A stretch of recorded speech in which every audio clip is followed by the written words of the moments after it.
mentioning, doesn't get all the way across the ring. Yeah, and maybe there's just like a little bit of adjustment of expectations for these athletes as they're, kind of hopefully make finals. And then maybe by that time, the ring will have dried out a bit.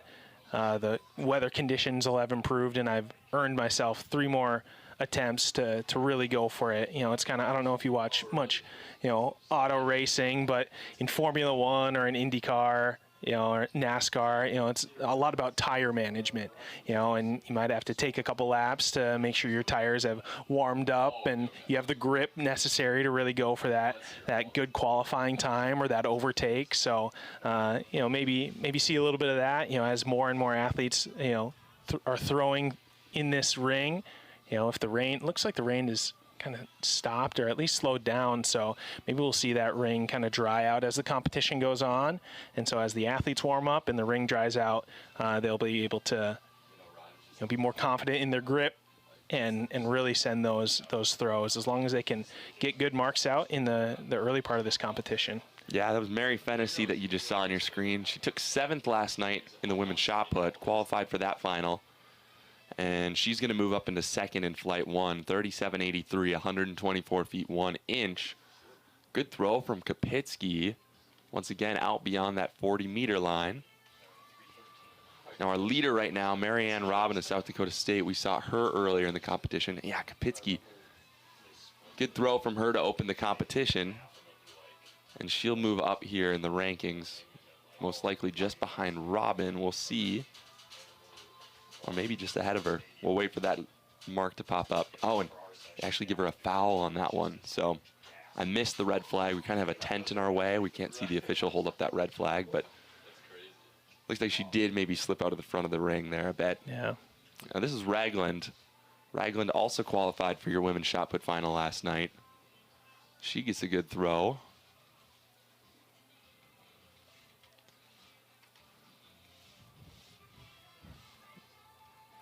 And now we'll keep you updated on some of these other events. Looks like we haven't started the women's triple jump yet. So they get their final preparations here for that event. And nothing from the men's vault yet either, although it looks like we're getting ready here to go. Those vaulters moved indoors. So that's kind of unique too about outdoor track and field, is that if the weather conditions allow, or maybe disallow, you're able to move events like the high jump and the pole vault indoors. Yeah, both men's and women's high jump able to get their competitions completed outdoors in spite of the rain. As Hedinga, we're back to the top of the order. Another good throw from her. First attempt. 36.99. That one's not going to go quite as far. 34.24. 112 feet 4 inches. She sits in 4th right now as we keep working our way through Flight 1.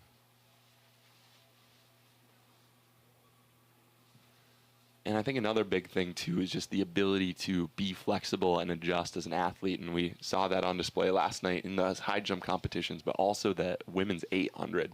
Yeah. Cam, just tell us a little bit about how that scenario played out with the 800s right before our lightning delay. Yeah, so typically, at least in the distance events, you warm up for your competition. You start your warm up for your competition maybe 45 minutes to an hour before when you're scheduled to race. And so, the women's competitors had warmed up. They had gotten their hip numbers, were at the start line, ready to compete for their chance at the finals for today. And right after the men's heat completed, we went on lightning delay. So all these athletes who had completed their hour-long warm-ups, done all their preparations, their stride outs for their race, were suddenly hit with the uncertainty of, I don't know when my race is going to go off, but I know it's not going to be for at least the next 30 minutes. So those athletes, and the athletes in the events to follow, had to readjust, maybe, do a bit of a re-warm up after they'd cooled down, as the delay lasted for over an hour. So it seemed like, at least for the women's 800 athletes, they managed that well yesterday, and we saw most of the favorites go through to the final. So hopefully for a more straightforward warm up and preparation for them today, as I'm sure they're hoping for.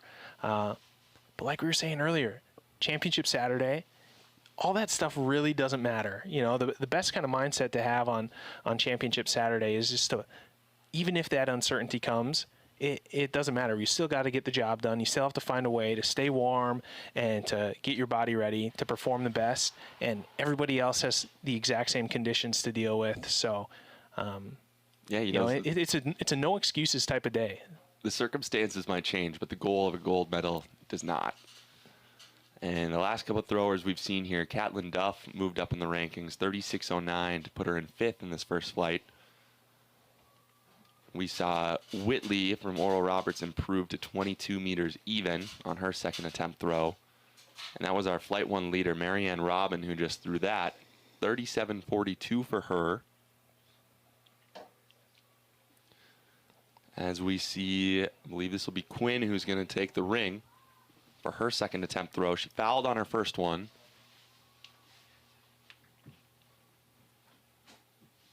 As we see the freshman for North Dakota State out of the back.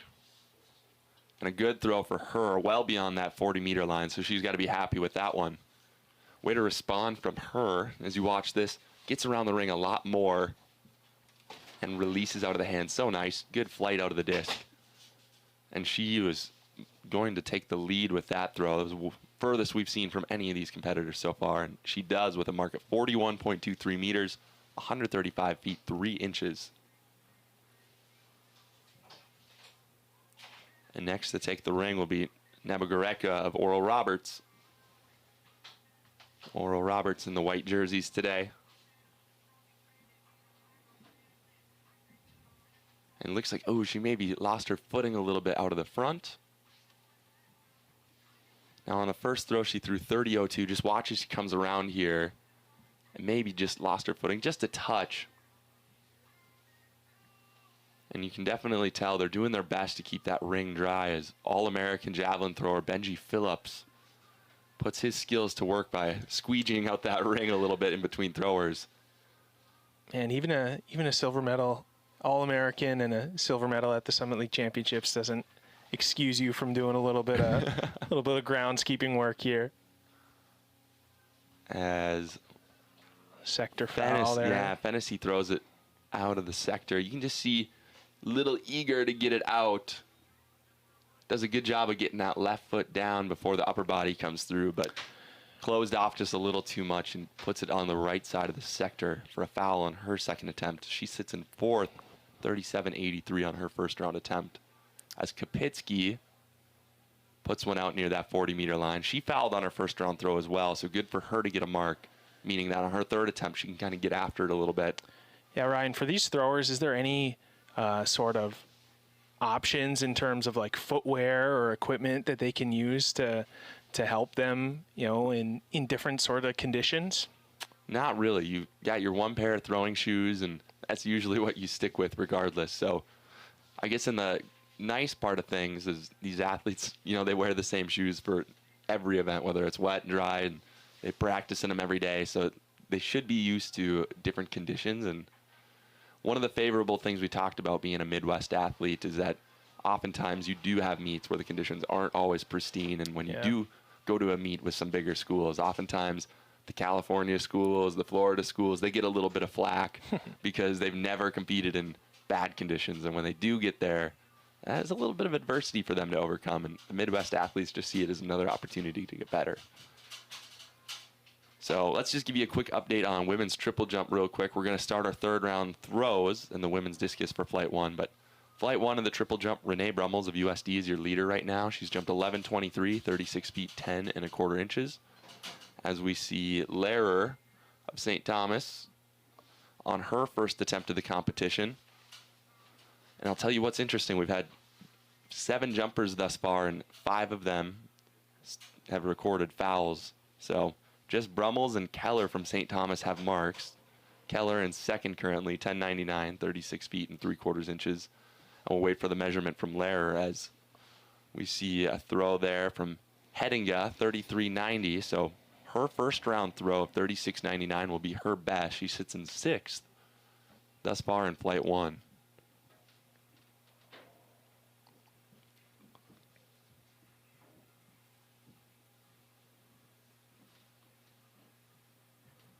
As I believe that was Chloe Walker who just threw for Omaha. Walker in 8th thus far, 30.99 meters on her first attempt. Fouled her second. Let's see her. And gets across the ring well. Discus maybe flies a little sideways out of her hands, but not going to be an improvement for her. 27.62, 90 feet 7 inches. She'll stay in 8th place in flight 1 as we move to Duff from South Dakota State. And Lehrer also recorded a foul there in the women's triple jump. We saw her make her first attempt, but Bernice Lawson jumped 10.97, 36 feet even. So we've got 3 athletes in flight 1 of the women's triple jump with marks. And Lou Percillo will be our next competitor over there. Duff fouls that one out of the sector, so she will finish with a mark of 36.09, 118 feet 5 inches.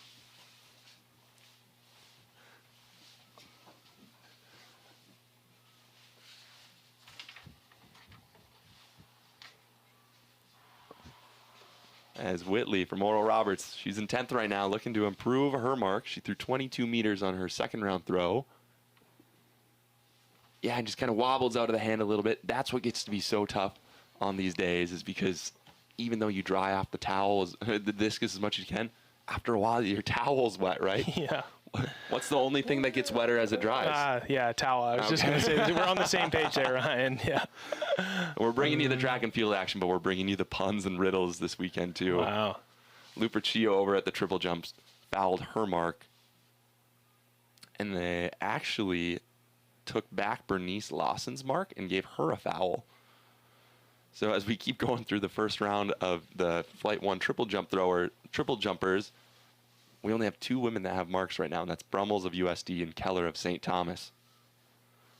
That was Robin from South Dakota State. She sits in 2nd through Flight 1 of the women's discus. 40.49 is her best so far, and we'll wait for that throw to pop up on the board. That'll be 37.54, so not an improvement for her. So 132 feet 10 inches is her best. And this is just kind of a rain that just isn't quite going away. As we watch Claire Leach there, Grand Forks native, competing for the University of North Dakota. And we'll wait to see if she gets a mark for her effort there. Claire Leach, a junior, competing for the Fighting Hawks. Hometown kid, had a great career at Red River High School and has gone on to compete for the Fighting Hawks. Her brother, Adam Leach, an incredible 800 runner, competed at Northern State down in Aberdeen, South Dakota. So track and field runs in the blood a little bit in the Leach family. Yeah, Adam Leach was a competitor of mine in high school. I went to Central High, but really great sportsmanship from him. I remember back my junior year, I was trying to qualify the 800 for the state meet, and Adam had already qualified, and we said, Adam, would you pace me? It's a crosstown rival, and he said, you know what, sure, I'll pace you. And I was able to get the state qualifier at the last chance meet. So wow, yeah. Track and field is unique in that way. I mean, you had kind of mentioned it in the decathlon when you spend 2 full days, 10 events. Same in the heptathlon, 2 full days competing against and with a large group of athletes from various schools. There's a certain amount of camaraderie that you share with the pain and discomfort that you're all going through. And so oftentimes, even all the way up at the Olympic and the World Championships level, we'll see these decathletes, these heptathletes do a victory lap together, regardless of the place that they finished, as a kind of thank you to the fans and a congratulations to one another that, hey, we did this, we finished together, and the competition was intense, but now that it's over, we've got this bond that we can share. So yeah, that's a part of track and field that I've always loved and really appreciated.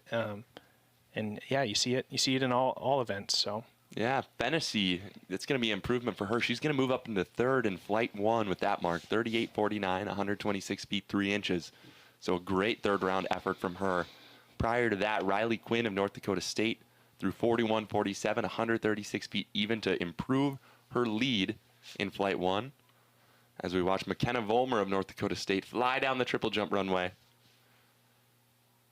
And I think that's either Devin Booker raking the triple jump pit or it's somebody wearing a Devin Booker jersey, but representation from the Phoenix Suns over there in triple jump pit.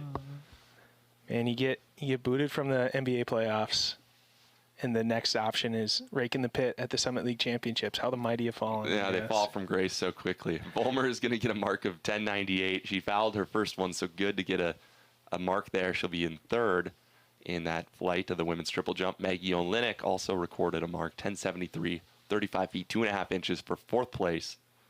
And in the discus, let's just give you an update real quick there. Addison Kapitsky on her final throw moves into second for North Dakota State, 40.56, 133 feet, 1 inch. We saw Nabagoreka improve on her final throw, 32.37. And that was Ragland. She's going to get a foul there. And that will complete flight 1 of the women's discus. So we're going to head over to the triple jump now while we wait. Going back to raking pits, though, Ryan, I remember saying at one point, if I never make the Olympics in my event, that was obviously goal number 1, make the Olympics in the steeple or the 5K or the 1500. But my next best option would be to raking the long jump pits at the Olympics. So that goal is still alive for me, Ryan. Have you raked a long jump pit before? Yeah, at 1 or 2 indoor meets. Dude, it's not easy. No, it's not easy work. Hard job. They have much better equipment up there at the professional ranks, but I would actually put that job second to last behind putting the bar up for pole vault. So just make sure you know what you're getting yourself into. If I'm going to be at the Olympics, I don't want it to be too easy. I want to have to work for it a little bit, Ryan, so. That was Katie from St. Thomas. Gives a high five to her teammates there. She fouled on her first attempt, but is going to get a good mark there. It actually moves all the way up in the first in this flight 1 of the women's triple jump. 11.36, 37 feet, 3.25 inch. So great response from her after fouling on her first attempt. We have a lot of women who fouled on their first go-around. Brianna Fleek, we saw her second attempt on the screen. She is now recorded 2 fouls in the competition. As we get ready to watch Renee Brummels of USD, see her move there. She's second in flight 1 so far.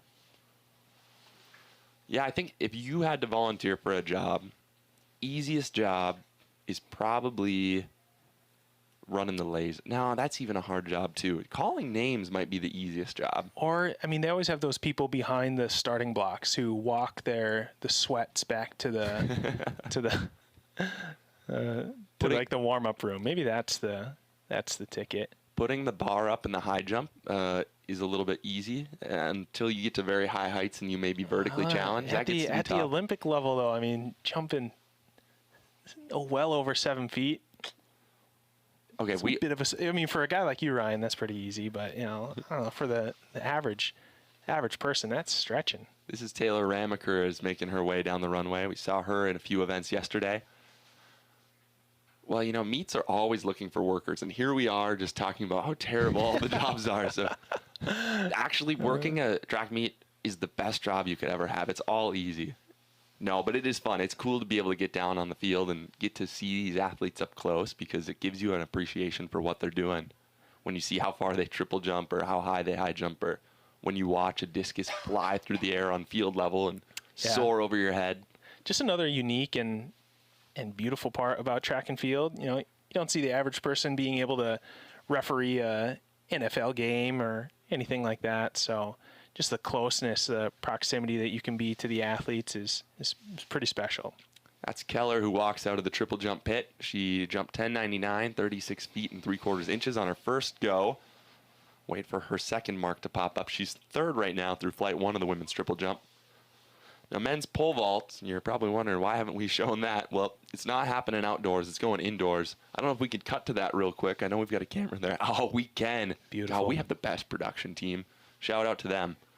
We've got 2 jumpers that have cleared 4.24, 13 feet, 11 inches. That was Harrison McLean of North Dakota and Nino Romero of Western Illinois. So the bar is going to go to 4.39, 14 feet, 4 3/4 inches.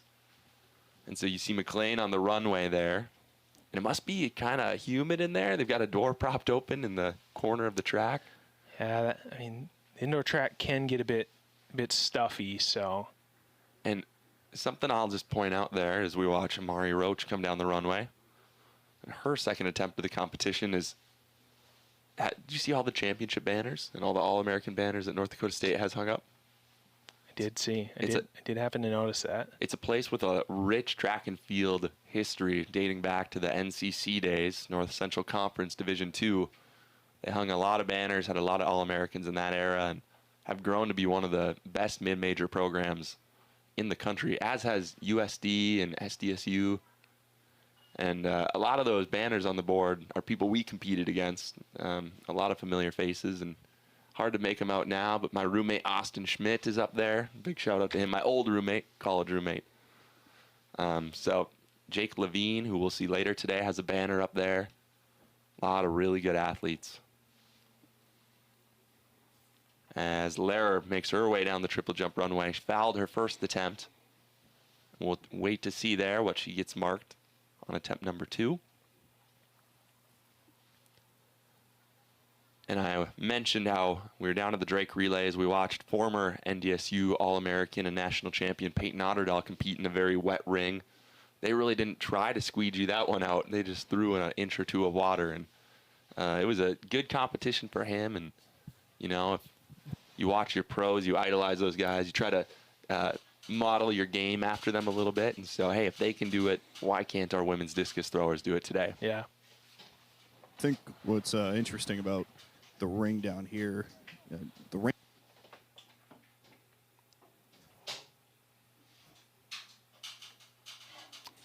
And we might have lost Keenan there.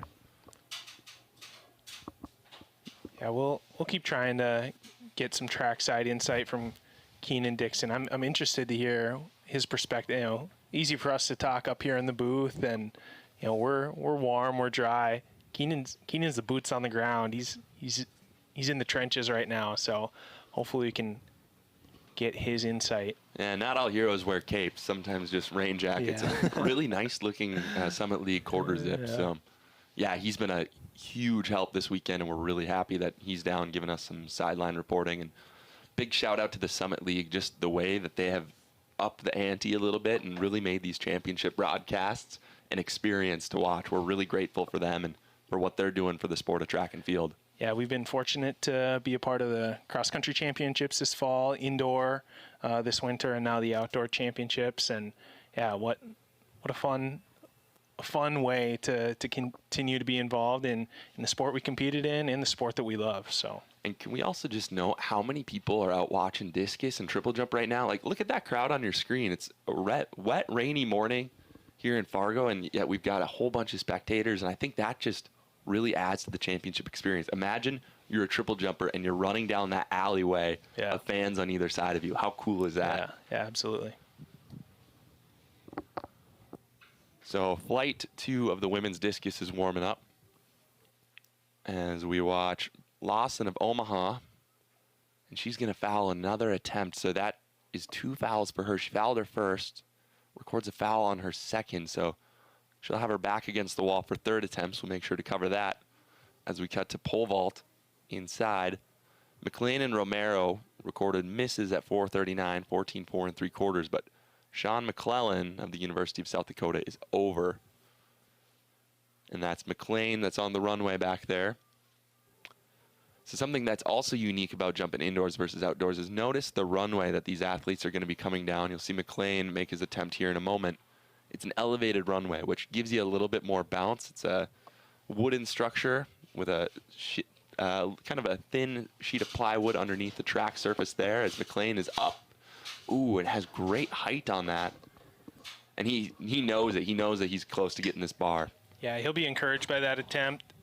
You know, well over the bar, just not quite the form or the depth to I think to get away with a depth thing here as he just comes over. He's got plenty of hip height on it. He's got those standards at 50, it looked like, so they're moved quite a ways up. So we'll see what he can do to get a little deeper in the pit. But he went over it, and as he got off the mat, he gave a kind of a hand gesture. Hard to tell from our angle, but something that along the lines of, I can get this. I'm going to get this. Yeah. Ryan, you were sharing earlier a fun little tidbit about the indoor pole vault runway there, the little fact about the surface that they're actually running on that's on top of that plywood?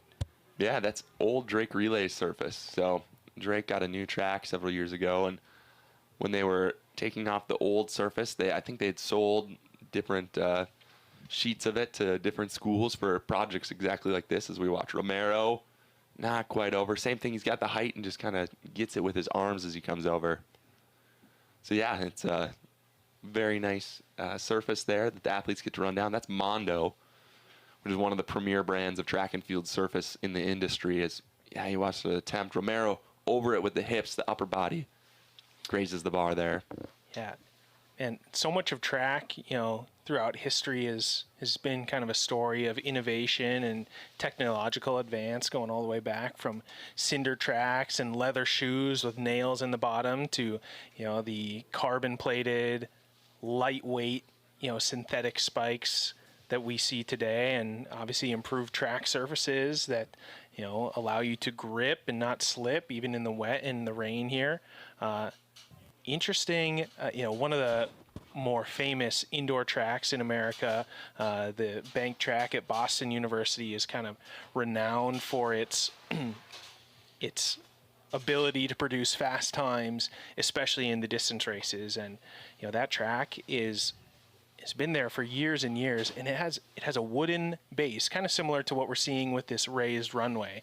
And there've been some studies, and I think people have hypothesized that the wooden structure that holds up the track surface, the bank track surface, is actually the most efficient for energy return, kind of giving that spring for athletes, as well as kind of the unique banking that track has. I'm not confident enough on all the specifics of it. I read one article, and now I feel like I'm an expert, but I know I'm not. So I was going to say, you are an engineer, though. You graduated with an engineering degree, so you can talk more about it than I can. So anyway, my point of that, the wood, something about the properties of wood, just really provide kind of a comfortable surface to run on. And Ryan, when you were pole vaulting, did you prefer vaulting on like a raised plywood runway like that, or just straight off of the ground? As we watch McLean miss his third attempt there, he'll bow out of the competition. Cleared 4:24, 13 feet 11. Yeah, and you see a little bit of frustration from him, especially with that second attempt. He knows that's a bar that he should have been able to clear. As he's up, and once again has the height and just not quite getting deep enough in the pit. Looks like he had the standards at 45, which is actually as far forward as you can move them. So tough draw for him, but we'll keep moving on in the competition as Romero will take his third and final attempt at the bar. As far as your question about runways is, I remember when I was a freshman at NDSU, we only jumped on that runway, and I got to outdoors. I remember telling my coach, I've never jumped on an outdoor surface. I've never jumped on a flat track before, and my PR comes outdoors without a raised runway. But I've been fortunate enough to put together some good vaults indoors on that runway as well, and you're seeing more schools do it. We saw at the indoor championships at Vermilion that USD had elevated runways for both the vault and their long jump and triple jump. So UND has built a runway as Romero, just barely nicks the bar there. Good third attempt from him. He's over it. If we can get a replay of that one and just watch. Maybe slowed down a bit into his plant, but yeah, comes down here. Yeah, maybe just a touch late with the hands, gets back on it really well. And notice he's over it. Oh, and I thought he was going to get some bar love that you guys talked about on day one, where the bar is going to bounce and come back down on the standards, but not meant to be. So we move on to 4:54. Sean McClellan will be the only one that makes 4:39, and we'll have a couple other athletes enter the competition here. Over to the women's triple jump. We're on to our third attempts. Claire Leach from North Dakota moved up into fifth with a nice little PR, 2-centimeter PR of 36 feet 7 inches, 11:15. But it is Brummels of USD who leads the way with a jump of 11:38. Hot on her heels is Kasia Katie, 11:36, who's actually on the runway right now.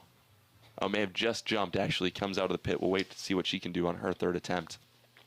Lehrer of St. Thomas, her teammate, in third, 11:35. So between 1, 2, and 3 in flight 1, just 3 centimeters separates them.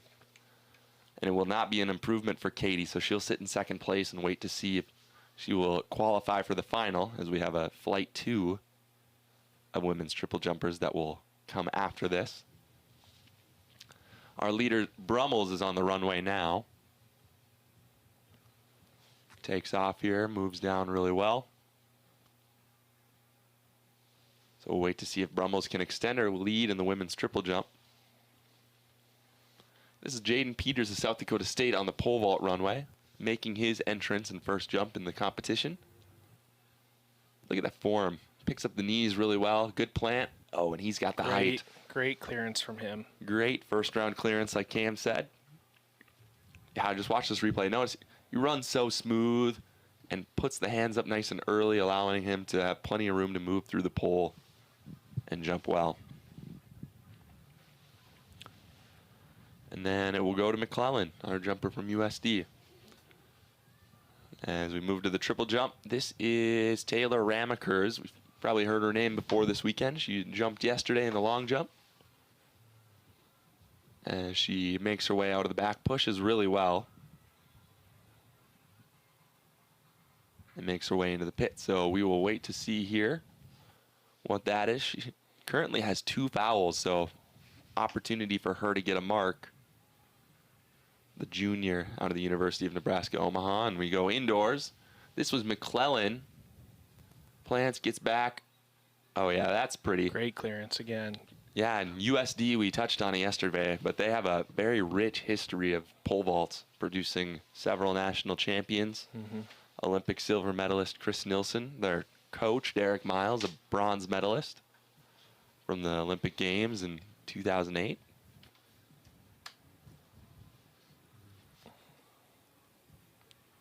So very, very good school if you're a pole vaulter. If you're a high school pole vaulter and you're listening, you might want to find out how you can get accepted to the University of South Dakota and train under Derek Miles, because year after year they produce some of the top jumpers in the NCAA. High jump as well. High jump as well, yeah. We saw Daniela Anglin jump over 6 feet yesterday and set a new conference record in the women's high jump. That was a highlight for me, watching high jump, one of my favorite events, and to see her compete and to put up such a big mark and almost jump over our sideline reporter Keenan Dixon. Yeah. Teammates and the fans kind of get a sense too when something special like that is happening in the high jump. I mean, you can see it throughout the hour or so of competition as the bar just goes higher and higher and higher. The intrigue of a fan kind of just grows more and more and more. So, by the time she got to those heights, there's a good grouping of teammates and fans over there, and you saw her get mobbed by her teammates on the mat after she cleared that height. So yeah, that's a USD signature celebration, is the mobbing of the teammates and the tackle on the yeah. Maybe we'll see it in the pole vault later as McClellan gets another good clearance there. That bar is at 454, so, 469. That was Spencer Bewley. I missed out on 454. I was too busy jabbing away about everything else. I believe that's Keller that you just see on your screen there in the women's triple jump. She moves into 6th, 11:04. Bumps Taylor Ramekers down 1 spot. Ramekers, we saw on the screen, jump on her final attempt. She went 11:02, 36 feet 2 inches. And yeah, that was Bewley. Great jump from him in the men's pole vault. 15 feet 4.5 inches, 4.69 meters. As Amari Roach from the University of Missouri, Kansas City makes her way down the runway. She's recorded 2 fouls so far, and we know she's a good jumper. She doesn't look excited about that one, though. I believe she'll get a mark. We'll wait to see what it is. Roach with the hamstring sleeve there. Not sure if that's maybe impeding her competition a little bit, but he's going to go over and talk it over with her coach. And triple jump is another one where it's so unique with the different phases and being able to line that up and coordinate the jump. So a lot goes into a triple jump. As Jacob Van Dusseldorp makes his way down the pole vault runway. And, ooh, nicks the bar a little bit. It's going to stay up. Van Dusseldorp's been putting together a really good season. Jumped over 5 meters just a couple weekends ago down in South Dakota, in Iowa.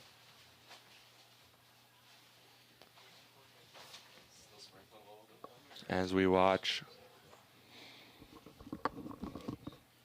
Lehrer from St. Thomas. She's in third right now.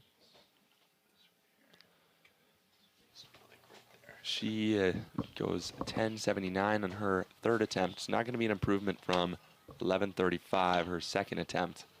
She'll remain in third in flight 1 with just a few jumpers to go here.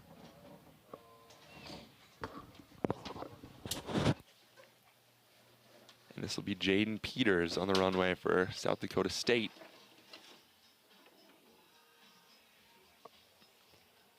Peters looked really good over the last bar.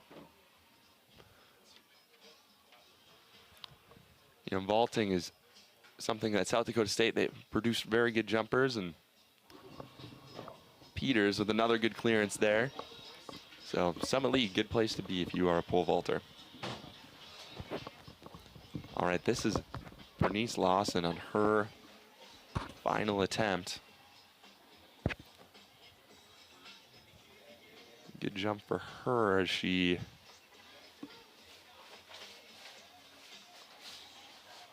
and it looked like actually they gave her a foul for that one, so Lawson will record 3 fouls in the competition, as does Amari Roach and as does Brianna Fleek. So just a tough day for whatever reason, whether it's the conditions or maybe a little bit of a wind change, but we'll have a few athletes that will record multiple fouls here. And this is Juliana Lupercio of UMKC on her third and final attempt in flight 1 of the women's triple jump. But that will also be a foul. So she'll remain in 9th place. Her best on the day being 10.42 meters, 34 feet, 2 1/4 inches. As we'll watch Claire Leach on the runway. Leach recorded a PR on her last jump, 11.15 meters, 36 feet, 7 inches. She sits in 5th right now as we watch her go through her phases.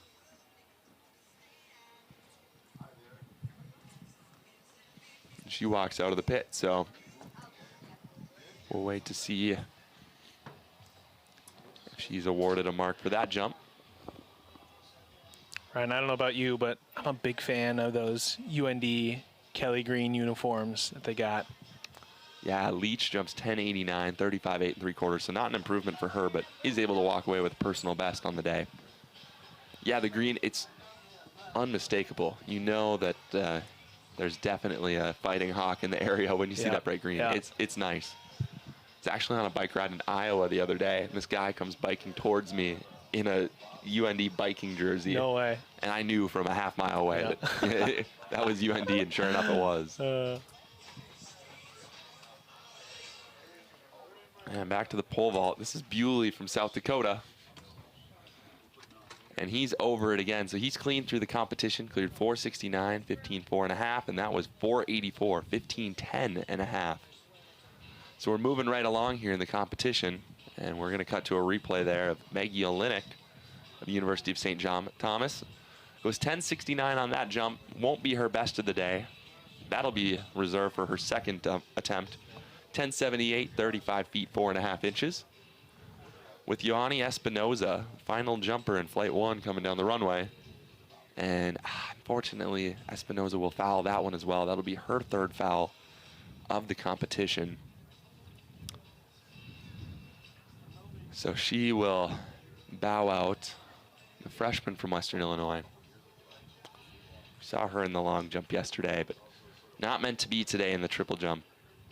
She's one of 4 athletes that record 3 fouls on their attempts, and a lot more fouls scattered throughout the mix as well. So we'll let flight 2 of the women's triple jump warm up. We're getting close to starting flight 2 of the women's discus, but in the meantime, we'll hang out with the pole vault. Van Dusseldorp records a clearance at 484, 15 feet, 10.5 inches. As we watch him come down, he nicked it a little bit on his first attempt, but is up and over quite well on his second bar, 484. So Dusseldorp and Bewley are 2 athletes that have cleared. We've got Jaden Peters and McClellan left to jump at this height. We'll also have Jared White and Matthew Katz and Arnie Grunert of Western Illinois. They'll be coming into the competition at this height as well. with Hammer and Fargo of South Dakota still waiting to make their debuts in the pole vault competition. As we watch the vaulters here, just going to introduce you to Flight 2 of the women's discus throw. So in Flight 2, we'll have Kenna Curry, our women's outdoor shot put champion. She'll be our first thrower. Eve Goldstein of North Dakota and Natalie Mooring of North Dakota, her teammates, will be joining her as Peters makes his way down the runway.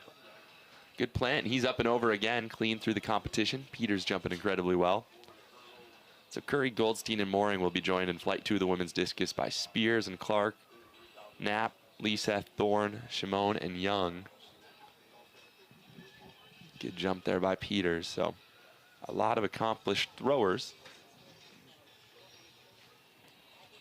in the women's discus Flight 2.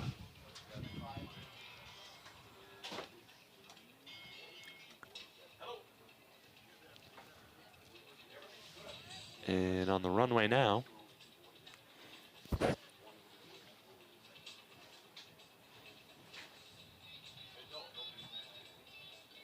is Peters. So excuse me on that last attempt. That was Matthew Katz of South Dakota State, who had just entered the competition.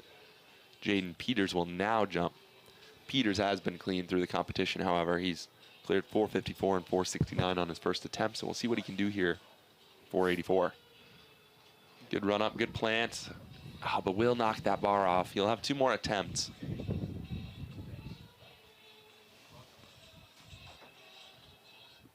So we'll watch the replay there as he comes down the runway. Yeah, good plant. He has the hip height, but just comes down on it, so hopefully he'll be able to make some adjustments there and clear it on one of his next 2 attempts. As McClellan is going to get ready to jump for USD.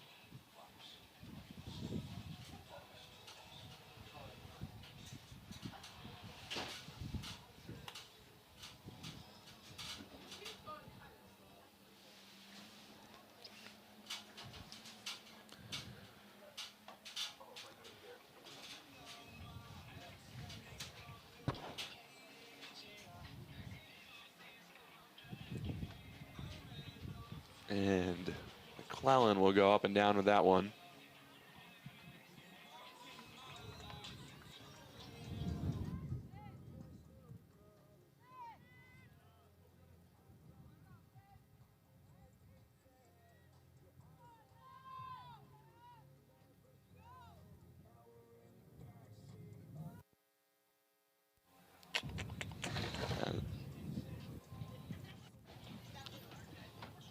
Yeah, we're moving some equipment around here. We got some wind coming into the press box. All right, Kenna Curry opens our second round there with a throw out beyond the 40-meter line. Curry was our shot put champion yesterday. Had a big throw on her 4th round throw to move up into the lead position. As Curry on her first throw, yeah, gets it out beyond that line. We'll wait to see what she will record for that mark.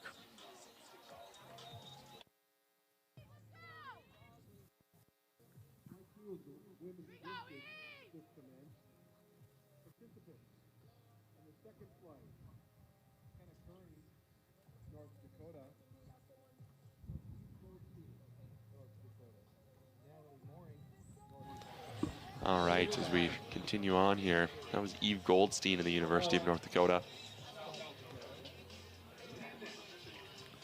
Guys, just looking at the ring over here, it has dried substantially from the first flight. And during that first flight, the first attempts, it wasn't raining, but there was still some wetness in that ring. And during the second attempts, it started raining and got a little heavier. Then that first flight finished. Now it's a little bit drier. So I wonder if there will be any advantage we'll start to see of a clear separation of a little bit of a drier ring between the first and the second flights. Yeah, as you say that, Mooring throws it out of the sector and looks like she maybe slipped. Yeah, she definitely slipped on that one. So we'll keep our eyes on that. Yeah, definitely improving conditions, but still some adversity to overcome for these discus throwers.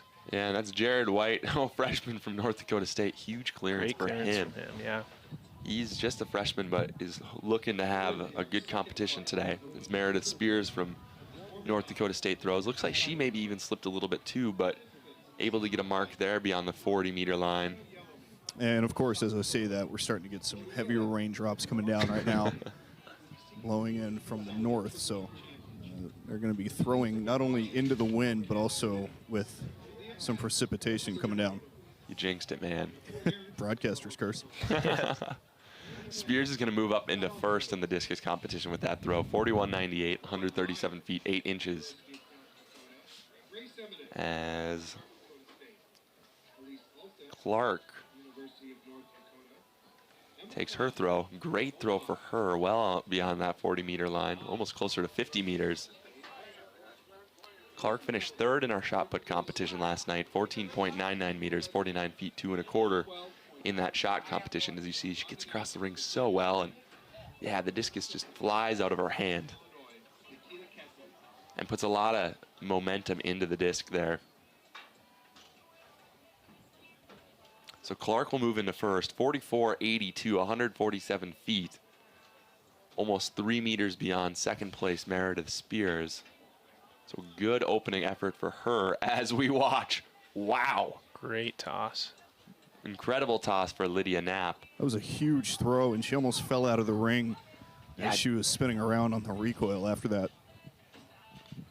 Yeah, and I'm glad she didn't, because that goes right to that 50-meter line. So a great effort from Knapp. 49.73 is the number on that one. Yeah, Knapp is just somebody that you can never count out of the competition. She made the shot put final last night. You know, she was the weight throw champion indoors this season.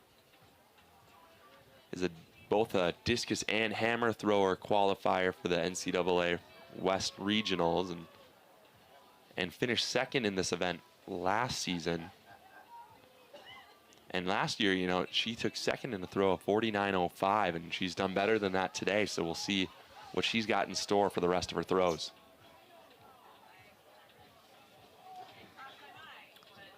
And this is True Thorn of South Dakota State. Now it looks to be a sector foul out of the right side.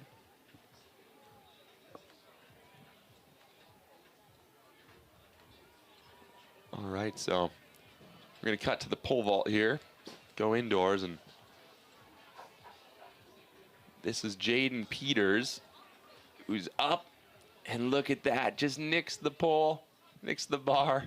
It stays up though, so Peters gets a third attempt clearance at 484, 15 feet, 10.5 inches, meaning that we've got Van Dusseldorp, White, Katz, Bewley, Grunert, and Peters moving on, with Sean McClellan having one attempt left to try to join them. That was Haley Scheinman that you just saw throw. 35-36 on her first attempt of the competition. 116 feet even.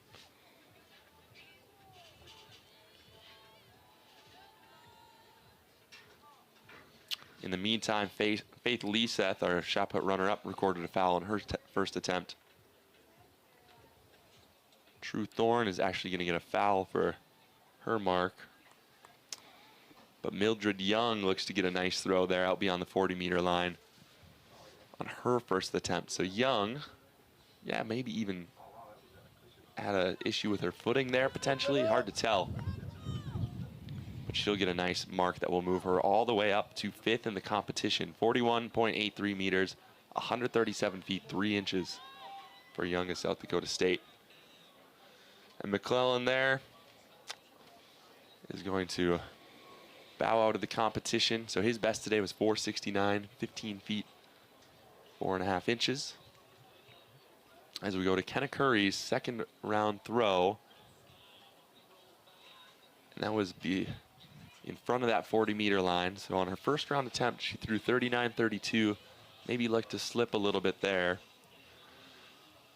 Keenan, if you're still down by the discus area, just tell us how these USD vaulters reacted after those first couple big throws they had with Knapp and Clark in first and second currently. Yeah, honestly, it was pretty quiet over here, a little subdued. I think maybe the rain and the early start to this event here.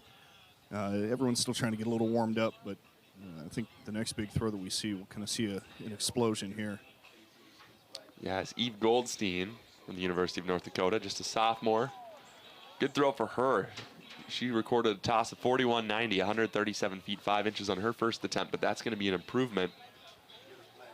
So that first line you see painted out there as we watch this replay, that's 40 meters. So she throws it well beyond that. 41.83 is what they give her.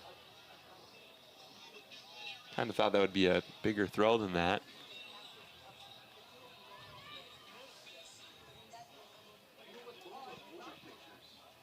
As we keep moving through the competition, this will be Natalie Mooring, who recorded a foul on her first attempt. And we'll get a foul there on her second attempt. So Mooring is somebody that's a very impressive thrower in her own right. Comes into the competition with a lifetime best 53.73. Recorded that last season. And she's an NCAA West prelims qualifier in the discus as well, so.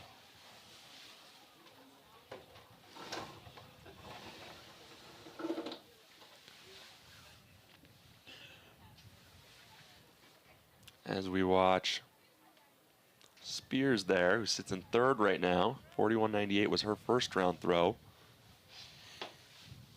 39.08 on her second, so no improvement for her. And I think some of those first round scores might hold up a little stronger now. The rain coming down a little bit harder. Yeah, and as the rain comes down harder, we had to move a receiver inside the press box. So Keenan, hopefully we won't lose you here. As Meredith Clark records a sector foul on her second attempt of the competition.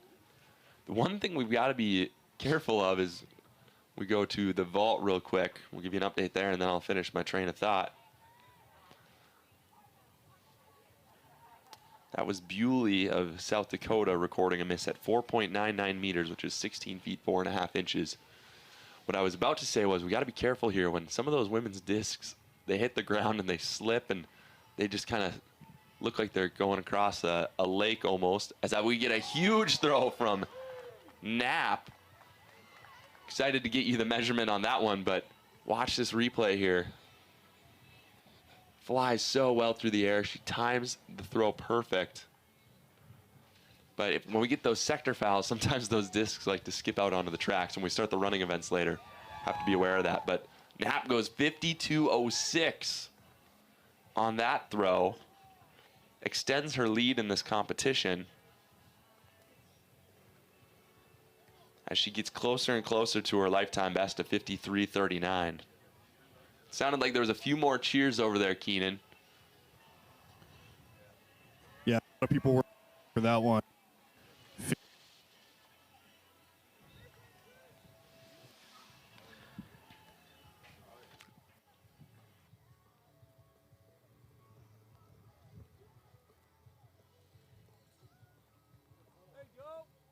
At least it doesn't.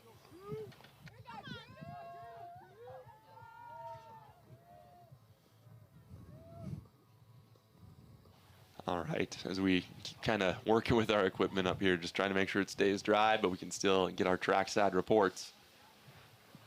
So give you a little update here. Lydia Knapp of USD sits first in the women's discus with a throw 52.06. Behind her is her teammate Meredith Clark, 44.82. That was True Thorne you just watched throw. Fouled on her first attempt, but we'll get a mark there. And in third right now in this competition is Faith Leaseth of South Dakota State, threw 44.01 on her second attempt. So those are your top three. And her teammate Thorne is going to move right behind her into fourth, 42.57. And there in the pole vault, we get a good replay of, trying to figure figure out who that is here. Looks like Eric Hammer of USD, 499, 16, 4.5. So good clearance for him to open up his competition. In the meantime, Van Dusseldorp also missed out for North Dakota State, 484. And there in the discus ring, we saw Haley Scheiman, who sits in 16th, moves into 15th with that throw, 36.94, 121 feet 2 inches.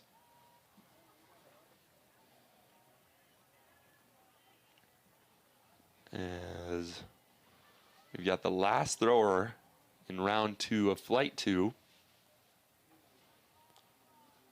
And Farrow, huge clearance from him for USD in the vault. So he opens up his competition with a no doubt kind of jump. Clearance 16, 4.5. So we've got Farrow and Hammer over 499. We'll have a few others try to join him. Now that was Mildred Young, who's going to move up into 4th with that throw. 4th, 43, 44, 142 feet 6 inches. So right now we've got 2 Yotes on top.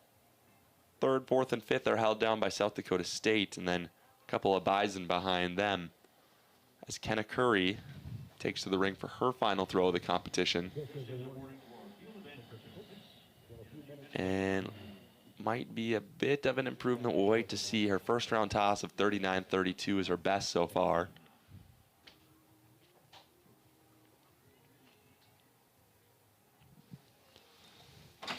As we step away from the mic for just a moment here.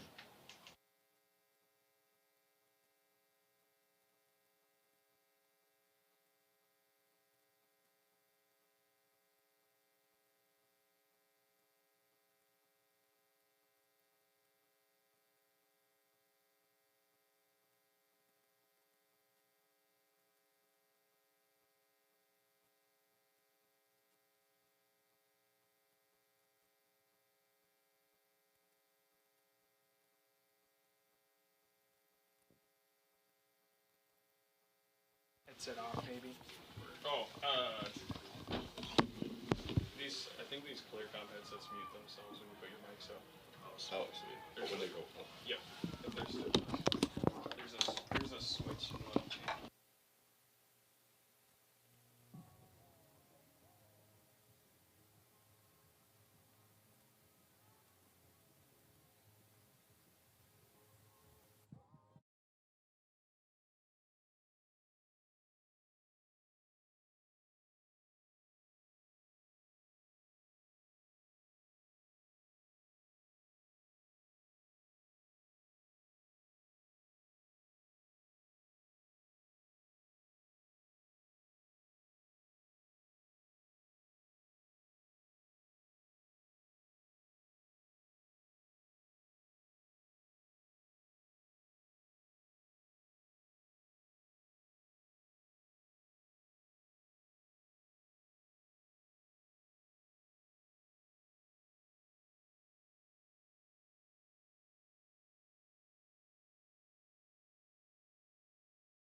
responsibly and courteously.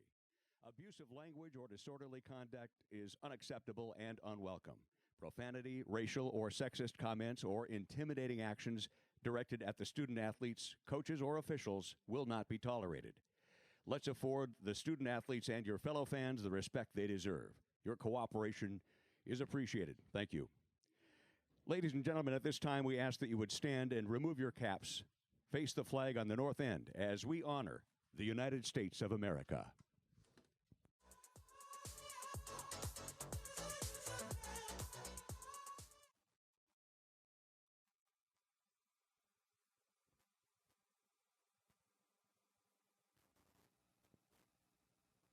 Oh, say.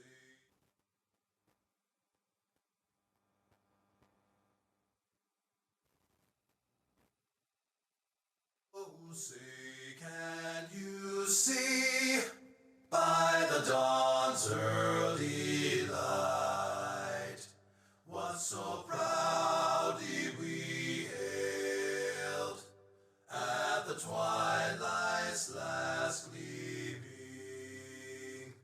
whose broad stripes and bright stars through the perilous fight o'er the ramparts we watched were so gallantly streaming, and the rocket's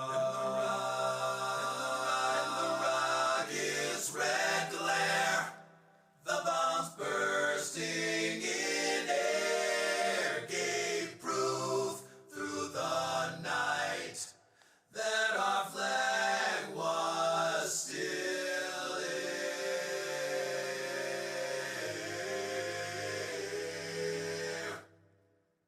Oh, say, does that star-spangled banner yet wave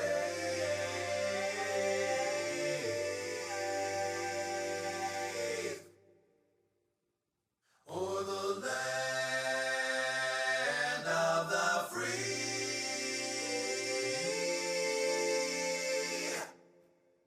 and the home of the brave?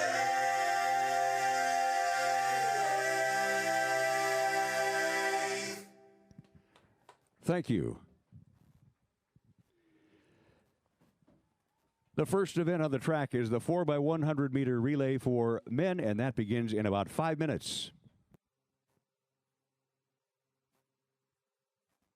You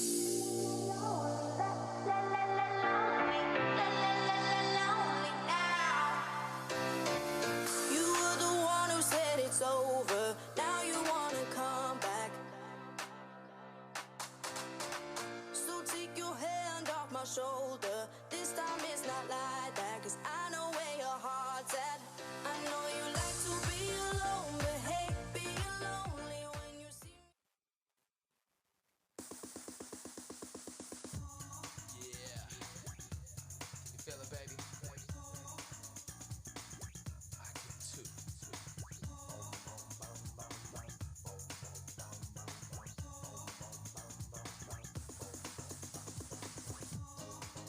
Swing it.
Ladies and gentlemen, welcome to the first event on the track, the men's 4x100 meter relay. The conference meet record in this event is 39.94 seconds, set in 2021 by the University of South Dakota. A single section in this men's competition. In lane 1, it'll be North Dakota. In 2, Western Illinois. 3, South Dakota State. Lane 4 is Kansas City. In 5, it's South Dakota, with the best seed time coming in of 40.17 seconds. In lane 6, St. Thomas. In 7, North Dakota State. And outside in lane 8 is Oral Roberts. All right, back here with the Summit League Championships. Thanks for your patience as we get our technology underway. But we are continuing with some of our field events. We've got the triple jump going on for the ladies. Women's discus will be getting ready for finals here. And our men's pole vault continues indoors. You see it on your screen there. It's where they're contesting their competition. But we're going to get started here on the track with the 4x1s. Cam, we don't get to see this event too often. Relays just aren't something that's as high stakes at the collegiate level as maybe it is high school. But tell us a little bit about what we're going to see here in our 4x1. And it's your standard 4x1 relay. You know, we kind of talked about, at least on the international scene, we've seen the U.S. be somewhat dominant in the 100-meter sprints, but not have the same sort of success in the relays. They've had trouble getting the baton around. So basically, you can have the strongest team, but if you don't get the baton cleanly around through the exchange zones, you know, it's over. That's really what it comes down to. So, I mean, I think relays are some of the spiciest events in track and field. So much can go wrong. So much can go right. Adds an extra level of technique and expertise to, you know, the speed that these athletes are already bringing to the track. So we see the sweats are off for most of these athletes.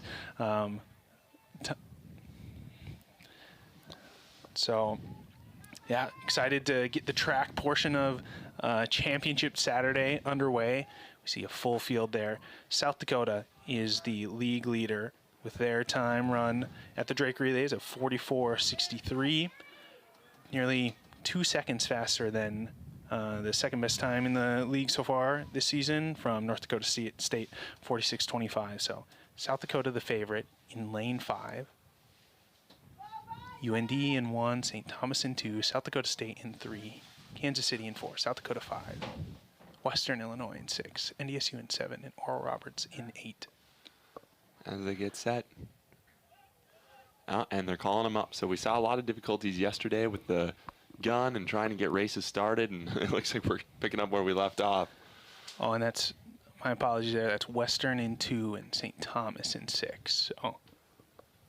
So we're going to try this again. Starter's going to re-get his spot, but we get a green card in lane 5 for USD. So I didn't see exactly what happened, but yeah, maybe to the field, maybe the same sort of technical difficulties with the gun, kind of a misfire as we saw yesterday, which only heightens the nerves of these athletes, each wanting to get a good start for their relay team. So you see some athletes even kind of tucking the baton underneath the jersey, trying to keep it dry to guarantee the grip will be there for a clean pass. So we'll keep our eyes mostly on the exchange zones here. Yeah, and some added difficulty with the rain coming down as well, as you mentioned on the passes. And I think here we had said USD was your leader, but we'll watch them go here. USD out really, really well with their first baton here. North Dakota State moving up well on the outside, as is Oral Roberts. We get to the first exchange. Everybody's off clean. North Dakota State looking good, but it's SDSU moving up on the inside. Ken Mark Minkowski of USD with a great carry from him. You out front. As we get to the third exchange, USD with a clean move here. It looks like that is inlay of USD as he comes around the top of the turn. North Dakota State chasing, as is UMKC, putting up a really good fight. We get to the final baton. This is Dylan Kotz, the Summit League champion in the 60 and 200 indoors. He's going to bring this thing all the way. But look at Powell from UMKC finishing strong, as is Fulham Smith as SDSU. And it's going to go USD, UMKC, and SDSU. Those will be your 3 teams that will be on the podium and the award stand here in the 4x1. Yeah, strong finish from St. Thomas to come past North Dakota State for that 4th position. St. Thomas 4, NDSU 5 then.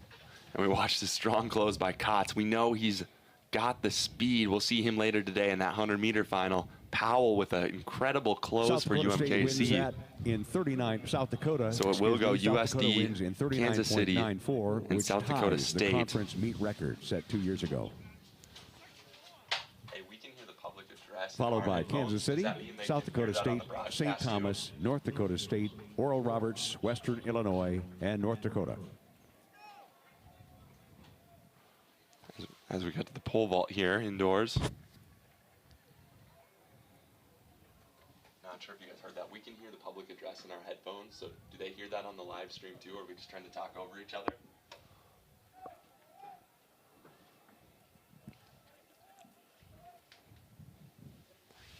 As we go to the pole vault indoors on our broadcast. This is Eric Hammer. His first attempt at 5:14, 16 feet 10 1/4 inch. Hammer cleared his first height, 499, 16.4 1/2 on his first attempt as he makes his way down the runway. Strong plant, he's up and he's over, so it'll be a clearance for Hammer, one of the top competitors in this event. Just going back to that 4x1 Ryan, I'm realizing the time that I gave for the men's was actually the women's. South Dakota was the league leader in that event, and that they really showed with their pretty dominant performance, great exchanges, and really pulling away in the over the last 2 legs. Their time 39 seconds there. But to set up the women's 4x1 is also South Dakota with the league leading time that I had mentioned earlier, 44.63, and North Dakota State behind them 46.25.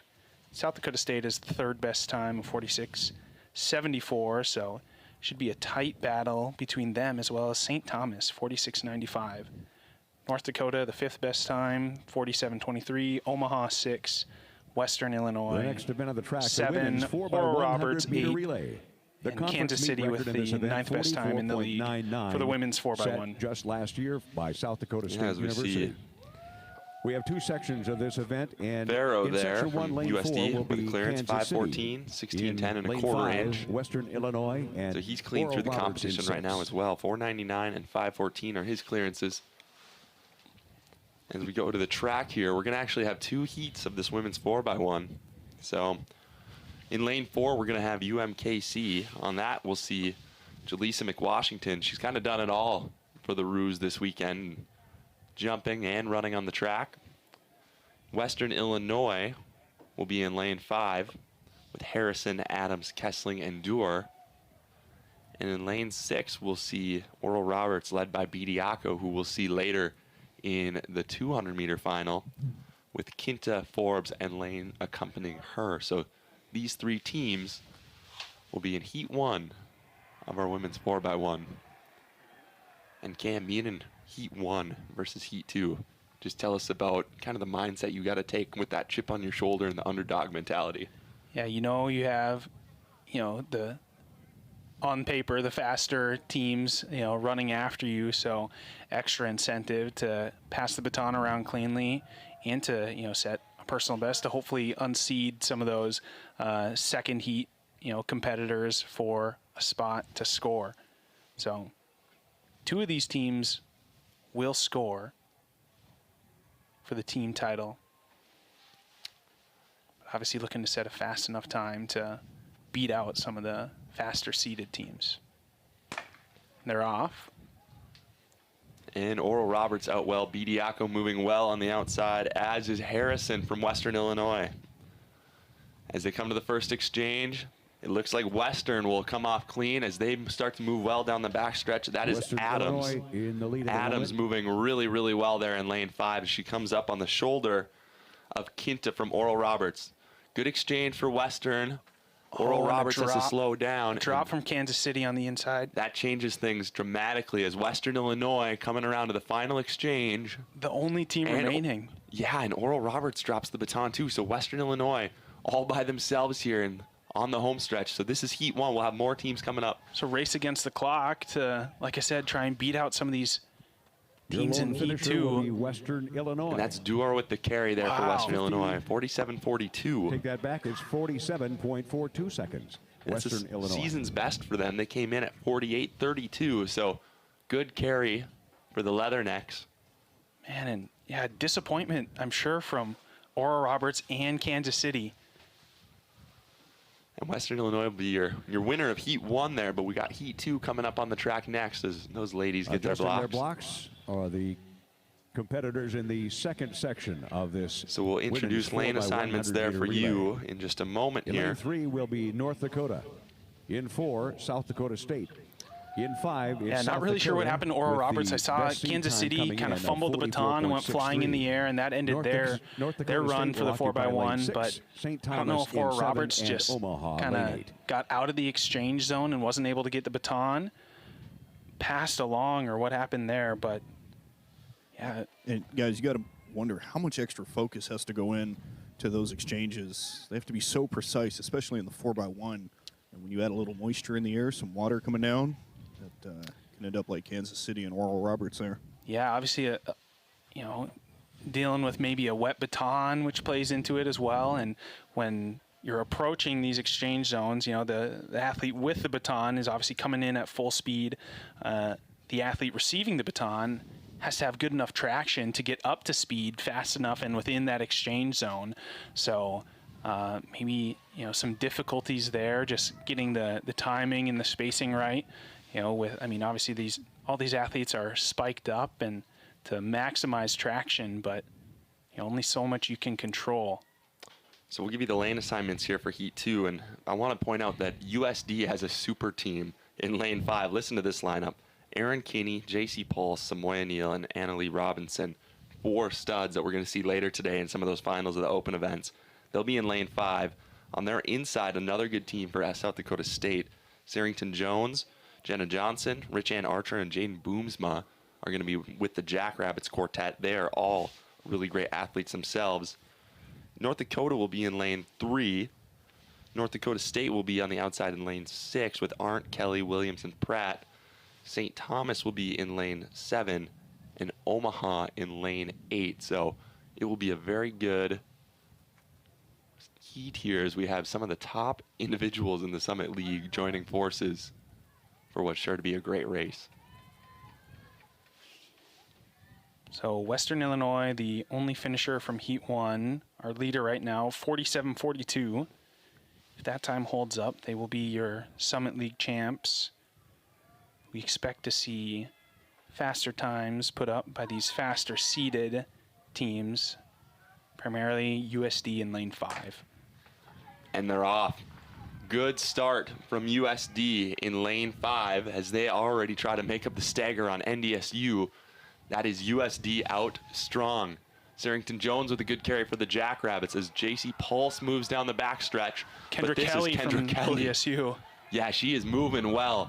So Kendra Kelly for the Bison and Pulse for USD, and good exchanges for both teams here. They're going to come in neck and neck, it looks like.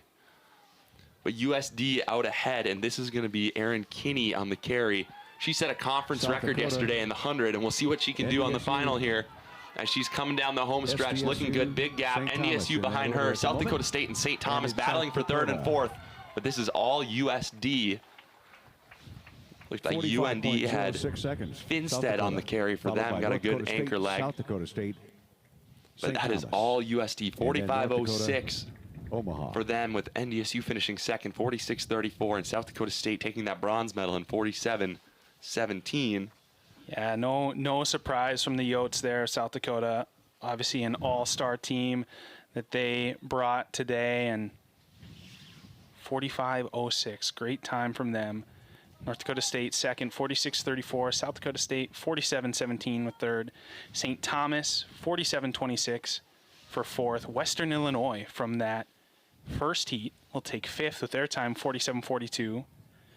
North Dakota sixth, 47.61, and Omaha in seventh with 47.90. So Western Illinois doing a little damage out of the first heat there. Yeah, well done for them, and we won't have anybody taking up that final point for 8th place, as both Oral Roberts and Kansas City unable to get the baton around. But great start to the championships on both the men's and the women's side. Great Eve Goldstein, 4x1s. North Dakota. Meredith Spires. And let's North just go Dakota through State. our True discus Thorn, qualifiers South real quick. Dakota So we're State. through Mildred Young, round South Dakota 3 State. into round Faith 4. Lysett, And our finalists South there Dakota State. are Lydia Knapp, who takes the top Clark, throw of South 52.06 into the final. And the Meredith leader Clark going into the finals from the University in of South Dakota, second Lydia so Knapp. far. Next event on the 44.82 track for is the her. men's Faith 1500 Lisa meter run. is in And from they're South lined Dakota up State on in the 3, southeast corner of 44.01. the track to begin this. Mildred Young from South Conference Dakota meet record in State this event is will go 346.86. fourth. Drew Thorne from That South was Dakota set in State fifth. 2017 Meredith by Spears, North Kyle Dakota Burdick State of South sixth. Dakota Eve State Goldstein University. seventh. Two sections. Riley Quinn, North In Dakota State section one eighth. from And North Addison Dakota, Kopitsky, North Dakota wearing State hip one. ninth. 2 from North Dakota is Ian Bushy. 3 from Oral Roberts. So we'll get ready to see this 4x1 on the track. At the same time, we also got women's triple jump going on. 1500 on the track next here. 1500, excuse me. Yeah. Good catch. Yes. So, Let's catch you up real quick with women's triple jump. Yep. So we've got flight 2 going here. We'll introduce them to you. Kessling from Western Illinois, Melvin from North Dakota State, Moss from North Dakota State, Klein from Omaha, Allseth, the All-American multi-athlete from UND, Grace Emineth, our long jump champion last night from North Dakota State, Meyer from South Dakota, Went of South Dakota State, Parent North Dakota State, Adams Western Illinois, McWashington UMKC, Lip North Dakota State, and Yellow Mule, who was a medalist in our high jump last night, will be our top jumper thus far in Heat 2, 11:19, 36 feet 8.5 inches. So there we go in Heat 1 of 2 for the men's 1500 meter final. This will be similar to the women's 4x1, a timed final. So these athletes in Heat 1 have slower seed times, but their times will be directly compared to the athletes in Heat 2. So each one of these athletes looking to set a time that they hope will be able to put them in contention to score points. Run down the field. Jace Hall from North Dakota, Ian Bush of North Dakota, Eric Flores Burciaga of Oral Roberts, Logan Klingel of Kansas City, Riley Ruhak of South Dakota, Jack Beard of Kansas City, Brandon Clark of Kansas City, and Caleb Ware of Western Illinois. And we go through 300 meters. That's Burciaga from Oral Roberts in the first position with Ruhak of USD on his shoulder, followed by Brandon Clark of UMKC. Those are your leaders right now. But Jake Hall, a very accomplished miler in his own right, moving up for the Fighting Hawks. He's in fourth position as we go through 400 meters. 70 seconds into the race, they're on the back stretch.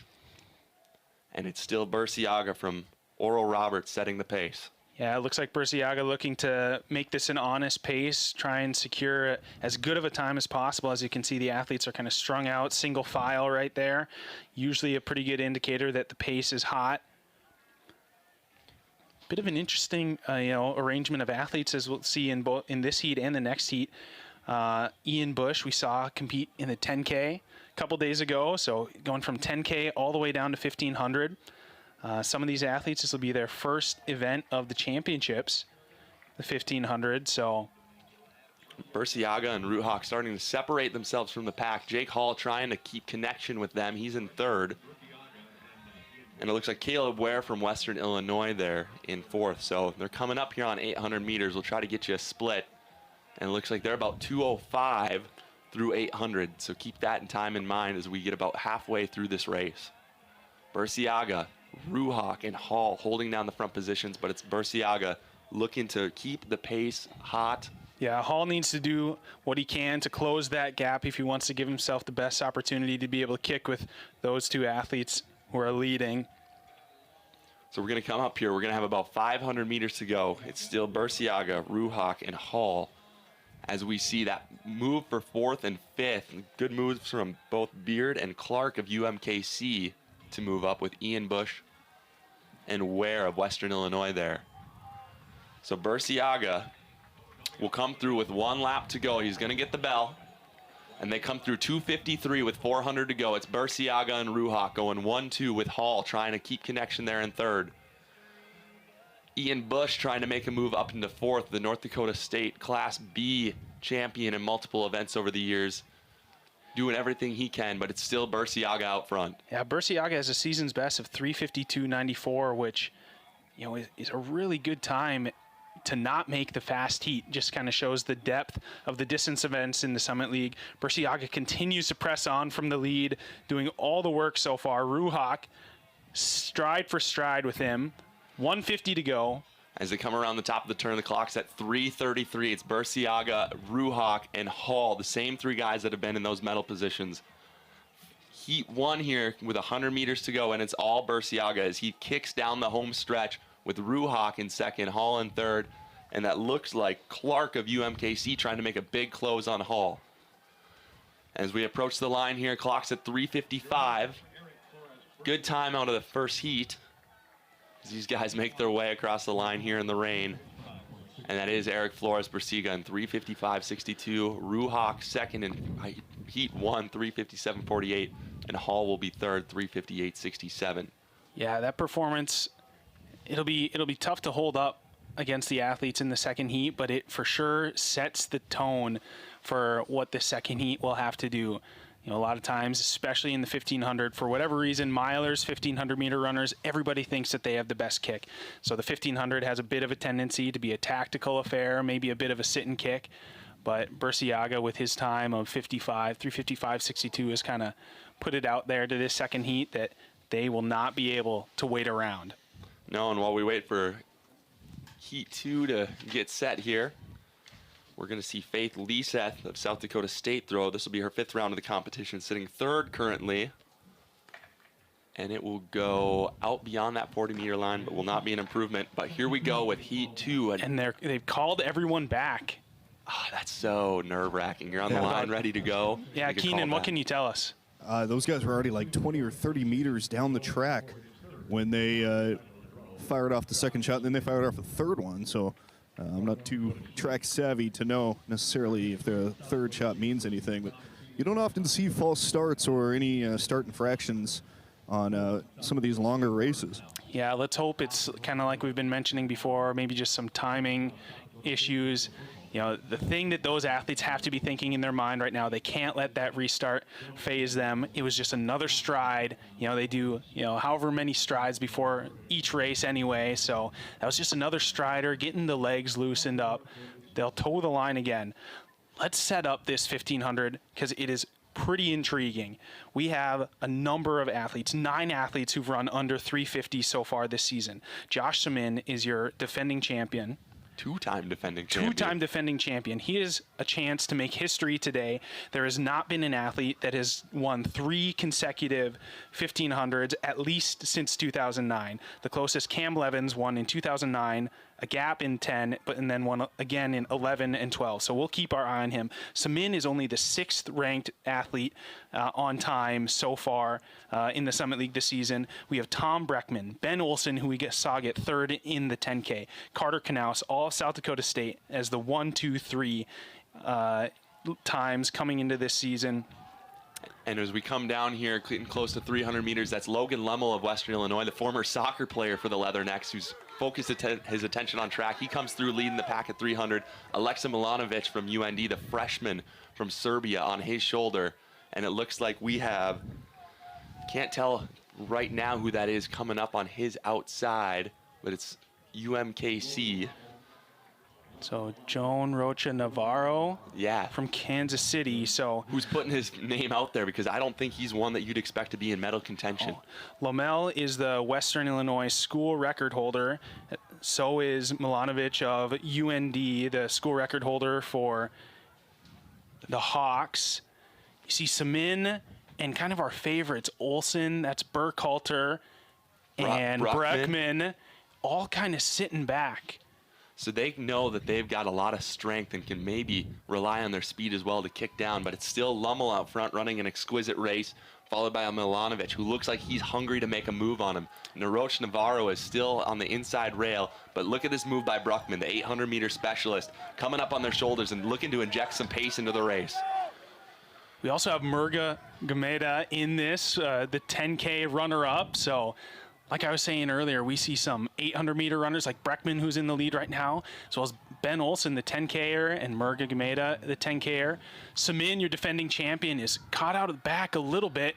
He's got to try to make a move here and connect with that pack. They go through 800 meters at about 2:02, so they're a little bit faster than that first heat, and it's still Bruckman, Milanovic, and Lummel. But Maury Smith is holding his own in this race as well, trying to move up and make his dominance asserted. He's ran great this season. Yeah, 3:48 for Smith this season. You got to wonder how much longer he can keep this pace up, or if he still has a kick. He was the first one out of the blocks and had a good lead going down that back straight to start this race. And as we come here to the Bell Lab, they're going to have 4 meters to go. Clock's at 2:45. It's Bruckman, Lummel, and Milanovic, but don't count out Ben Olsen. He's won how many Summit League champions in track and cross country? What can he do here on the last lap? It's Bruckman and Lummel trying to make the move, but Milanovic coming up on the outside. And look at Lummel, or Bruckman rather, making that move. You see Lummel, he's staying up there, trying to stay in the mix. Maury Smith also, and he's kind of fading right now. Ben Olsen, our cross-country champion, coming up on the outside as well. But this is Bruckman trying to everything he can to hold him off. He's got the signature pink spikes and the goatee. Bruckman, Milanovic, and Ben Olsen. Lummel trying to hang on to that pack in fourth. As they come around 150 meters to go, the clock's at 3:28. This is going to be a great time for these gentlemen. Conference record watch here, guys. 3:46 is the number you're looking for. 3:46. We'll see what they can do. They come down the home stretch. It's Bruckman. Ben Olsen, his teammate, is going to try to beat him. It's going to be 2 Jackrabbits across the line first. The question is who, but it's going to be Ben Olsen. The clock's at 3:47. Maybe just off a conference record, but it goes Olsen, Bruckman, and Milanovic, the freshman from UND from Serbia. And that time, 3:47.48 for Ben Olsen is going to net him the gold medal. Cam, who did you have your money on coming into the race? Because for me, it wasn't Ben Olsen. I did not have on my Summit League Championships bingo card 10K medalist to 1,500 meter champ. Keenan has our 1,500 meter champ, Ben Olsen, with him. Keenan. One of the Banjo boys. Let's hear it. Ben, congratulations. A hard-fought race. You two guys were going after it on that final straight. What did it take to edge this guy out there? He did a lot of the work up front, so I appreciate that for sure. Yeah, we just battling. I don't know, the mile's always back and forth, so yeah, props to him. Yeah, I was thinking back to Wisconsin. We were working a couple weeks ago, working together. Both got big PRs out of that, so can't be disappointed. You know, losing your teammates, fine. It's all that's the points that matter. So.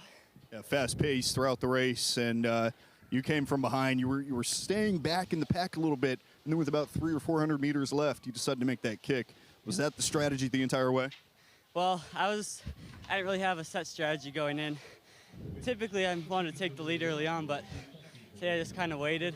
There was some wind and rain and elements, so I just wanted to feel good and, yeah, be ready to go again. We both have 805K to go, so. There you go. Congratulations. Thank you. Thanks. Now, Ben Olsen is just a guy who's gotten it done over the years.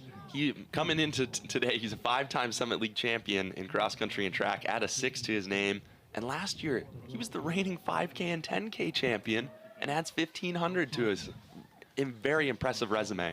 Yeah, just a testament to the distance program that Rod DeHaven's built down at South Dakota State. You know, when you can have, you know, fitness is fitness, and when you can get your guys fit, they can perform at any distance, any day. So great run from the Jacks there in the 1,500. Big team points for them as they go 1, 2, 4, 5, 7. So impressive for them. What do these two guys have to do? Ben Olsen and Bruckman both, as they mentioned, racing in the 800 and the 5K later today. What happens between now and then to get your body ready for those two races? Man, a short jog just to get a little junk out of the legs, and then you just sit around, maybe try and get a little bit of food. Bruckman has, I think, the more difficult of the two, as the 800 comes up fast. Olsen, a little bit of more time to catch his breath and prep for the 5K. And with the 5K, you can kind of just ride out some of those early laps of uncomfortableness and find your rhythm.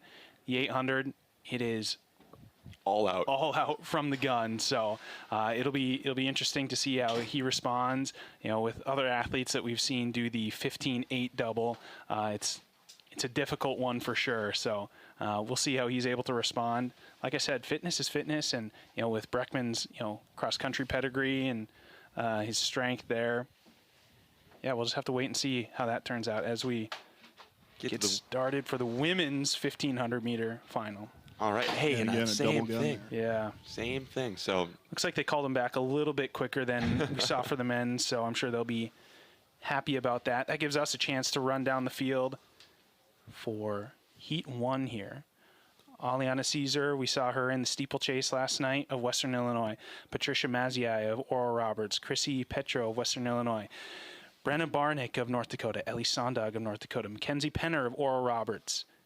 Emily Treptow of Omaha. Sydney Bowden of Omaha. Alex Grifford of St. Thomas. Emily Rather of St. Thomas. Paige Blackford of Omaha. Olivia Steffen, Omaha. Lily Jackson, Omaha. And Morgan Binsfield of Kansas City. Yeah, and they are off. And we have 26 women between two heats here in this women's 1500. So it's going to be really, really interesting to watch. And that looks like Binsfield of UMKC, who's getting out to the front of this race and trying to control it. The last thing I'll mention about that men's 1500 is we have the Banjo boys, Ben Olson and Joseph Minor Williams. And Ben Olson held up his part of the deal, so we'll see Joseph Minor Williams later today. Those guys have been perennial winners here in the Summit League. As we go down to the award stand of the men's 1500. There's Milanovic in third, and then Bruckman stepping onto the podium. See that signature goatee we were talking about? He always looks good. And then Ben Olson, your Summit League champion 2023 in the 1500. Did it last season in the 5K and the 10K, but as the 1500, meaning that he is your cross-country champion this season and your 1500 champion. So congratulations, Ben. And 52 seconds across the line for the leader in this first heat of the women's 1500. You got to imagine the pace is going to have to pick up a little bit.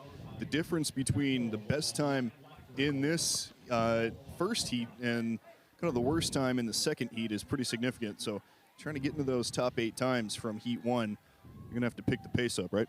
Exactly. And, these women know that there's nothing to hold back now. For some of them, this is the last race of the weekend, and they need to give it everything that they have here, like you said, if they want a chance to score points. So that's Lily Jackson of Omaha out front early.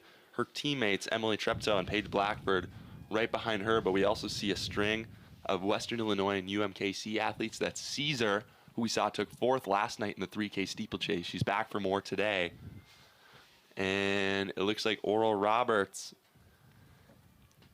has it's Patricia Mazzei and Penner as well. So we'll see Mazzei later in the 800. But that's still Treptow and Jackson out front for the Mavericks of University of Nebraska Omaha. So we're coming up here on 800 meters. We'll get you a split there in a moment. Cam, we've got 5 women that are separating. Let's say you're 6, 7, 8 right now. What do you got to do to try to reconnect yourself with that top group? I mean, firstly, a little surge. It's a tough point in the race because you obviously still want to finish strong. So the surge has to be, kind of even. It can't just be a random burst, an all-out sort of sprint. There's enough race left where it can be a strong, consistent effort to try and reel back in those leaders. But it has to be now. Each step, each stride that you wait makes it that much more difficult on yourself. So yeah, they got to move with some purpose here. Went through 800 meters in 2:32 as they come around the top turn of the track. Clock's at 3:07 right now with about 550 meters to go. And it looks like it's still Treptow trying to hold on to the lead. Looks like Caesar's moved into the lead now with 500 meters remaining. Looks like Sondag of UND as the leading chaser. It looks like she's kind of done that from a couple meters out, tried to reel in some of these stragglers as the 2 Omaha athletes falling off of the top 3 there. And that looks like Mackenzie Penner, who's moved into the lead for Oral Roberts. With about 300 meters to go, the clock's at 3:48, so they've got to make some big moves here if they want a chance to score out of this first heat. Yeah, and I mean, these athletes, too, will being 1,500 meter runners, they'll know kind of the mindset maybe of Heat 2, hoping that maybe it comes down to be a little bit of a tactical race, and just any second that they can lower their time by can better their chances of scoring. So a lot going on between these two heats. Yeah, and that looks like Patricia Mazzei has moved out into the lead. Only a freshman for Oral Roberts, and that's Penner coming up on her outside, and Caesar trying to hold on. As we come down to the final straight, it's Mazzei, clocks at 4:34. She looks to lock up Heat 1 and take the win. Caesar making a nice little move there into second. Strong close from her. And so we're coming up to the line. Mazzei is going to take Heat 1 in 4:45. And we'll continue to get you some updates here. So it's going to go Mazzei, Caesar, and Penner taking your top 3 spots from Heat 1. We've got another heat coming up here in just a moment. That was Ellie Sondag, Fargo native, in 4th place there, with Treptow of Omaha 5th, and Barnick from North Dakota in 6th in Heat 1. You'll see the rest of those times pop up on your screen. So the time that you got to remember here, 4:45:21. Yeah, and Summit League leader Allie Ryan from Kansas City, who we'll see in Heat 2, has a time that she set at the Raleigh Relays of 4:22:23. So with a personal best, over 20 seconds faster than the time set there. I would guess that most of the scorers are going to come from this second heat here. We'll run down the starters in this heat. We have 800-meter finalists from North Dakota State, Erin Valgardson, Eleni Malnuri of North Dakota, Grace Wagey of South Dakota State, Nicole Grayer of South Dakota State, Aaliyah Miller of North Dakota State, Paulina Westerfeld of Western Illinois, your league leader, Allie Ryan from Kansas City, steeplechase champion from last night, Helen Gould, Reagan Baszler of North Dakota State, Ella Byers of South Dakota, Grace Link of North Dakota State, and your steeplechase runner-up, Cornelia Wolfart from North Dakota. Now, if you thought you heard the name Mazzei a lot, that was Patricia Mazzei that took Heat 1. You'll see her sisters later, Deborah and Adrina, in the 800-meter final. So a trio of those sisters. And here, that looks like Ella Byers, who's gone out to take the lead for USD, with Baszler of North Dakota State on the inside. And Allie Ryan moving up on the outside. Yep. The Roos wearing the yellow jerseys today. Don't get them mixed up with the Bison green and gold. But we've got Byers, Baszler, Ryan, and Link, with Valgardson, who was also seen the 800 later, boxed in the 5th position on the rail. Yeah, it looks a bit more tactical than we saw that men's race be. Seeing they're bunched up. Looks like a little bit of pace kind of injected after that first 300 meters. And you got to wonder how long Allie Ryan's going to wait. She is about 3 seconds faster than the next competitor in this event. They only want to go sub 4:25 this season. Yeah, and Allie Ryan started her career at the University of Kansas, but transferred back to UMKC. Was her coach, actually, her high school coach, is now the top distance coach there, and she decided that she wanted to be closer to him and always appreciated the training, so that's why she's back with the Roos for her final season of collegiate eligibility. But this is Byers at the top of the track. They're at 1:38 right now on the clock, with Byers, Ryan, Baszler, and Link leading the charge. Wagey of South Dakota State also on the tails of that lead pack. And Grayer of South Dakota State with a little gap back to Miller and Valgardson of North Dakota State. And Helen Gould, the steeplechase champion, trying to be in the mix there, as is Elena Malnuri of North Dakota. Gould sitting in 9th right now. So that's a big point there, as we have a tight team race for the Yotes and the Jackrabbits and the Bison in the women's side. Yeah, huge points battle between Valgardson and Gould for that final team point. We'll get you an 800-meter split, 2:23 for them as they come through, and it's still Byers that's trying to control the race, with Allie Ryan looking to maybe break away from the pack and make a move as she goes up to first. Grace Link's not going to let them get far ahead, neither will Baszler, the Hillsboro, North Dakota native. As they keep going here, Ryan has commanded herself to the lead, but Link has also made a strong move, as does Baszler, so those will be your new top 3. Byers is still trying to hold on to that top pack, and things are starting to wind up here. It's Ryan, Link, Baszler, and Byers, but Ryan is trying to really, really get out here and separate herself from the group. The two Jacks of Grayer and Wage will look to kind of clean up the scraps of Byers there, as well as Miller of North Dakota State, trying to pick up every point possible. Ryan making a decisive move on the two Bison of Baszler and Link. 3:15 as they come with 400 meters to go. Allie Ryan running in the rain away from the rest of the group, and it's Baszler and Link close behind. Byers, who was our early leader, falls into fourth, and we'll see if she can hold on to that. North Dakota State, Aaliyah Miller is making a strong move. She might even catch Byers. We'll see what she can do for the team. But this is all Allie Ryan on the back stretch. 250 meters to go at 3:38 on the clock. It's Ryan, Link, and Baszler. Allie Ryan, she has done wonders in her one season with UMKC, had an incredible indoor season, is looking to add a 1,500 meter title to her belt. Valgartson unleashing a massive kick, making everyone look like they're standing still, just breezes past Byers. Oh my, let's see what she can do. Showing that 800 speed. Allie Ryan coming around with 100 meters to go, 4:05 on the clock. This is going to be a lot faster than our first heat. And this is all Allie Ryan as she gives a look over her shoulder. She knows that she's going to be your Summit League champion. Lincoln Baszler fighting for second and third, and Valgartson moves all the way into fourth. So it's going to be a whole bunch of gold jerseys, but it's UMKC's Allie Ryan who's going to take the win in 4:22.09.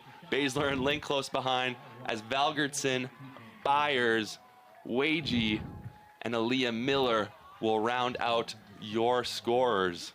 Impressive run from Ryan. Impressive kick from Valgartson. Just a minute and a half ago, we were having her in the conversation of 8th or 9th. Is she going to score a point? Is she not going to score a point? Where's that going to be? Unleashes maybe the most vicious kick. We're going to send it down to Keenan for an interview with our champion, Allie Ryan. Allie Ryan, I know you're trying to catch your breath here, but congratulations. You're a Summit League champion. You go 4:22.09, career best in this event today. In the rain, difficult conditions, but you still go fast. How'd you do it? Honestly, I was just going for the win. I wasn't trying to run fast. Maybe that has something to do with it. You take the pressure off. But, yeah, strategy was to get out slow, not take the lead like I usually do, and not push the pace. So I just sat on people, and I think that helped. It seemed like you were kind of holding back after the first 300 meters, and then you started to separate yourself from there. Yeah, the goal was just to really hang on till lap to go, 200 to go. Felt good, so took it, thought I could hold it. Allie, congratulations. Thank you so much. Yeah, that is your champion, Allie Ryan, 4:22.09 for the win. Reagan Baszler in second for the Bison, and Grace Link rounding out the podium in third. Man, championship Saturday. It's a great day to be a track and field fan. And that was a great run from Byers too, from USD. Came in with only the 10th best time in the league so far. You know, put in a lot of the early work to put herself in a position to get 5th there in that 1,500 meter final. So props to her. Let's just run down the final results. Allie Ryan, your Summit League champion. 4:22.09. Reagan Baszler from North Dakota State, second, just dipping out. Grace Link, her teammate at the line. Aaron Valgartson in North Dakota State with that vicious kick, 4:30.48 for fourth. Ella Byers, like we said, 5th place. Grace Wagey in South Dakota State in 6th. Aaliyah Miller, North Dakota State, 7th. And Nicole Grayer of South Dakota State in 8th. And Patricia Mazzei from Heat 1 makes a valiant effort, will finish 10th overall, so not enough to score out of the first heat, but she runs a great race as well. And the fans are treated here to a medal ceremony. So that will be Grace Link. She was also a ton of rain. She was the runner-up in cross country this fall, but has the speed to finish 3rd today in our women's 1500. That's Reagan Baszler, North Dakota native, representing the Bison in 2nd. And your women's 2023 Summit League Outdoor 1,500 meter champion, Allie Ryan of UMKC, 4:22.09 for the victory. And adding another Summit League gold medal to her short time here in the league. And props to Allie Ryan. She goes a career best time, does an interview immediately after, and then has to take that big step up on top of the podium. Yeah. Gonna want to catch her breath. She's an athlete. So you know what else the fans are going to be treated to today is a hurdles race right in front of the grandstand. The last few days, because of the wind, we've been over on the east side of the track, running from south to north, and there's not much seating over there. Hard to be a spectator for those events, but today we're treated to an event right in front of us. So as our hurdlers are getting set in the blocks, we will give you some updates here on some field events. Lydia Knapp was your champion in the women's discus with a throw of 52.06 on her second attempt, 170 feet 9 inches. She'll be joined on the award stand with Meredith Clark of South Dakota, who took second, 44.82, and Faith Leeseth of South Dakota State, who finished third. And I guess they've actually got them on the award stand right now, so we'll tune into that so you can watch them get crowned. And Addison Kapitsky for North Dakota State 4th, Mildred Young from South Dakota State 5th, True Thorne from South Dakota State 6th, Meredith Spears from North Dakota State 7th, and Eve Goldstein from North Dakota 8th. And so that is Leeseth with the bronze medal, Clark with the second place finish, and Lydia Knapp will be your 2023 Summit League champion in the women's discus throw with a toss of 52.06, 170 feet 9 inches, to take home the gold. We'll give you a little update here in the pole vault. We only have 2 jumpers remaining, and that's Marshall Farrow and Eric Hammer, both of USD. Farrow has cleared 534, 17.6 and a quarter, and his teammate Hammer is hoping to join him as well. He's got 2 misses and will have 1 final attempt. They're the final 2 jumpers remaining. And your bronze medalist there, he's bowed out of the competition, but that would be Jared White of North Dakota State, 5:14, 16:10 and a quarter. Here we have the final of the men's 110-meter hurdles. Run down the field for you. Sam Duffing of St. Thomas in lane 1. Mikhail Grace of South Dakota in lane 2. Ryan Benson of South Dakota State in lane 3. Brock Johnson of North Dakota State lane 4. Hugo Morvan in lane 5. Pierre Lear in lane 6 of South Dakota State. Logan Mathieu of North Dakota State in 7. And Carter Mack in 8 of St. Thomas. And Ryan, who should we watch here? The fans are getting an incredible matchup here. Morvan in 5 and Lear in 6. This is one of those races that you just salivate for all season because we've got 2 of the best to ever do it in the Summit League going head-to-head right next to each other. Watch them in lanes 5 and 6. This is the final for the men's 110-meter hurdles. Oh, and some movement in the blocks there. Bit of a twitch. And you know what? It was from Morvan, but he wasn't the only one. Benson, our decathlete who finished 3rd yesterday, also had a little bit of movement. So they're going to call him back. I think we're going to get a green card. Watch Morvan in 5 and Benson in 3. I guess Both. Benson moved first. Yeah. Morvan flinched because of it. And so they're going to bring him up. Looking hopefully here to get a green card, and they will. So Ryan, obviously you need everybody steady to have a clean start. You know, from both Benson and Morvan, that wasn't a false start. You know, definitely some movement. But am I right in saying that? You know, I mean, they got the green card, so no false start, even though there was movement. Close, though. Yeah, and you can see the jitters from everybody knowing that this is a final. Benson, just a freshman for South Dakota State, you know, his first final in an open event. He's so excited to get after it.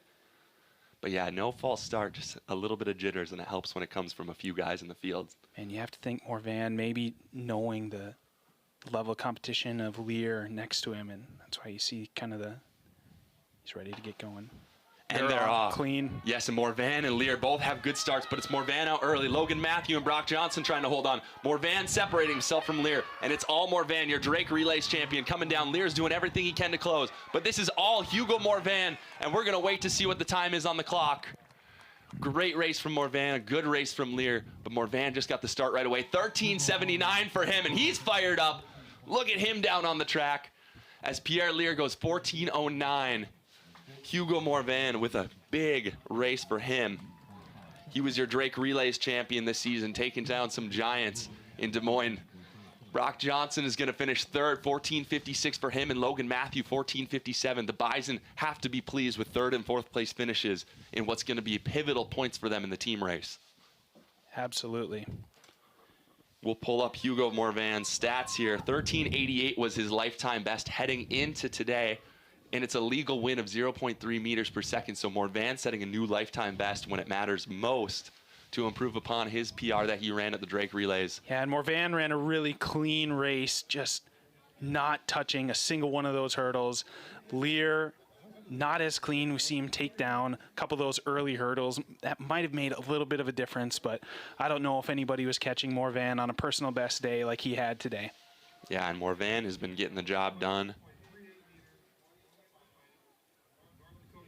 Indoors, he took second to Pierre Lear, so he gets a little bit of a redemption tour here. And you know, he finished third in this event last season, finishing behind Pierre Lear and Trent Davis of North Dakota State. So for Morvan to come back and get that race is big time for him. We're going to send it down to Keenan Dixon on the track with our champion. 110 hurdle champion here in the Summit League. You win at the Drake Relays. You put up a big time today, a career best in the rain. How'd you do it? That feels great running that time. I've been chasing a sub 1382 for many reasons. That's top 3 in the kayak, top 10, and qualification standards for the European Championships for the French team. So this time means a lot to me and very happy about it. I don't care about the rain. Just the wind is good, so that's all matters. As soon as that time popped up on the scoreboard, you were standing right in front of it. You let out a big yell and to celebrate, right? Yeah, that time means a lot to me. And when I saw it started with a 7, that was a lot of joy and very happy about it. Hugo, congratulations. Thank you very much. So you heard from the man himself, Hugo Morvan, and important here for a Summit League championship, but also big to maybe qualify for the European Championships for his native France team. Yeah, that is, I mean, to see the emotion, instantly knowing, how much that meant to him, really cool to see. And yeah, maybe an athlete we'll be able to watch a little bit later this summer on that European track circuit. So love hearing this perspective from the athletes right after they've won a championship. You know, again, an athlete who blocked out all, any sort of excuse. He said, I don't really care about the rain. All that mattered was winning. And to see that time, the decimal started with the 7 meant the world to him. So big time performance from Morvan, and they're already down on the award stand. Brock Johnson has had an up and down season.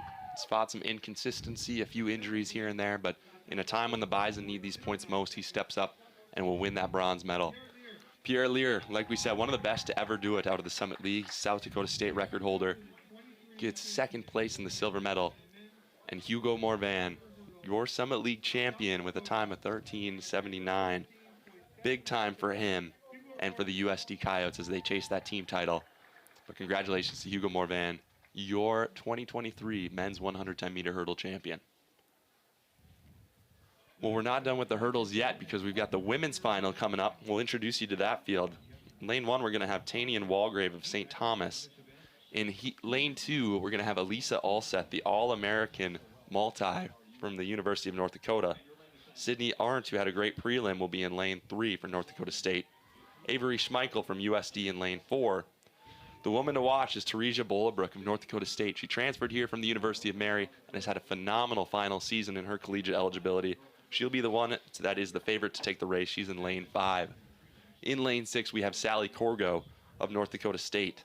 She's joined by teammate Bailey Dirks out in lane 7. And Liberty Justice, who we saw finish a whole heptathlon between Thursday and Friday, is back again for more today. She'll be in lane 8 for the USD Yotes. So this will be a great race. We see some true hurdlers. We see some multis. And Cam Bollebrook is impressed so far through the first couple days of the championships. But tell us who else we want to watch in this. I mean, anytime you have 4 athletes, we talked about this yesterday, 4 athletes from the same team. They set that shuttle hurdle relay record from North Dakota State. 3 of them all right next to each other. It'll maybe almost even feel like just a training run. So that'll, I'm sure, calm the nerves a little bit. But yeah, Schmeichel in lane 4, one to watch. Alseth, as you mentioned, All-American in the multi-athletes, just in the open events here. We'll keep our eyes on her as well. So our athletes get the final pieces of their sweats off. And it's something that really just speaks to the depth that Coach Reese Vega has built at NDSU, bringing in hurdlers that have bought in so well to his training and his program. And now we see 4 Bison in the green and gold in lanes 3, 5, 6, and 7. And that is significant because North Dakota State is just about 23 points behind South Dakota right now in the overall team standings. So big team implications here for the Bison as the women take the blocks. Schmeichel from USD would love to kind of upset the hopes of the Bison hurdler athletes and take that 10 points in the victory for herself and for her team. Schmeichel, obviously, teammate, Justice out on lane 8. And don't forget about Ulseth. We've seen her in the high jump and the long jump, but makes into the final, the All-American from UND. Ladies and gentlemen, the final of the women's 100 hurdles. And they're off. Strong start from Sydney Art out in lane 3. Bollebrook, her teammate behind her, but Schmeichel from USD. This is Bollebrook who's starting to separate herself, but don't forget about Sally Corgo, the Fargo native, coming up on her outside. But this is all Teresia Bollebrook and Sally Corgo going 1-2 for the Bison. Fall for Ulseth right at the end over the last hurdle there. She'll get up and walk across the finish line, but that's 13:45 for Bollebrook, 13:57 for Corgo. Great times as we watch them come out. Look at Bollebrook. As she gets to hurdle 4, she just begins to separate herself from the rest of the field. And Corgo says, I'm coming with ya. Sydney Arndt put up a great effort there for what looks to be 4th place, and her teammate Bailey Dirks in 5th. So the Bison are going to take a ton of points there, which is huge for their overall team standing. That's something they really needed. Coach Reese Vega and Stevie Keller will be pleased with that. I think that's about as good of a result as they could have hoped for. And those times, very good. So Sally Corgo with that 13:57 is going to move up to 3rd all-time at NDSU. Bollebrook has a strong position, 2nd all-time. She'll hold on to that mark. Improve on it by 0.2 though. So yeah, so great races. Or 200ths, Yeah, great races from them. We'll send it down to Keenan to interview our champion. Yeah, with our 100-meter hurdle champion, North Dakota State. You guys get 3 of the top 4 significant points there in that event, and you post a really fast time. How good did that feel? It's what I've been working for this whole year, and it finally paid off. You know, just got to keep training and doing what you need to do to be able to achieve something like this. And are you keeping an eye on the team standings? It's pretty tight right now between yourself and South Dakota.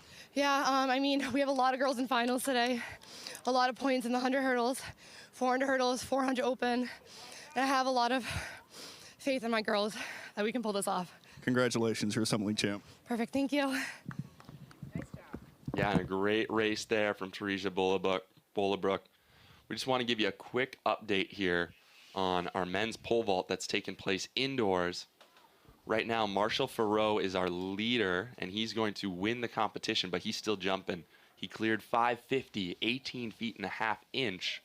He's had one miss at 560, 18, 4.5. So if you want to watch the men's pole vault, head to the Summit League website. You can find a live stream of just that event. His teammate Eric Hammer will have finished 2nd after missing all 3 of his attempts at 534. And Jared White will be your bronze medalist. NDSU's freshman goes 5:14, 16:10 and a quarter. So great performances from the pole vault, and we're not done there yet. So we will prepare for the 400-meter dash now. In the meantime, we'll give you here we go to the award stand first for the women's 110 hurdles. As you see Corgo get her silver medal.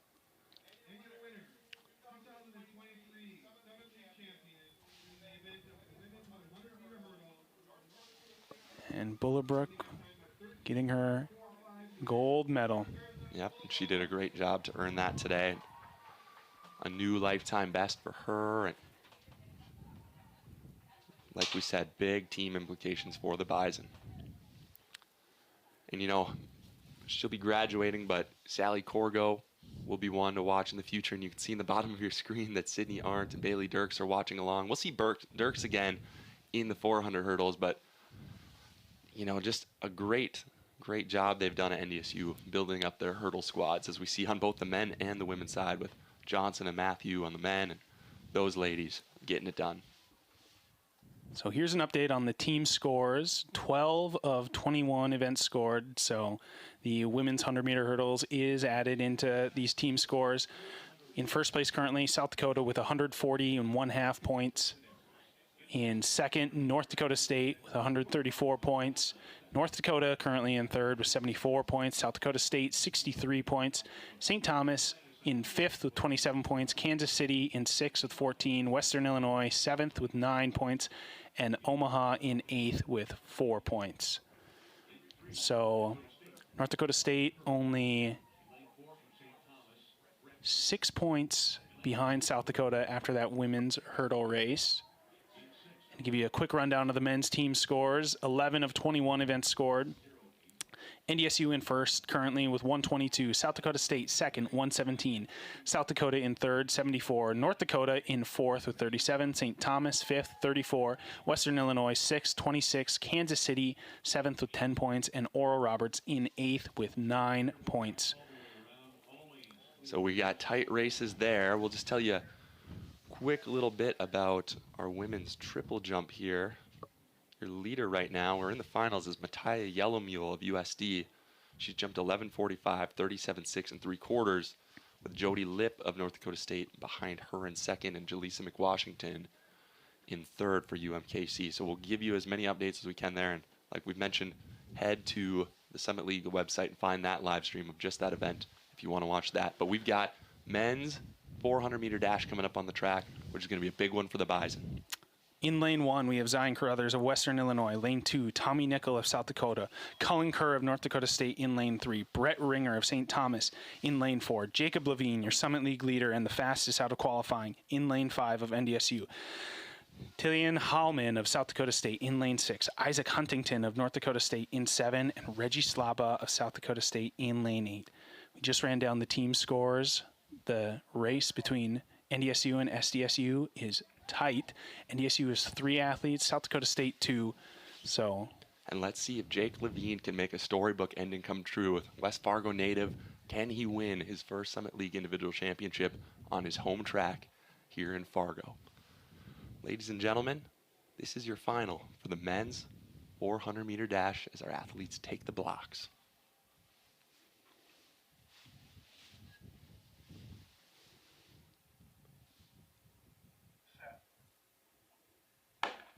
clean start.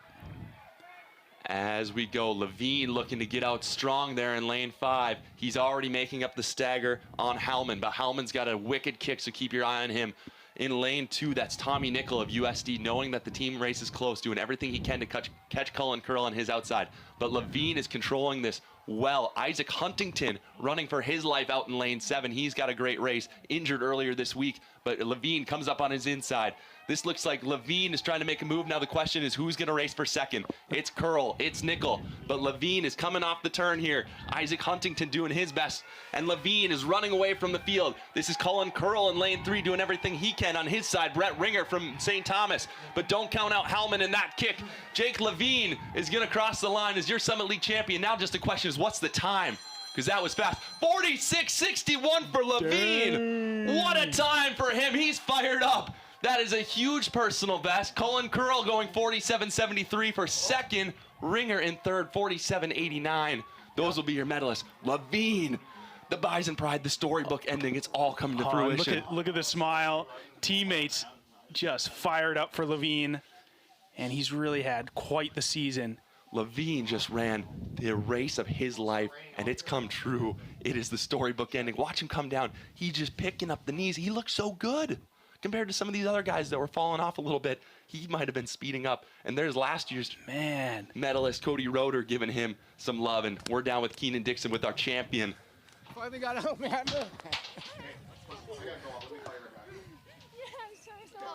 Oh, man, the emotion. Keenan, we're excited to hear this interview with Jake Levine. He's getting a lot of love from his teammates and coaches. Jacob, congratulations. 46.61. What did it take to get that time out there? Just really trusting in my trainer, Coach Stevie Keller. He's gets us where he needs to be around this time of year, and it was just getting out and trusting that my training was going to get me there. And you finished strong. You finished really strong, kind of pulling away from the rest of the group. You feel pretty good right now, or trying to catch your breath still? Give me about 10 minutes, I'll be good. Congratulations. Thank you, appreciate it. And Jake Levine puts himself into the NDSU record books with that time. He is third all time, beating out Marquise Johnson, 46.69, who was the school record holder back in 2004. There he hugs All-American, his sister, Amanda Stumpf. And, man, so beats Marquise Johnson 46-69, who has a school record in 2004. Landon Yoakum, the North Dakota high school state record holder, had matched that mark of 46-69 in 2017 and is also the school record holder. School record was then broken in 2022 by Cody Roeder. So the descending order list for NDSU is as follows: Roeder with 46-18, Adrian Harris 46-57, and now Jacob Levine 46-61 with that Summit League title run. Wow. And he shaves a second off of his best time from this season. Incredible. Just one of those athletes you love to cheer for. He's a good kid. Cam and I were teammates with him, and fun to see him get it done in front of a lot of friends and family here to support him. And also Cullen Curl. That's huge points for him, the Bismarck native, getting the job done. And we'll end up with a silver medal. And Brett Ringer from St. Thomas, one that also had a really great race, 47-89, to score some points for the Tommies. So we'll see Levine again in the 200, try and double up on his championships. And we just saw Marshall Fargo go out in the pole vault. 560, 18, 4.5 was just too much for him, but he will be your Summit League champion in the men's pole vault. That is Marshall Fargo. So we'll see him on the award stand later today, but we're getting ready here for the next event on the track, which will be our men's 100-meter, our women's 400-meter dash. So the field for the women's 400-meter dash is as follows. In lane 1, Kaylin Valderprue of South Dakota, Lauren Van Dyke of South Dakota State, Jenna Johnson of South Dakota State, Jersey Finstad of North Dakota, Sarrington Jones of South Dakota State, Annalie Robinson of South Dakota, Angel Pratt of North Dakota State, and Nell Graham of North Dakota State. Now, this is going to be a very, very great race. A lot of storylines to follow here. That's Nell Graham out in lane 8. She was your champion in the women's heptathlon, so she's done at least 9 events to this point. I could even be missing a few. We got to be missing some. It what's feels like more. Yeah. What's one more? Annalie Robinson looked really good in the prelim. She'll be in lane 6 for UST. And then Sarrington Jones, she was our Summit League runner-up indoors. She'll be out in lane 3 for the Jackrabbits. So a few of many, many great athletes here. But we can't forget about Jersey Finstad, too, of UND. She had a great close in the prelims for the Hawks. Let's see what she can do here today. Ladies and gentlemen, the final for the women's 400-meter dash.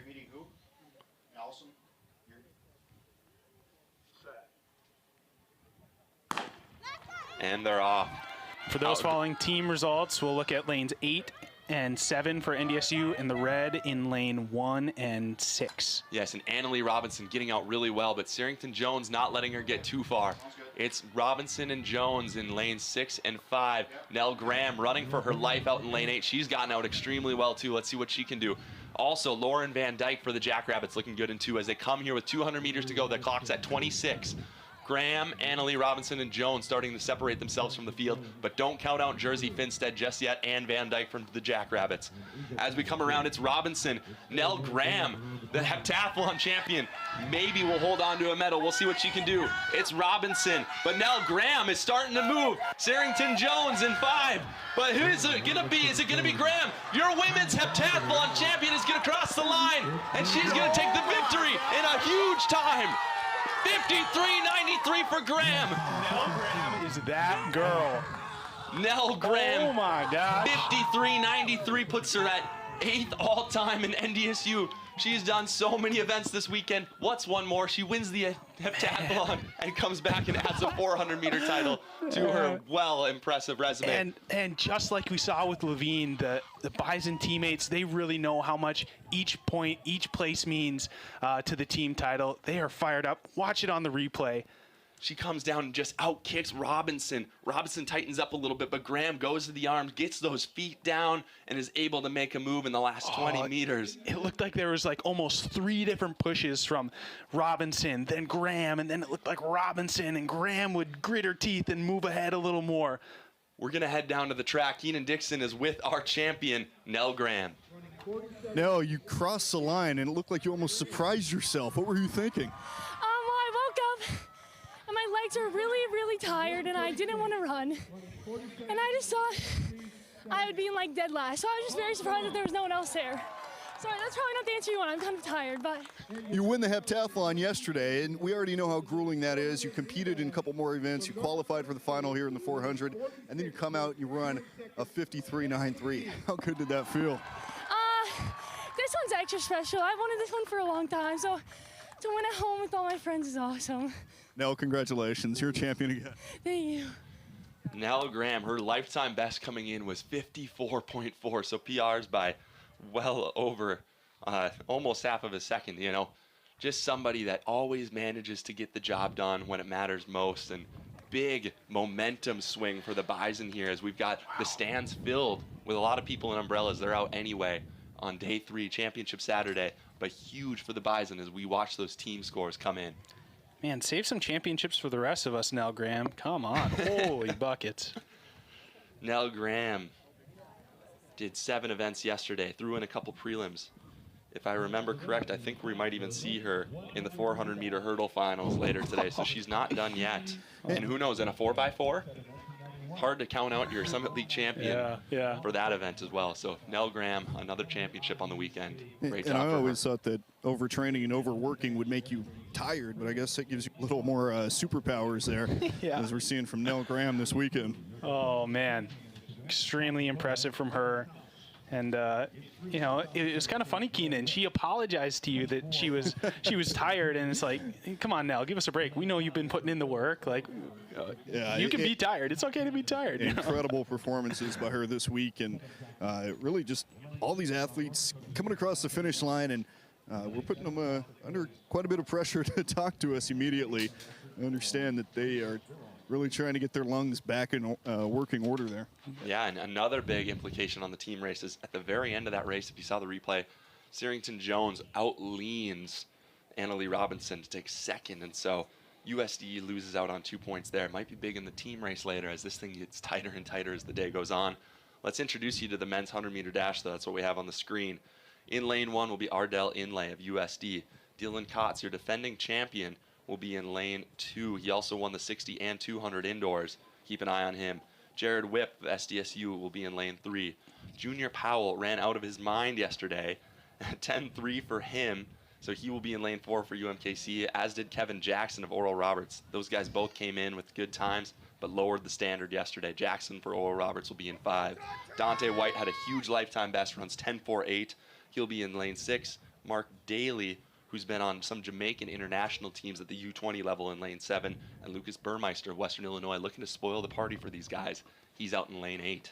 Yeah, based on the prelims yesterday, I got my eyes on Powell of Kansas City in the dark gold and blue bottoms. Never count out Dylan Kotz in lane 2. Ladies and gentlemen, this is your men's 100-meter dash final.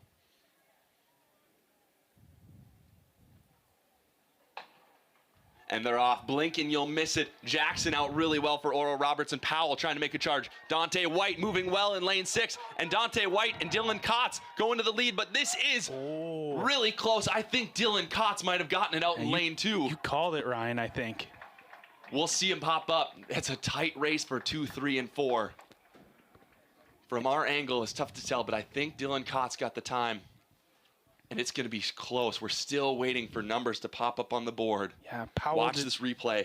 Look at 2nd and 3rd, White and Daly. And wow, Kotz goes number 1, 10.40. Dante White, 10.48. Backs up his time yesterday. Mark Daly takes 3rd for the Yotes. And Kevin Jackson of Oral Roberts in 4th, 10.58.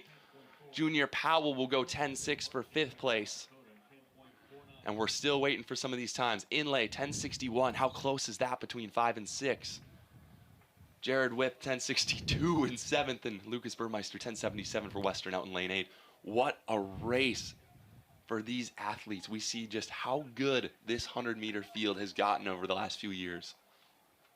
As Dylan Kotz, Daly, and White make their way to the award stand. And huge once again for NDSU in the team totals.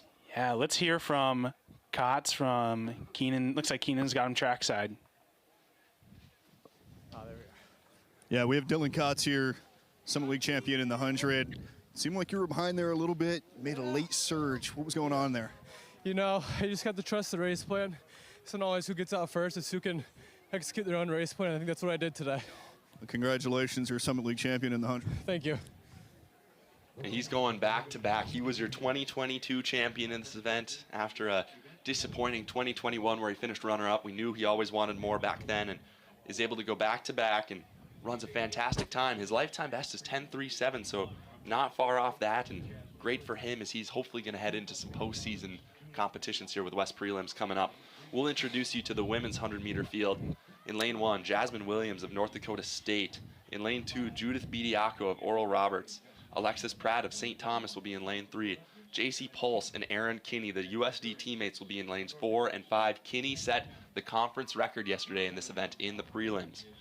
Kendra Kelly of North Dakota State will be in lane 6, just a sophomore, but trying to make a name for herself here at the championships. Samoya Neal of USD will join her teammates out in lane 7, and then Jaden Boomsma of South Dakota State, the sprinter jumper specialist, will be in lane 8. Cam, who are you putting your money on here? I mean, you can't bet against the Summit League record in Kinney in 5. Easy to, with how dominant she was yesterday, and honestly has been the season. I think she's far and away the favorite here. Over the past couple races, we have seen some incredible performances. I don't know if it's the home crowd or what it is from the Bison. Kendra Kelly, we'll keep our eye on her as well. Yeah, Aaron Kinney has gotten the job done all season, has had some of the fastest times in the nation. In fact, in a very windy meet earlier this season, she even went sub-11. So we'll wait to see what she can do here. This is your 100-meter women's final. And they're off. Great start by Kinney. She's out like a shot. Kendra Kelly and JC Pulse on the outside. We'll try to see Pulse make a move here, but it's all Aaron Kinney. Pulse in second, Kendra Kelly in third. And let's see what the time is. It was not even a question from the very start. Aaron Kinney got out so well and separated himself from the field. And had a stride or two on the field right away. 11:34. Another conference record for her. Wow. She continues to just amaze. Another conference record for Aaron Kinney. Her teammate JC Pulse finishes in 11:68 behind her, and Kendra Kelly will round out the award stand for the Bison. She runs 11:70. We watch this replay, and Kinney just gets out, picks up the knees all the way through, and just continues to dominate the sprints here. As she gets some high fives and hugs from her competitors, we're going to go down to Mr. Keenan Dixon, our sideline reporter for the Summit League. Oh, and actually we're going to watch the award stand real quick as we see Mark Daly get the bronze medal. Dante White fired up. One of the biggest performances of his career to get silver here at the Summit League Championships. And who else than this man right here, Dylan Kotz, who steps up onto the award stand. He did it in 2022. He does it again today. He's back-to-back champion. This is his third Summit League title of the year, as he was also your 60-meter and 200-meter champion indoors. That is Dylan Kotz. Congratulations to the 2023 100-meter dash champion. And now we'll pan down to Keenan Dixon, who's with our conference record holder, Aaron Kinney. Aaron, a conference record. You break the record that you broke yesterday. How did that happen? I have no clue. It's rainy. I didn't know what to expect. Just went out there and competed and hoped for the best, and it happened. Your earrings are lightning bolts. Is that a little extra speed for you? Yeah, my mom gave them to me as a gift, so something special. All you've done is win this year. You win the 60 and the 200 at indoors. You win the 100 today. This season has been pretty special, hasn't it? Yeah, just trying to keep the momentum rolling from indoor to outdoor and hopefully score some points for my team. Aaron, congrats. Thank you. And Aaron Kinney getting the job done. 11:34, currently sits 26 in the West region, so she should be making a visit down to the West Prelims later this month. But Aaron Kinney, another Summit League title and a conference record to her name as we hand to the award stand. That's Kendra Kelly, who finished third for the Bison in another important race for them, as Kelly has done such a remarkable job this year, coming back after a year off, as she is your bronze medalist in the women's 100. JC Pulse, who we think of as more of a strength runner, has done so well in the past in the 2 and the 4, gets the job done. Yeah, JC Pulse, she was your conference record holder yesterday in the women's 400 hurdle prelims. And then Aaron Kinney will be your Summit League champion, conference record holder in a time of 11:34. So a huge personal best for her and a great race for all of our sprint fans here.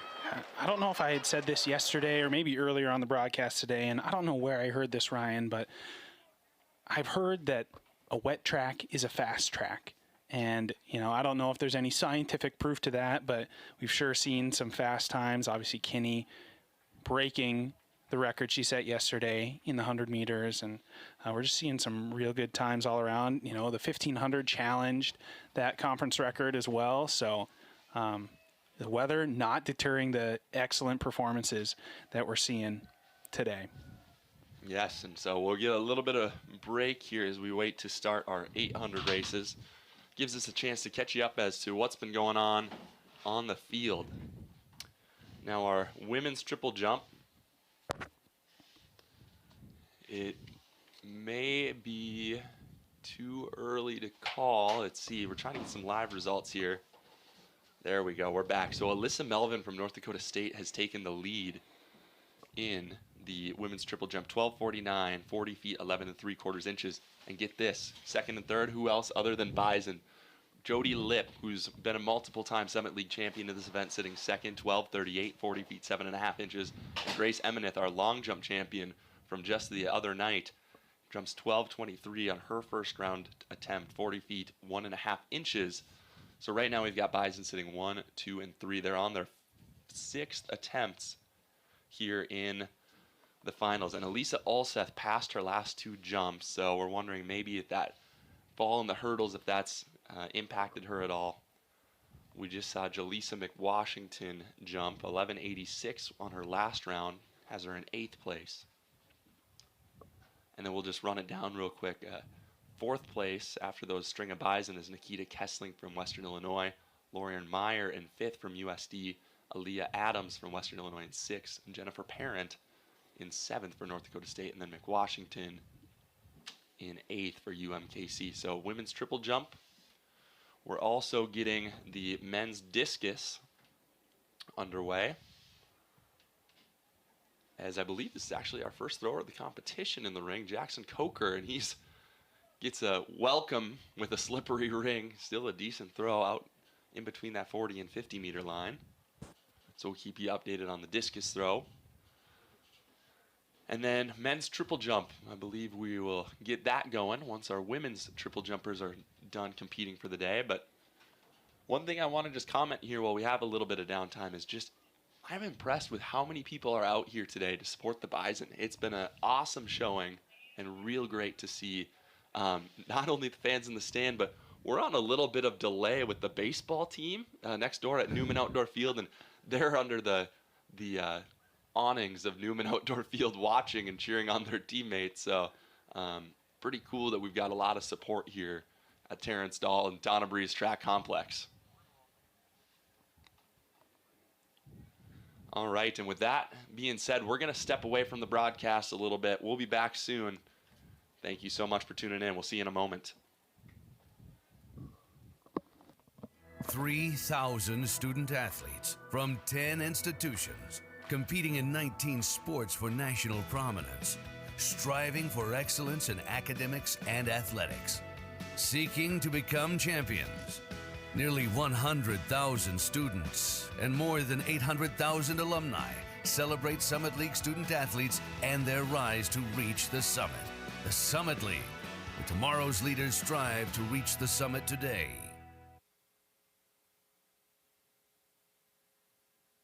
When the game ends, we're just beginning. Sports Sunday. The award-winning WDAY sports team dives into the biggest sports stories throughout the region. Get to know the athletes behind the major plays. WDAY presents the best sports show in the region. When the game ends, we're just beginning. Sports Sunday. Sunday nights at 10:35. The passage of Title IX proved there's no force more powerful than a woman determined to reach the summit. Through 50 years of this legislation, female student athletes have broken new ground, lifted championship trophies, and earned college degrees. These trailblazers paved the way for today's athletes to perform and fill the stadiums where so many women before them fought to compete. The Summit League proudly joins our members in honoring those who've inspired the climb and those continuing to reach for the summit. Stay prepared for the days and nights ahead with the best weather team. Download the Storm Tracker app, powered by Laney's. Get alerts and updates straight from the WDAY Storm Tracker team with accurate weather reports specific to your area. Just search WDAY in the Apple or Google Play Store. Download the Storm Tracker app and be ready to plan your day.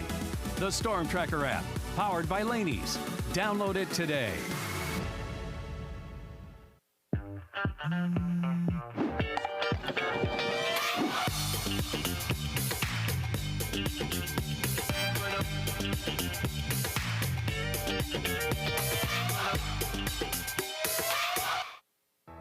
$3,000 student athletes from 10 institutions, competing in 19 sports for national prominence, striving for excellence in academics and athletics, seeking to become champions.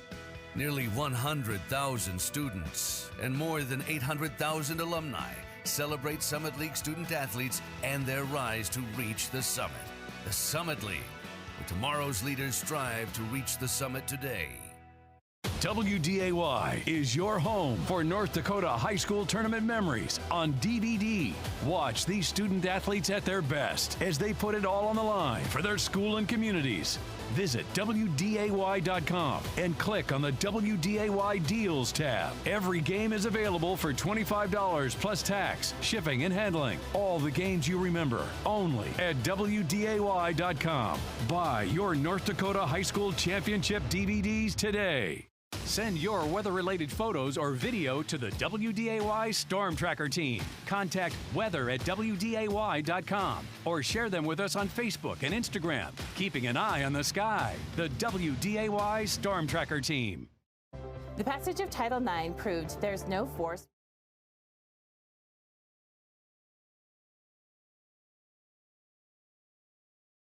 On the women's side, with 14 of 21 scored events, Omaha has 4.33 points.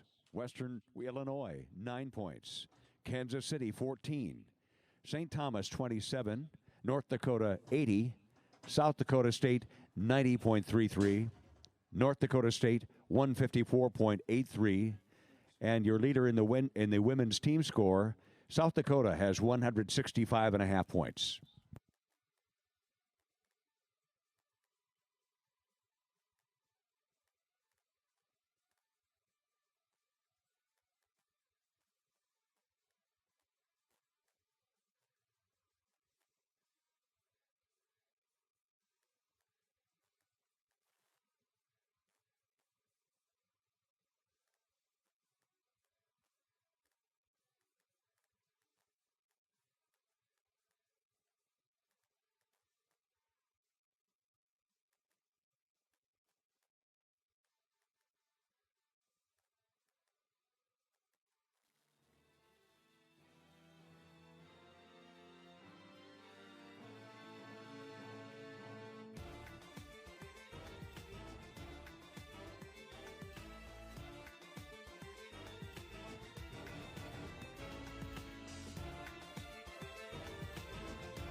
Men 5K runners, make sure you get checked in, and you must do so 30 minutes before your event. Your event is scheduled to start at 3:30, so you must be checked in by 3 o'clock in order that we can get the timing all set up for that 5K. 30 minutes in advance of your event, so that gives you about 12 minutes to get that taken care of. Women, same situation. Your event starts at 3:55. We need you checked in 30 minutes prior for the 5K.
The men's 800-meter run is our next event on the track, and that will begin in about 5 minutes.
All right, ladies and gentlemen, we're back here at the Summit League Championships. I don't know if I'm the only one that hears "Shake It Off" by Taylor Swift playing, but there we go.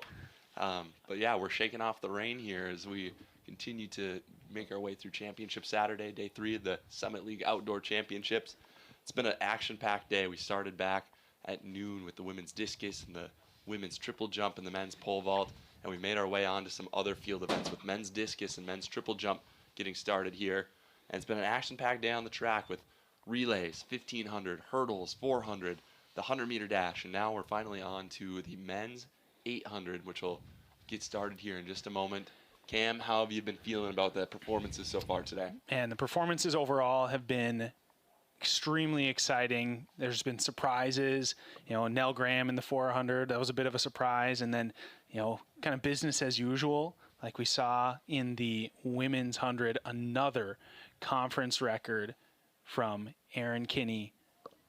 Kind of a dominant performance from her. So lots of action yet to come as we see some Bison baseball players kind of watching the action from their vantage point over at Newman Outdoor Field.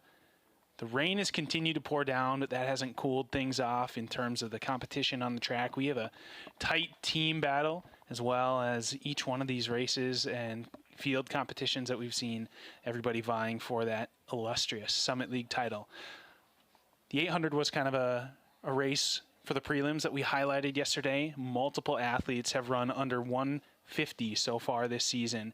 Jacob Rodin is your league leader with his time of 1:47.65. That's an NDSU school record.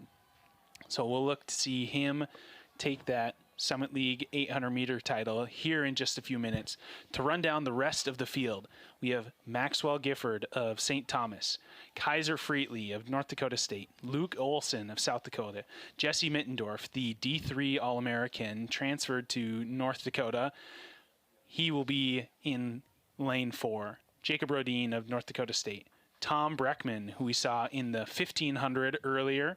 We'll see how his legs respond after some time off. He's back in this 800-meter final from South Dakota State.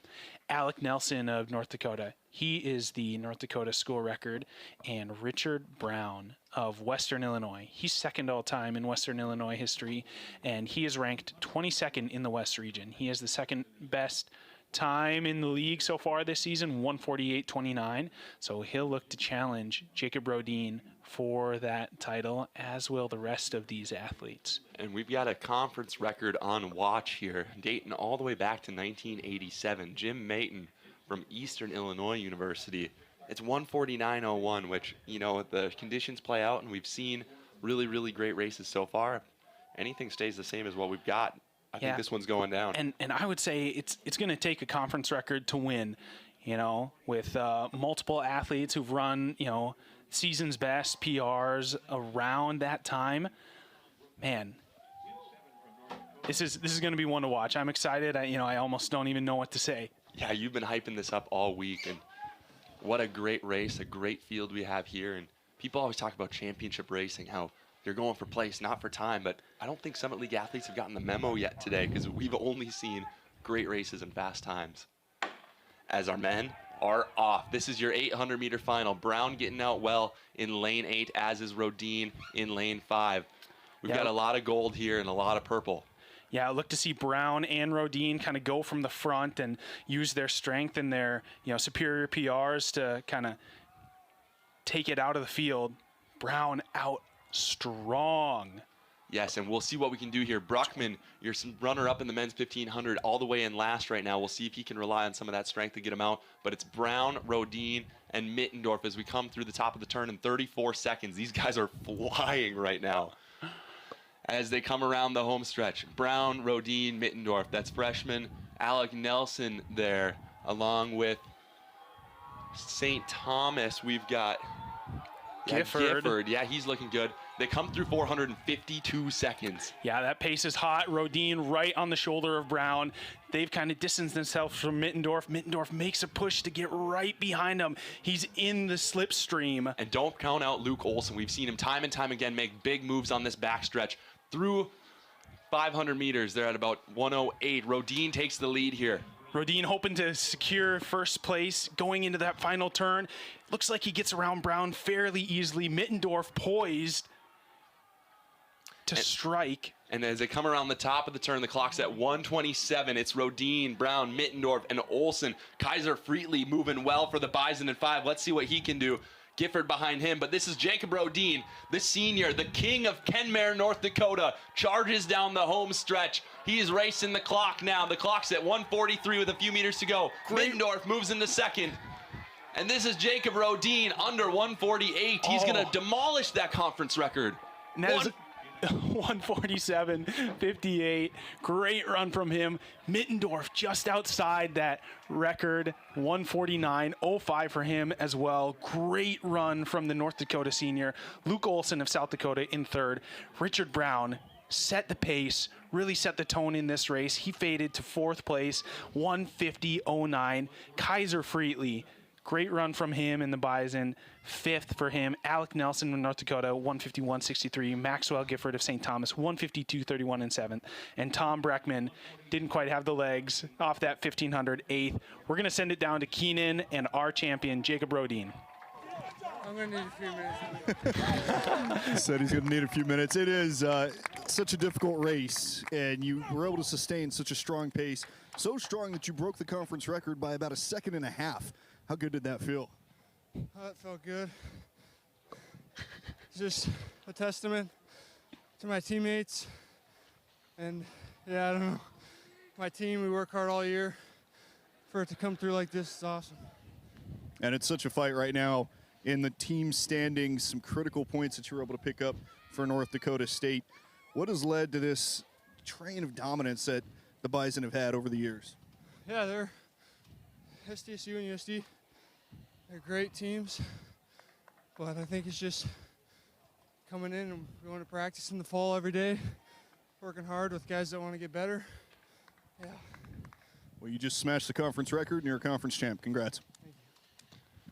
And that's going to be a new lifetime best for Rodin. He ran that earlier out this season in California, but gets it done in his home state. He's your 2023 Summit League champion. Sounds nice to go indoor and outdoors conference champ. Yeah, really, the cream rises to the top, and great run from Jacob Rodin as we're moving right along to the women's 800. We'll set up the field for you in lane 1. We have Claire Beckman of South Dakota State, Marley Houston of Western Illinois in lane 3, Madison Yoakum of South Dakota in lane 3, Deborah Mazzei of Oral Roberts, Adrina Mazzei of Oral Roberts in 5, Erin Valgertson, who we saw unleash a vicious kick in the 1500. We'll see if she has the legs in this 800. She will be in lane 6. Grace Link also in that 1500 from North Dakota State in lane 7. And Tori Glazer of South Dakota State in lane 8. Last comment on that men's 8. Jesse Mittendorf PR'd by 3/4 of a second. So he'll get a runner's-up honor. And our women are off. This is the women's 800 final. We're going to see Valgertson try to go out hard in lane 6 and set the pace, as does Madison Yoakum of USD. On her inside, that's Malia Houston of Western Illinois. So those are some of your leaders, but don't count out the Mazzei sisters. Adrina and Deborah, both of Oral Roberts, looking to make their name heard here in this 800 final as Houston continues to set the pace. Yeah, Houston out strong. really buying herself some space and getting into the position that she wants to be in here. As Houston, Yoakum, and our Mazzei sisters are 1, 2, 3, and 4 right now. Going with them, that appears to be Tori Glazier.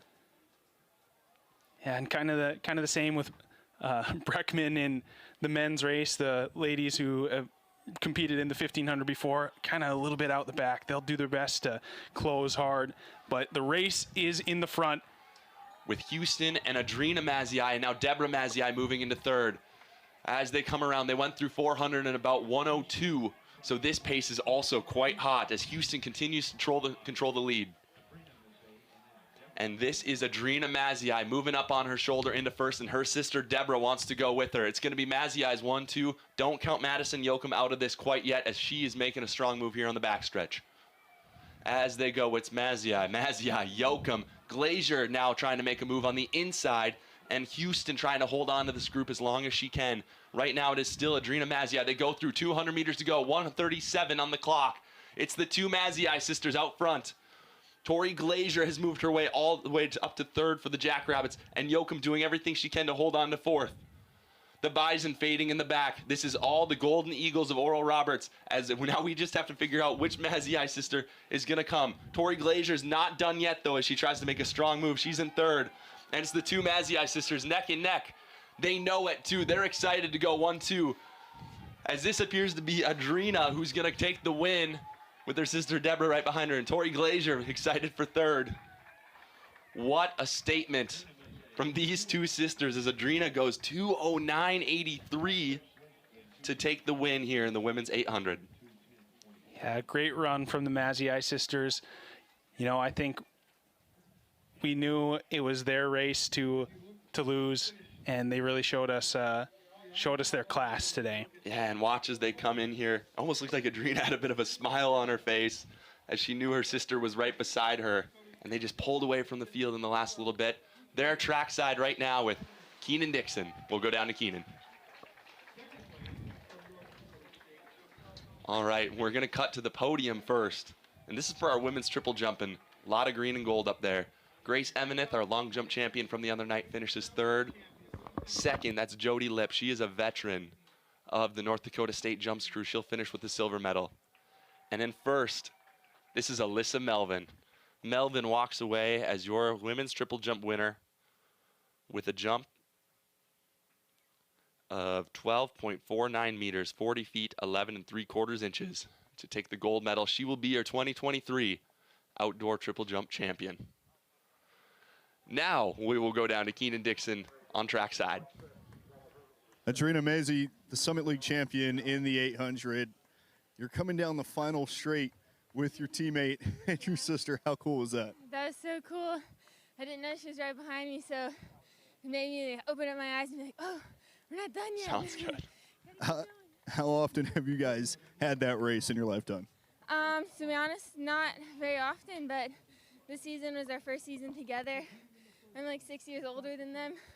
She's a twin, so it was incredibly special and a dream come true that I didn't even know I had. Congratulations. Thank you. All right, and we are getting ready for the next race, which will be the 400 hurdles, but phenomenal pair of 800 races. Cam, you had been hyping them up all week, and I think they truly did live up to the hype. Yeah, I think, you know, similar to how I was talking about the 200, it's just a very digestible, if I can use that word, digestible type of race. The 800 is kind of the same for the distance events, you know. For people who follow horse racing and the Kentucky Derby, you know, that's about a 2-minute race, you know, and thousands of people tune in to watch that. And I think the 800 has a similar sort of prestige to it, you know, just around 2 minutes of racing. You see the athletes who go out hard and fade, and then those that maybe go out a little slower and have that strong finishing kick. So 800s, you know, in my opinion, the 800 always delivers some of the best races I've ever seen. Have been the 800, and when you have great fields like we have here at the Summit League Championships, you know, the races are just great to watch. So, and you know, they call the Kentucky Derby the greatest 2 minutes in sports, so this might be the greatest 2 minutes of the Summit League Championships. Now, Keenan, you're still down on the track. I think we're going to cut to a medal ceremony, and then I just kind of want to know what the buzz is like down on the track just as we get closer and closer to these championships. Yeah, I think people are kind of realizing how tight these races are in the team titles, but also how tight these races have been just in the individual races. It's been a ton of fun down here. The crowd, fans, and teammates alike are all really getting into it. So this is just kind of heating up as we get close to this 400 hurdles. Absolutely.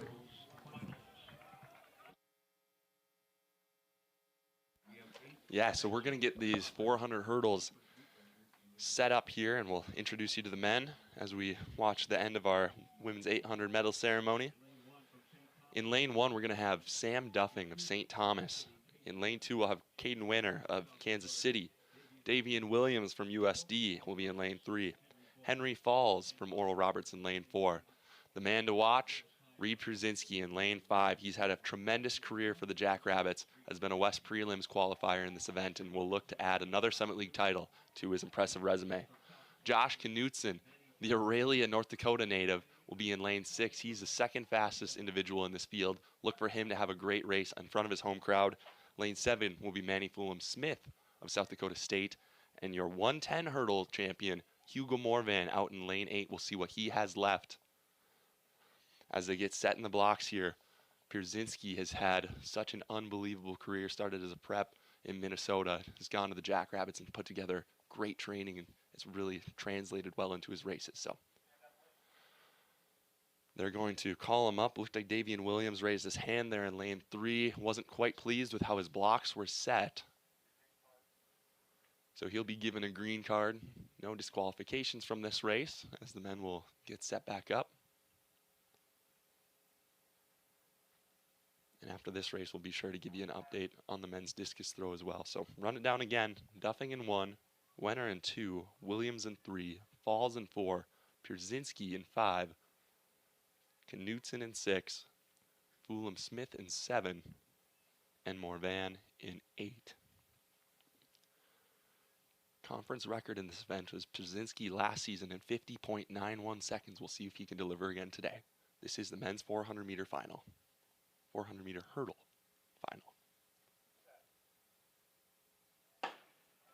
They're setting the blocks and they're out clean. Przynski and Knutson getting out and looking to separate themselves early. As Przynski attacks the first hurdle well, as does Williams from USD.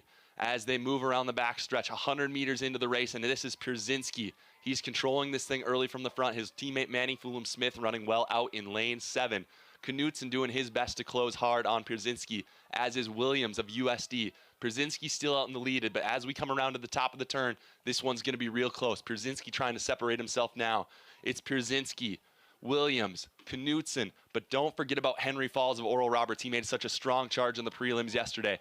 As they come around the final turn, it's all Przynski with Falls and Knutson trying to make a race for second place.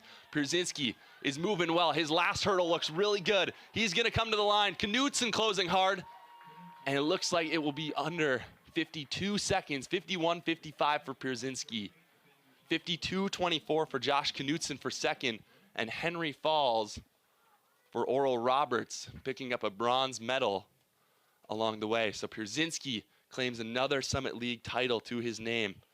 He's got a lot of those over the years. And I believe that might have been a personal best for Knutson as well in second. He came in with a lifetime best of 52.34. And he goes 52.24. So that is a lifetime best for him.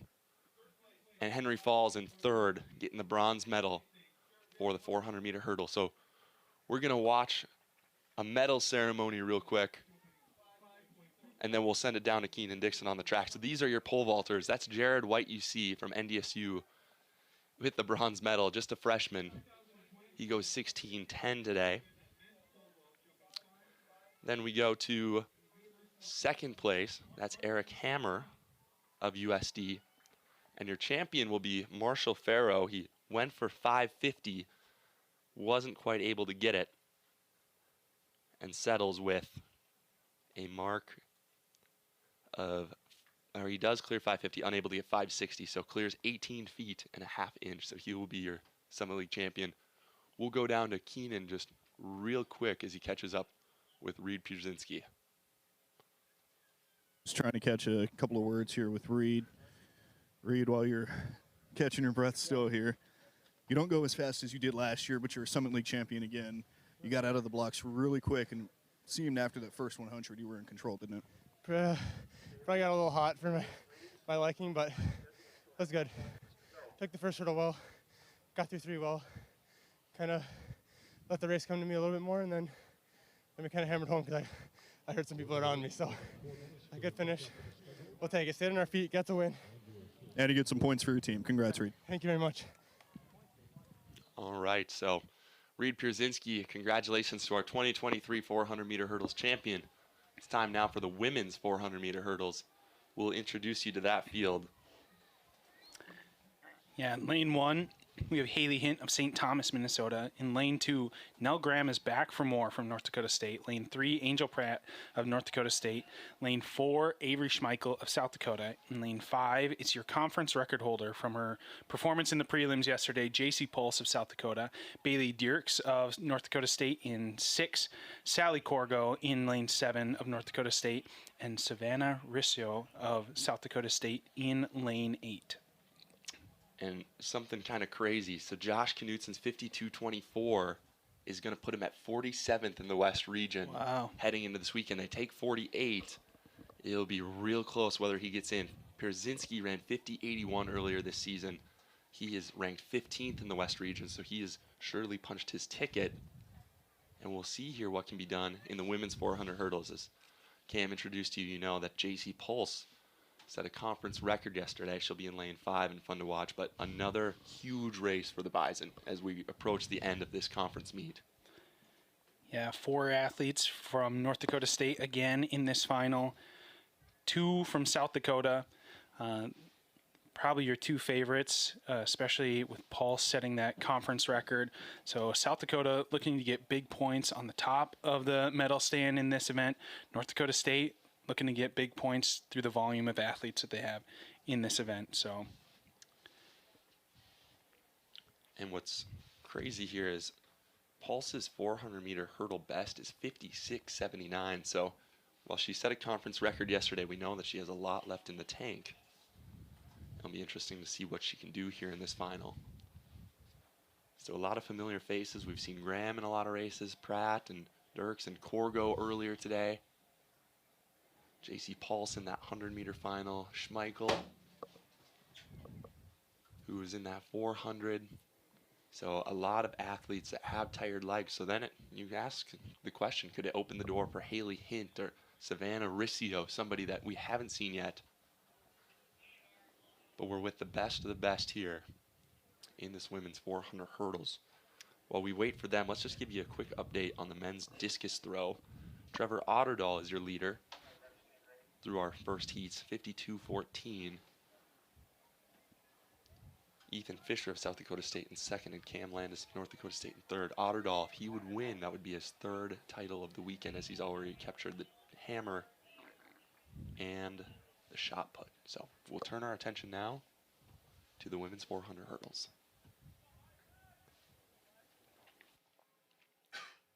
JC Pulse, your leader out of the prelims, setting a conference record yesterday. She'll be in lane 5. Keep your eyes on her. 400-meter hurdle final here at the Summit League Championships.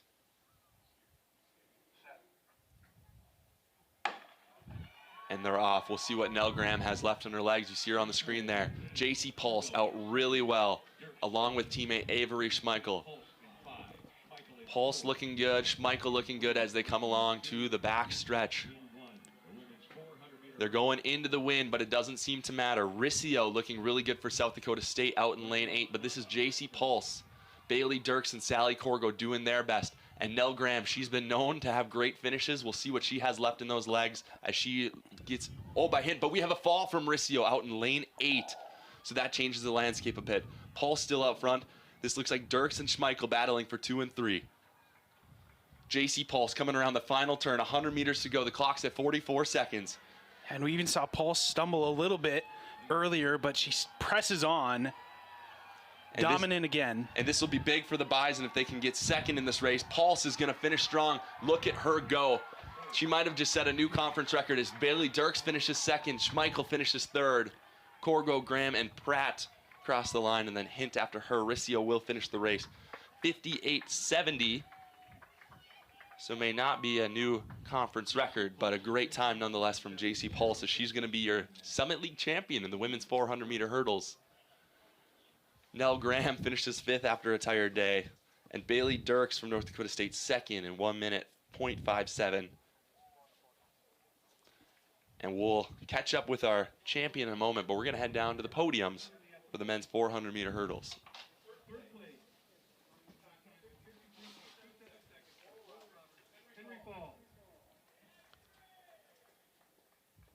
Henry Falls there from Oral Roberts, finishing 3rd.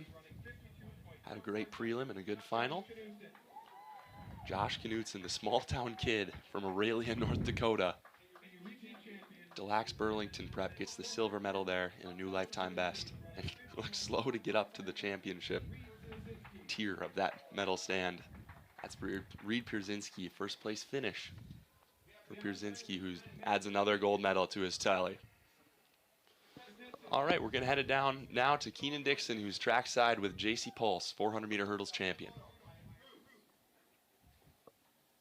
Hurdle champion today, and you run a pretty fast time. How did it feel out there? What did you see? I have a lot of really great girls in this field. I enjoy running with them every single time. They're just all amazing. Not necessarily the time I wanted, but we're happy with it. We'll take 1st and 3rd, I believe, so I'm happy with that, and we'll get ready for the rest of the meet. And you go back-to-back in this event, 1st and 3rd, like you mentioned, some critical points for your team as you're trying to hold off a North Dakota State surge here. Are you paying attention to that? Yeah, we are definitely paying attention. We know it's close, but I have faith in my teammates. I know they have faith in me, and we're going to push till the very end. So, JC, congrats. Thank you. And JC Pulse making the team race interesting with a title there, and her teammate, Avery Schmeichel. And just watch that replay. Cam, she looked so good at the end of the race.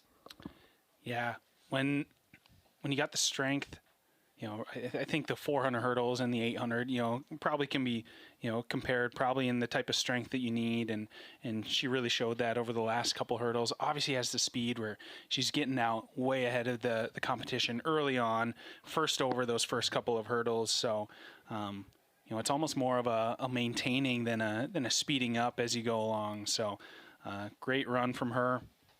And, yeah, 4 hurdles. Maybe the 4 hurdles is going to be my new favorite race to watch and follow. So it's a great one. Yes, we'll give you some updates on our field events. We are in Flight 1. We believe we actually just completed Flight 1 of the men's triple jump. Bennett Schwen of South Dakota is your leader thus far of the leap at 13:41, 44 feet even. Behind him are Trey Manning of South Dakota State and Brandon Lewis, who's looking to make a final after scratching all 3 of his marks in the long jump yesterday. A multiple-time Summit League champion in Lewis. We go to the men's discus throw, and it's still Trevor Otterdahl who's up front. Otterdahl, 52.14 for him. We just have one flight there with 14 athletes. It's Otterdahl from North Dakota State out front. Ethan Fisher of South Dakota State in second, 51.13. Cam Landis of North Dakota State in third, 48.32. And another name, we just got to give him a shout out. Nate Raditz of St. Thomas. He won the whole decathlon yesterday. And who else but him to be in the discus final? 40.69 meters, another great throw. He'll finish 11th today and miss out on the final. But those finalists, we'll just introduce them to you real quick, will be Otterdahl, Fisher, Landis, Jackson Coker of USD, Clayton Hanula of North Dakota State, Quincy Warren of South Dakota, Levi Rocky of North Dakota State, Wyatt Pruce of USD, and Noah Jessup of South Dakota State. So those will be your finalists in the discus. There's a separate stream devoted to that event. If you'd like to watch that, head to the Summit League website. We'll keep you updated on that final. But we're going to move over to the men's 200. Yeah, Ryan, we're nearing the end of the meet. 3 events remaining, the men's 200, men's and women's 200, men's and women's 5K, and then the 4x4 relays to end the meet. we'll set up the field for the 200-meter final here. In lane 1, Logan Pratt of Kansas City, Ken-Mark Minkowski of South Dakota in 2, Kevin Jackson in lane 3, Eric Duville of St. Thomas in 4, Jacob Levine, who we saw win the 400-meter dash earlier, he'll be in lane 5, Mark Daly of South Dakota in 6, Lucas Burmeister in 7, Jared Whip in 8 of South Dakota State. Levine, he set the fastest qualifying time yesterday in the prelims. So we'll look to see if he can get his second Summit League title of the day in lane 5. Keep your eyes on Daly, too. Had a great 100-meter time earlier.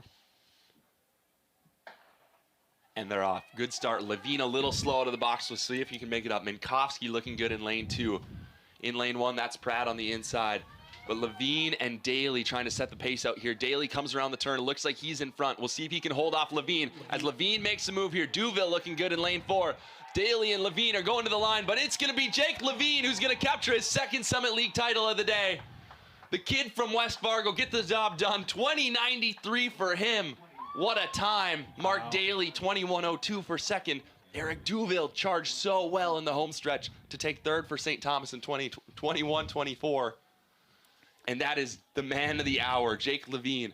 Grew up in West Fargo, went to West Fargo High School, almost got cut from the team early in his career. Tried the multi, it didn't work. Tried jumping, didn't quite work. Joined Stevie Keller's 400 group, and man, has he blossomed. Watch him come around. Cam, what do you see in this? Yeah, behind, coming out of the turn, and you kind of see it on his face. He says, oh man, I got to get going. I'm going to have to work for this one. And he does, presses on, uses that 400-meter strength to slightly pull away at the end there, running through the line. We're going to send it down awards for the 400-meter hurdles. And that's Avery Schmeichel you see there. Had a great run to take third in the bronze medal. And in second, Bailey Dirks has had herself a great day in the hurdles. She'll win the silver medal.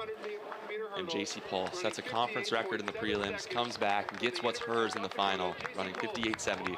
And she'll be your 2023 Summit League outdoor champion in the 400-meter hurdles.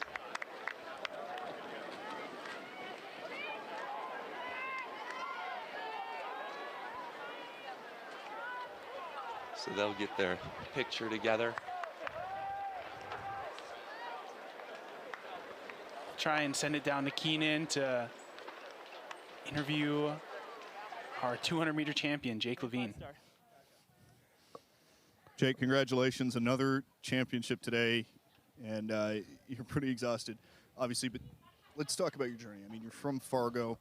You struggle in your first couple of seasons here to find what you're good at, and then today you're out here, two-time champion. How does this feel? Feels great, you know, coming in.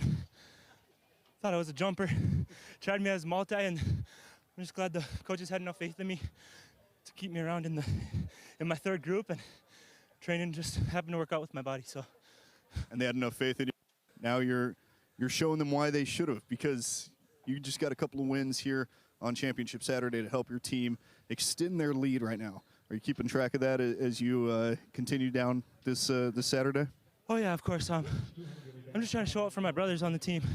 You know, it's a real family here at North Dakota State, and just doing it for them, not anybody else but them. So, Jake, congrats. Thank you, appreciate it. I hosted that kid on his visit to NDSU, so it's not the fact that he grew up in West Fargo and is a hometown kid and had a sister that went to NDSU that he joined the team. It was me. I'm just kidding. Okay, Ryan. No, Jake Levine has blossomed into a star here at the Summit League Championships, and I have a feeling he's not done, as we'll have the 4x4 later today. So, but we're getting ready for the women's 200. Cam, do you want to introduce us to the field? Yeah, so the field for this women's 200-meter final: in lane 1, Jasmine Williams, North Dakota State; lane 2, Sarrington Jones, South Dakota State; Judith Bediaco of Oral Roberts in 3; Annalie Robinson, South Dakota in 4; Erin Kinney of South Dakota in lane 5. We saw her win the 100 meters earlier. Kendra Kelly in lane 6 of North Dakota State; Alexis Pratt, St. Thomas in 7; and Rich Ann Archer in lane 8 of South Dakota State.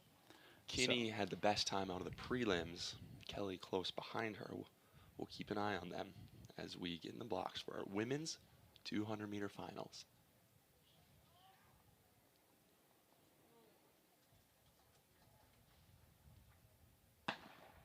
And a clean start here. Great job by Kinney out of the blocks. She's already made up the stagger on Kelly. So good out of the blocks. Looking really good. Don't forget about Jasmine Williams in lane 1 or Bidiaco in lane 3. Both looking strong here. As they come around the turn, it is all Kinney with Kendra Kelly trying to close. We'll see if she can. She is closing the gap a little bit. Kinney looking so strong. It's going to be Kinney, Kelly, and Jasmine Williams holds on for third. 23:35 for Kinney. A phenomenal time for her.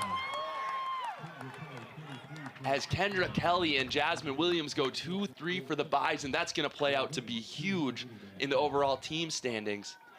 Judith Bidiaco going 4th for Oral Roberts in 24:55. You'll see those times pop up on the screen, but a big time performance for Kinney to come back and double as your 100 and 200 meter champion. Man, and we thought Kelly was maybe pulling back a little bit of ground on her there, but the fast start from Kinney, just too much to overcome. She gets her 2nd championship of the meet. Yeah, we're gonna go down to our award ceremony as we've got Eric Duville hopping out onto the podium. Indoors, he had the best time in the field and didn't make it onto the finals. We've got Daly, who's looking good there in 2nd place. He's had a great Summit League meet.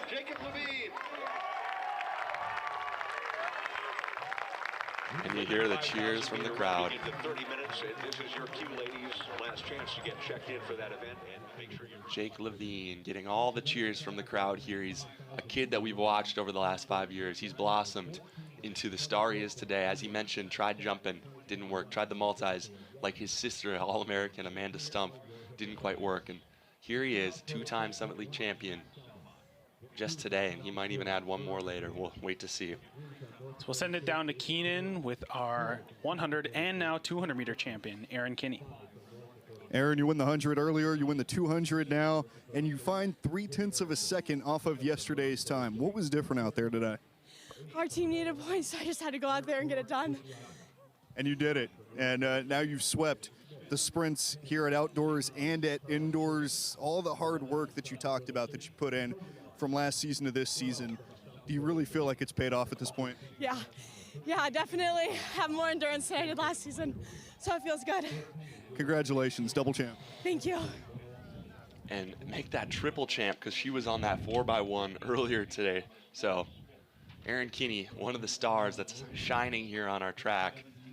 And oh my gosh, is that an army or what do we have over there on the northeast corner of the track, Cam? And that is what you call the men's 5K field at the Summit League Championships. The 5K being the last distance event of the championship, and you know, with the exception of the 4x4, the last chance to make some real points impacts on the team race. It's kind of a, hey, let's send everybody in. You ran the 1500 and the 800. Well, you got some success in cross country, you're in the 5K. You ran the 10K and the steeplechase, you're in the 5K.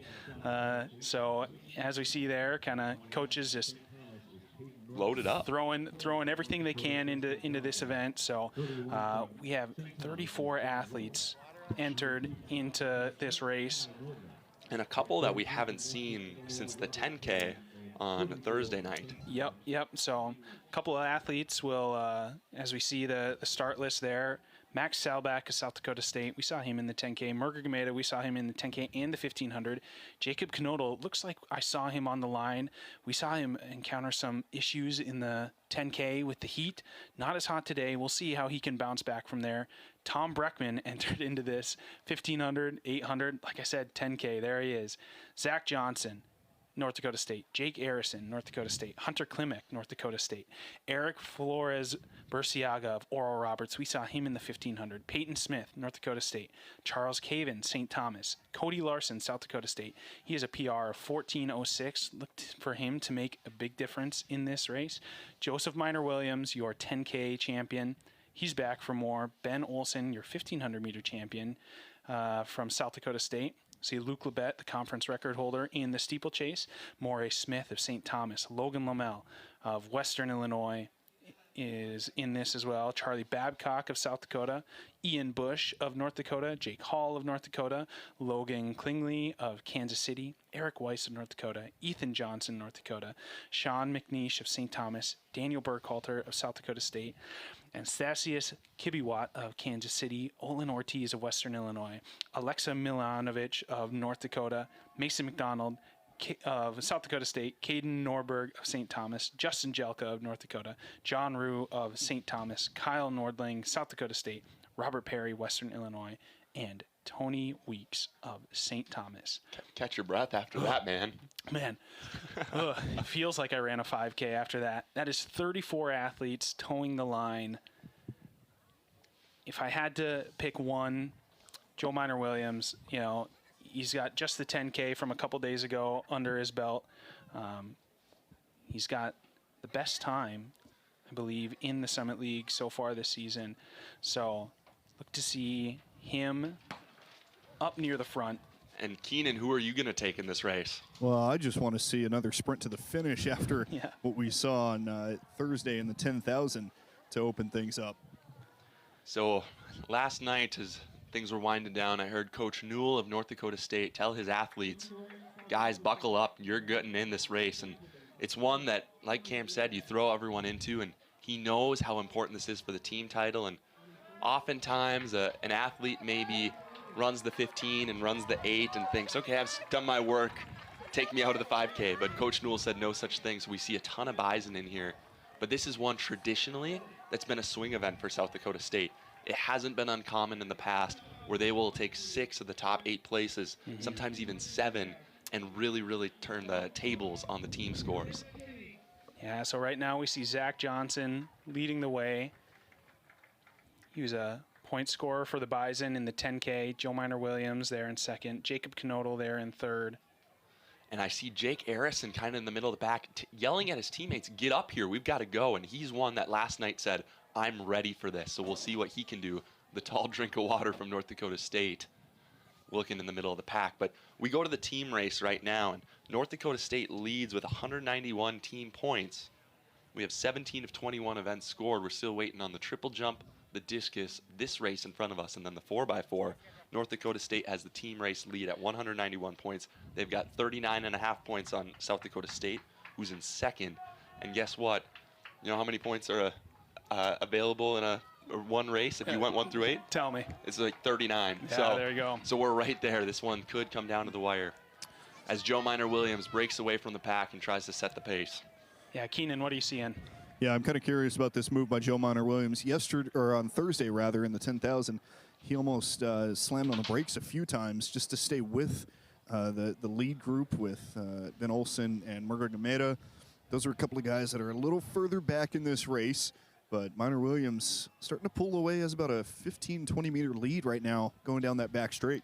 Yeah, and I kind of saw Zach Johnson kind of turn around, maybe check where his teammates are to see if he's got the strength of the herd to try and bridge that gap. Would not be surprised if we see Joe Minor Williams trying to employ that same sort of strategy.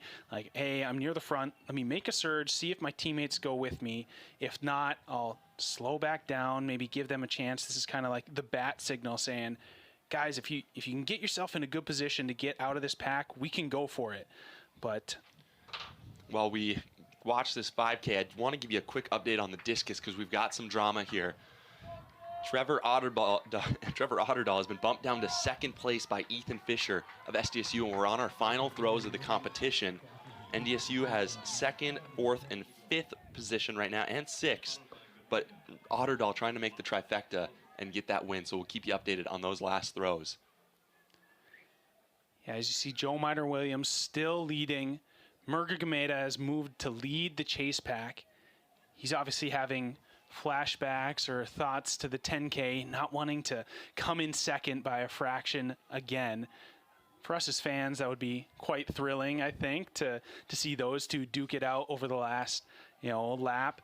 You know, Murga Gameda is one of those guys, he's never won a Summit League title before. He's always been in the mix. We saw him come so close in the 10K on Thursday night. This could be his chance to win one. He's a great runner. This season, he's PR'd at every distance.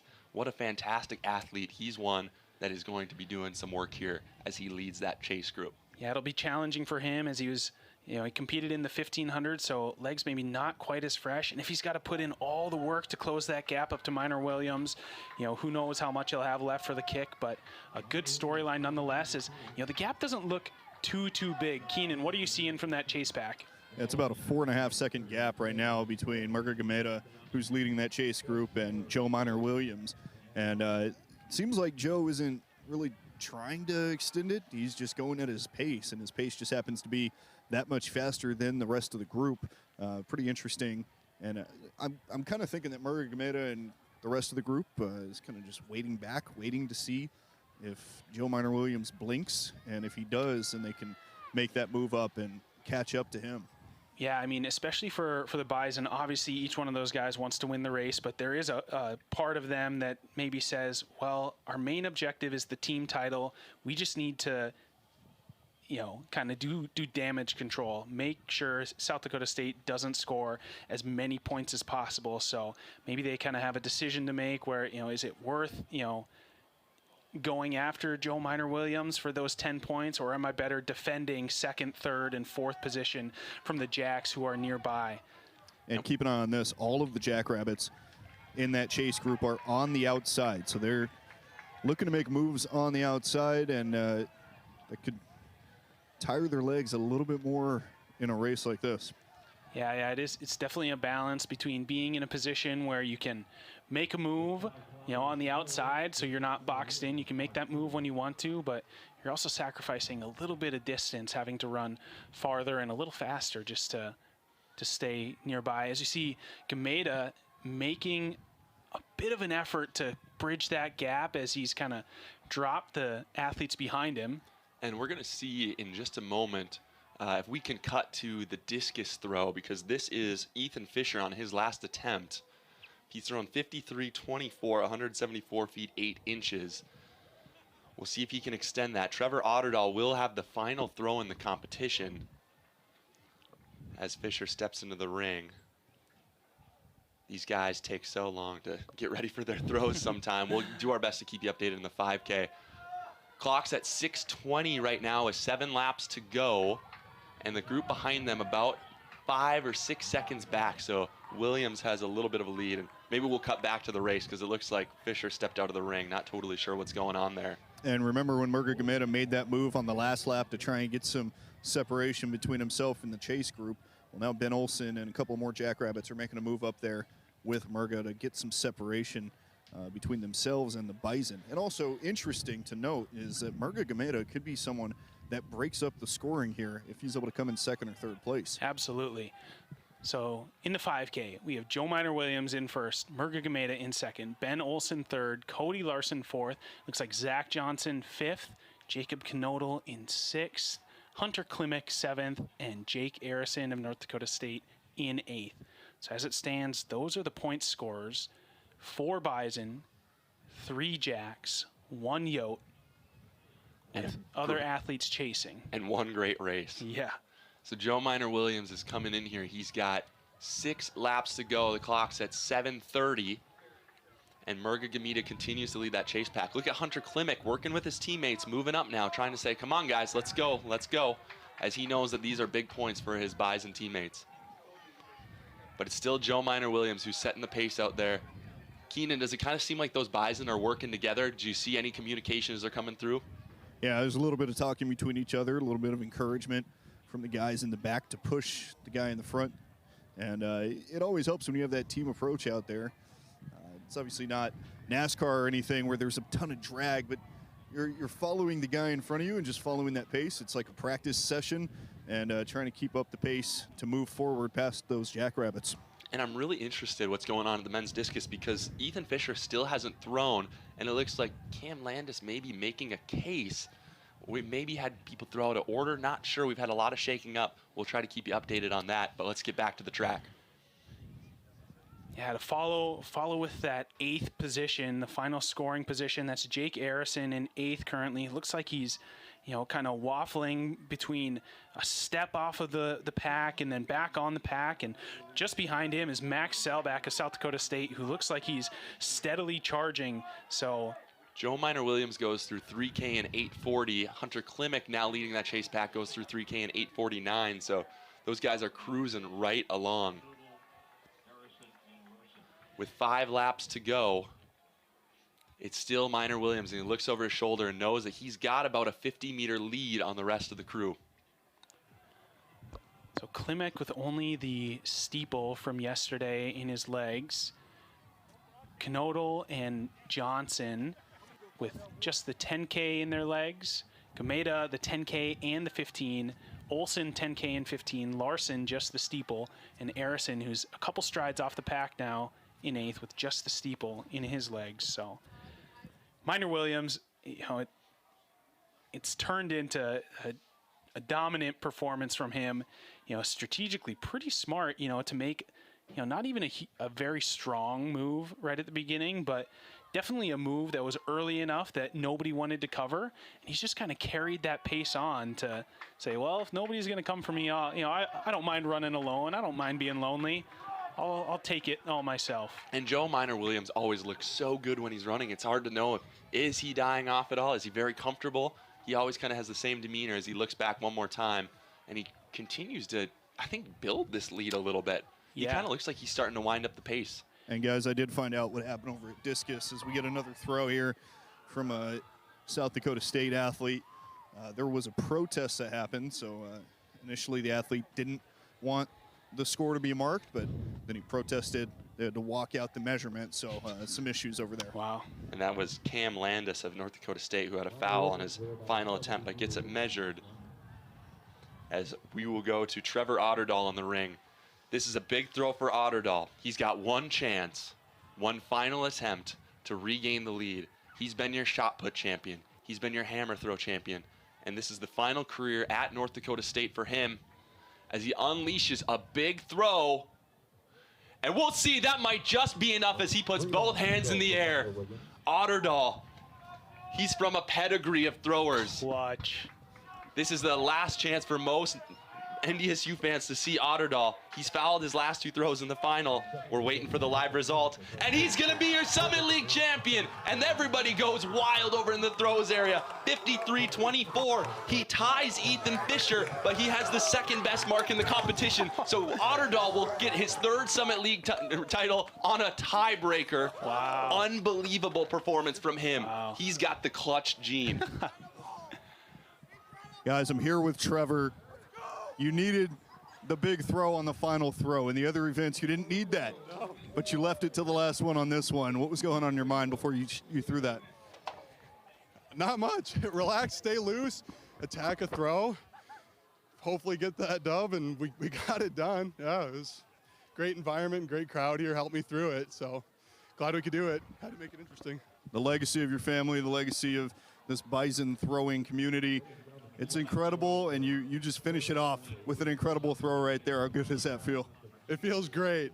Not to edge out my brother, the Summit League might be a little bit down, but he never did get 3 titles in 1 meet, so I'll take it. I got one thing over him. He may throw 2 meters further than me in the shot, but I got one thing over him. There you go. Congratulations. Thank you.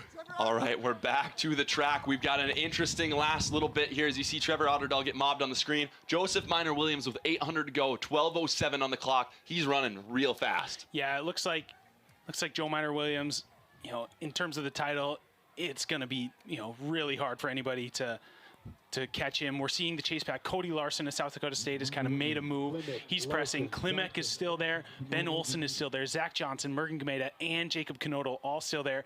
Arison has fallen off quite a bit. He still holds on to that 8th position. And we'll see, he's kind of on an island. Selbach is charging, though, so Arison has 600 meters to hold on. Joseph Minor-Williams comes down the home stretch here, passing some of the guys that he's lapping. He's got 13:13 on the clock as he approaches with 400 meters to go. We hear the bell. Can Joseph Minor-Williams win the 8th Summit League title of his career? His teammates are trying to also join him on the award stand, but the Bison are going to make it tough on him. 14:24, conference record. That's under threat as Joseph Minor-Williams has 300 to go. The rest of the pack continuing to cross the line. It's Larson, Olsen, our 1,500-meter champion.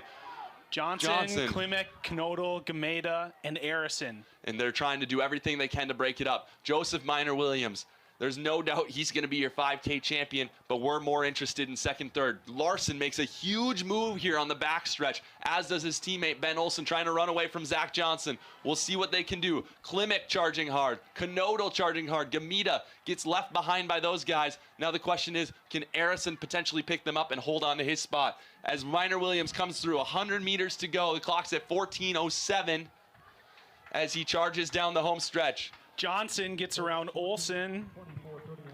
This will be the 9th Summit League title of Joseph Minor Williams' career. Cody Larson of South Dakota State's going to join him. And look at championship meet record for... And Zach Johnson pulls away from Ben Olsen. He's going to take third. Ben Olsen. Knodel trying to close hard. Just up short, but a good show from the Jacks and the Bison. Gameta for 7th. Arison, Bison Pride Point. Bison Pride Point. That is such a big race for the Bison. In years past, they've gotten dusted in this, for lack of a better term. They've gotten trounced, that is for sure. So to have a 5K performance from the Bison like that, really encouraging for the Bison distance crew and Dennis Newell.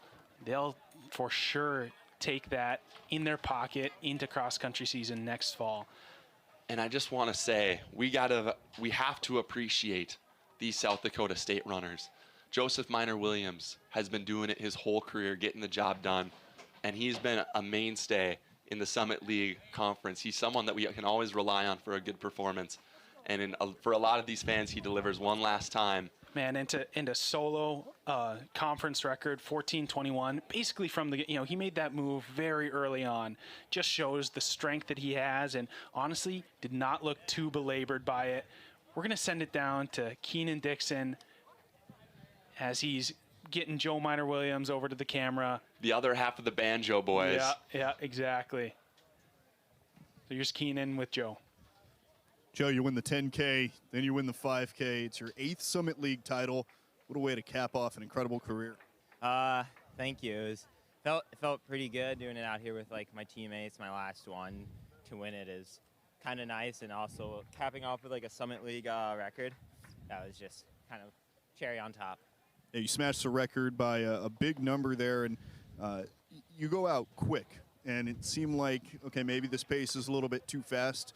Clearly it wasn't, and you kept it up, kept extending your lead. Was that the strategy the entire way? Yeah, like I wanted to see what the first lap was going to do, and then we went out in like a 70, and like my 10K pace is like 68, 69, so I was just like, I can do this for, 10K, I could do this for 5K and, feel like really good. So that's kind of was like the strategy, and like had the watch to make sure I was on pace. So that was. Joe, congratulations. Thank you. His first season in the league, he was newcomer of the championships, and he's turned into one of the MVPs out here for South Dakota State. And you watch him come down the home stretch, we got to appreciate how good he is, because he and Ben Olsen and Tom Bruckman, they've been getting the job done for a long time, and they've been a joy to watch. Joseph Minor Williams takes that conference record in 14:21. It was previously held by Josh Yeager, who was his teammate at South Dakota State in 2021. And Yeager's gone on to enjoy a pretty nice professional career with Minnesota Distance Elite. And for Joseph Minor Williams to get his name in the record books, one last Summit League championship, must feel pretty good. So as we see here, the women's 5K athletes doing their final stride outs before the start of their race. Another large field here. We have 43 athletes entered, so I'm going to take a deep breath and run down the start list for you. From the top. Here you go. Maya Naktegal of Omaha. Kalisa Houston, who we saw in the 10K medalist from North Dakota State. Lauren Metzger of Omaha. Cameron Ensley of Omaha. Caitlin Bright of South Dakota State. Elena Malnuri of North Dakota. Leah Hansen, your 10K champion from South Dakota State. Maya Kaiser, South Dakota State. Mackenzie Burian of North Dakota. Elisa Peterson of North Dakota, who we saw put up a valiant effort in that 10K. Molly Desitol of St. Thomas. Abby Raperta, the 10K medalist as well from South Dakota. Reagan Basler of North Dakota State. Paulina Westerfeld of Western Illinois. Nicole Grayer of South Dakota State. Morgan Binsfield of Kansas City. As we're see the podium for the men's 5K. In the men's 5,000-meter run, setting a conference meet record of 14 minutes, 21.01 seconds from South Dakota State, Joseph Minor-Williams. And the crowd rightfully giving Joe Minor-Williams his flowers for another championship, Summit League record, and a great career. And you heard us talk about the Banjo Boys earlier. That's the running club that Joe Minor-Williams and Ben Olson have. If you say Ben and Joe really, really fast, it sounds like banjo. So the Banjo Boys getting it done on Championship Saturday. To continue running down the field for this women's 5K, Morgan Binsfield of Kansas City, Haley Miller of South Dakota, Aaliyah Miller of North Dakota State, Grace Link, North Dakota State, Ava Pankratz of St. Thomas, Alexis Rail, the steeplechase medalist from North Dakota State, Gabby Witzchen of St. Thomas, Christina Bolker of St. Thomas, Faith Procipio of Western Illinois, Renee Thompson of South Dakota, Mallory Schmoll of South Dakota State, Maddie Trevenza of Western Illinois, Mackenzie Penner of Oral Roberts, Hannah Dumeski of St. Thomas, Morgan Eady of St. Thomas, Ella Byers of South Dakota, Abby Schmidt of South Dakota, Elizabeth Gregory of St. Thomas, Brenna Barnick of North Dakota, Ellie Sondag of North Dakota, Greta McLaughlin of North Dakota, Maddie Yardley of Omaha, Emily Coffey of Oral Roberts, Marette Elgren of Omaha, Grace Wage of South Dakota State, Claire Beckman of South Dakota State, Cornelia Wolfart of North Dakota, the silver medalist in the steeplechase, and Grayson Petrusinski of Kansas City. Take your deep breath now. That is your 43 athletes who are entered into the 5,000 meters here. Now, 19 of 21 events scored on the women's side. We still have this 5K, and we still have the 4x4, and I'm not sure what else. I guess that's it. Just those two to go. And North Dakota State has a 3-point lead over South Dakota, 228.8 points to 225.5. South Dakota State's in third, 104.33 points. So we've got a tight race on this women's side. This could be pivotal in those team scores. Yeah, and really, this 5K is kind of the last chance to make significant point gains or losses, as the relay, you get first 10 points, you get eighth, you get 1 point. So I mean that could be enough to swing the pendulum far enough, a 9-point difference. But with the 400 meter and 400 meter hurdle athletes that we've seen from South Dakota and North Dakota State, you would expect in the 4x4 the point difference to be somewhere in the only like 3 to 5 points difference. So NDSU and the Yotes both looking for big gains to really solidify their position. And a few athletes to keep your eyes on here. Leah Hansen of South Dakota State. She was our 10K champion the other night. She was a cross-country champion this past fall. So look to her to add yet another title. How many is that? Too many to count. Lost count. She's one to watch. Cameron Ensley of Omaha for the Mavericks. She was 4th at Summit League Cross Country this fall.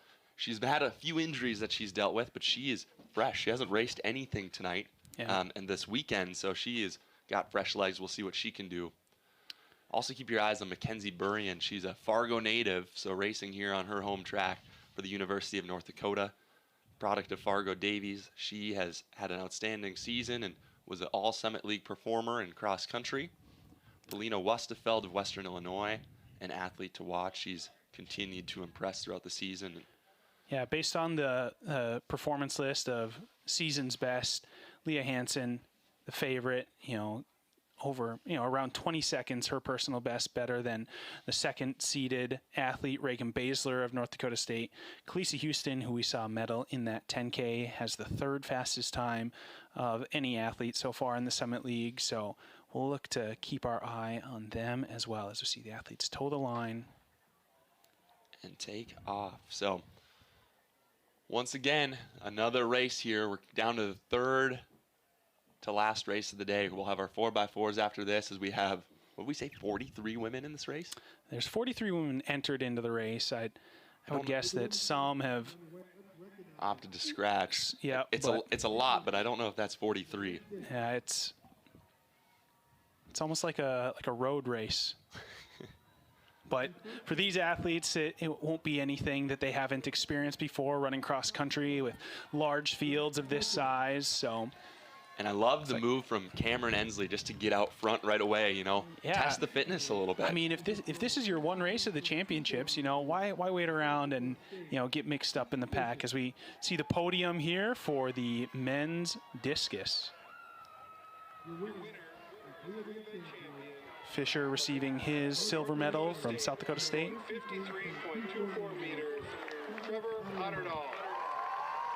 With last throw heroics, Trevor Otterdahl seals the deal. 3 for 3 at this championships. The smile says it all. Horns up. I have a feeling he'll be our field MVP.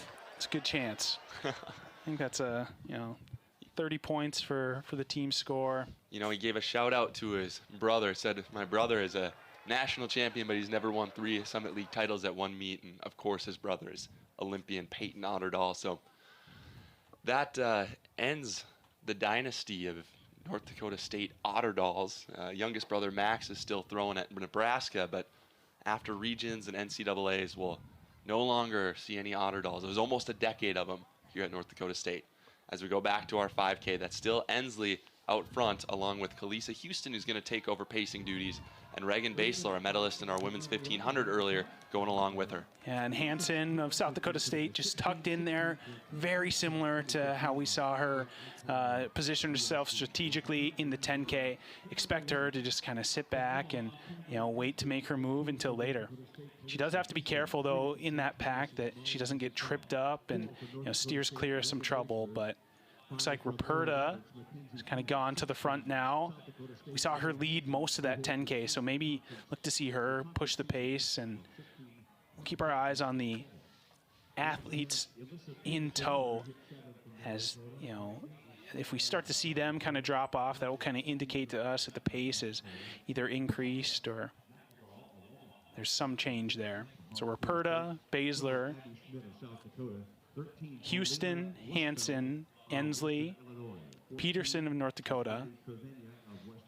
I think that's Molly Desatel of St. Thomas behind her, and Mackenzie Penner of Oral Roberts there. And I believe Ella Byers of USD, we saw her in the 800 earlier. Grace Link and Alexis Rail from North Dakota State there too.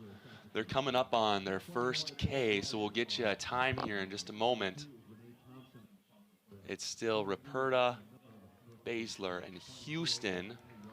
So as they come up to the line here, they're going to cross in 3:26 for their first K. And it's still Ruperta, Basler, Ensley, and Houston. Now, I always throw this out at the championships. I was Cameron Ensley's high school chemistry teacher, so we'll see if she can formulate a hypothesis and a way to win here. All right, I'm going to get off the mic the rest of the 5. You've been waiting all day to use that one. Save us, Keenan. There's still a big pack up front. What can you tell us? What are you seeing from down trackside?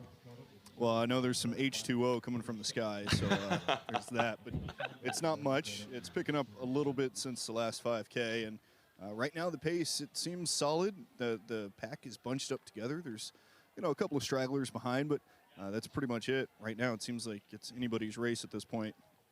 I feel like things have maybe yo-yoed a little bit. We kind of had a group that looked like they were about to break away and maybe slow down after they make some moves. Basler kind of went to the front, and I wouldn't be surprised if maybe she hit the brakes a little bit. As we're coming around to the home stretch here. Yeah, so you see Lisa Peterson of North Dakota. You know, I mean, the whole strategy here is Hansen is on the outside looking like she's positioning herself to maybe make a move, but so far, very similar to how we saw that 10K with Ruperta leading, Houston and Basler leading for a little bit, and Peterson just kind of tucked away. So Hansen moves up a little, but isn't too keen to take the lead just yet, as we see Basler, Ruperta, Houston, Hansen on the inside, Ensley on the inside. And remember, Leah Hansen made that move in the 10K with about 2,500 or 3,000 meters left, so it could be pretty soon that we see her try to break away from the pack. Now, Cam, these athletes have still over 2 miles to go, so what is going through your mind if you're one of these runners? Well, if I'm one of the runners, especially in the back of the pack, I'm just saying, I'm just looking at the athlete in front of me. I'm kind of just paying attention to where everybody is positioned around me, make sure I'm not getting tripped up or anything. Occasionally, I'm glancing to the front, trying to see if any big move is being made that I'll need to match. But you're just trying to stay as relaxed as possible. My coach in college, he was Andrew Carlson, Fargo native himself, was a very successful 5K and 10K runner, and he always told me that in the 5K you have to be feeling good with a mile to go. So that was always kind of the goal in these, was just to still be feeling good with a mile to go. I never really got that. I just could never figure the 5K out, but here we're at 2 miles to go, so these athletes are hoping to still feel good and can stay relaxed and then maybe feel good with a mile to go when the real racing would start. But I think 2 miles to go here. Mile in, 2 miles to go. Yeah, 2 miles to go, and so they'll hope to stay relaxed for another mile until 1 mile to go. Okay, there you go. Yeah.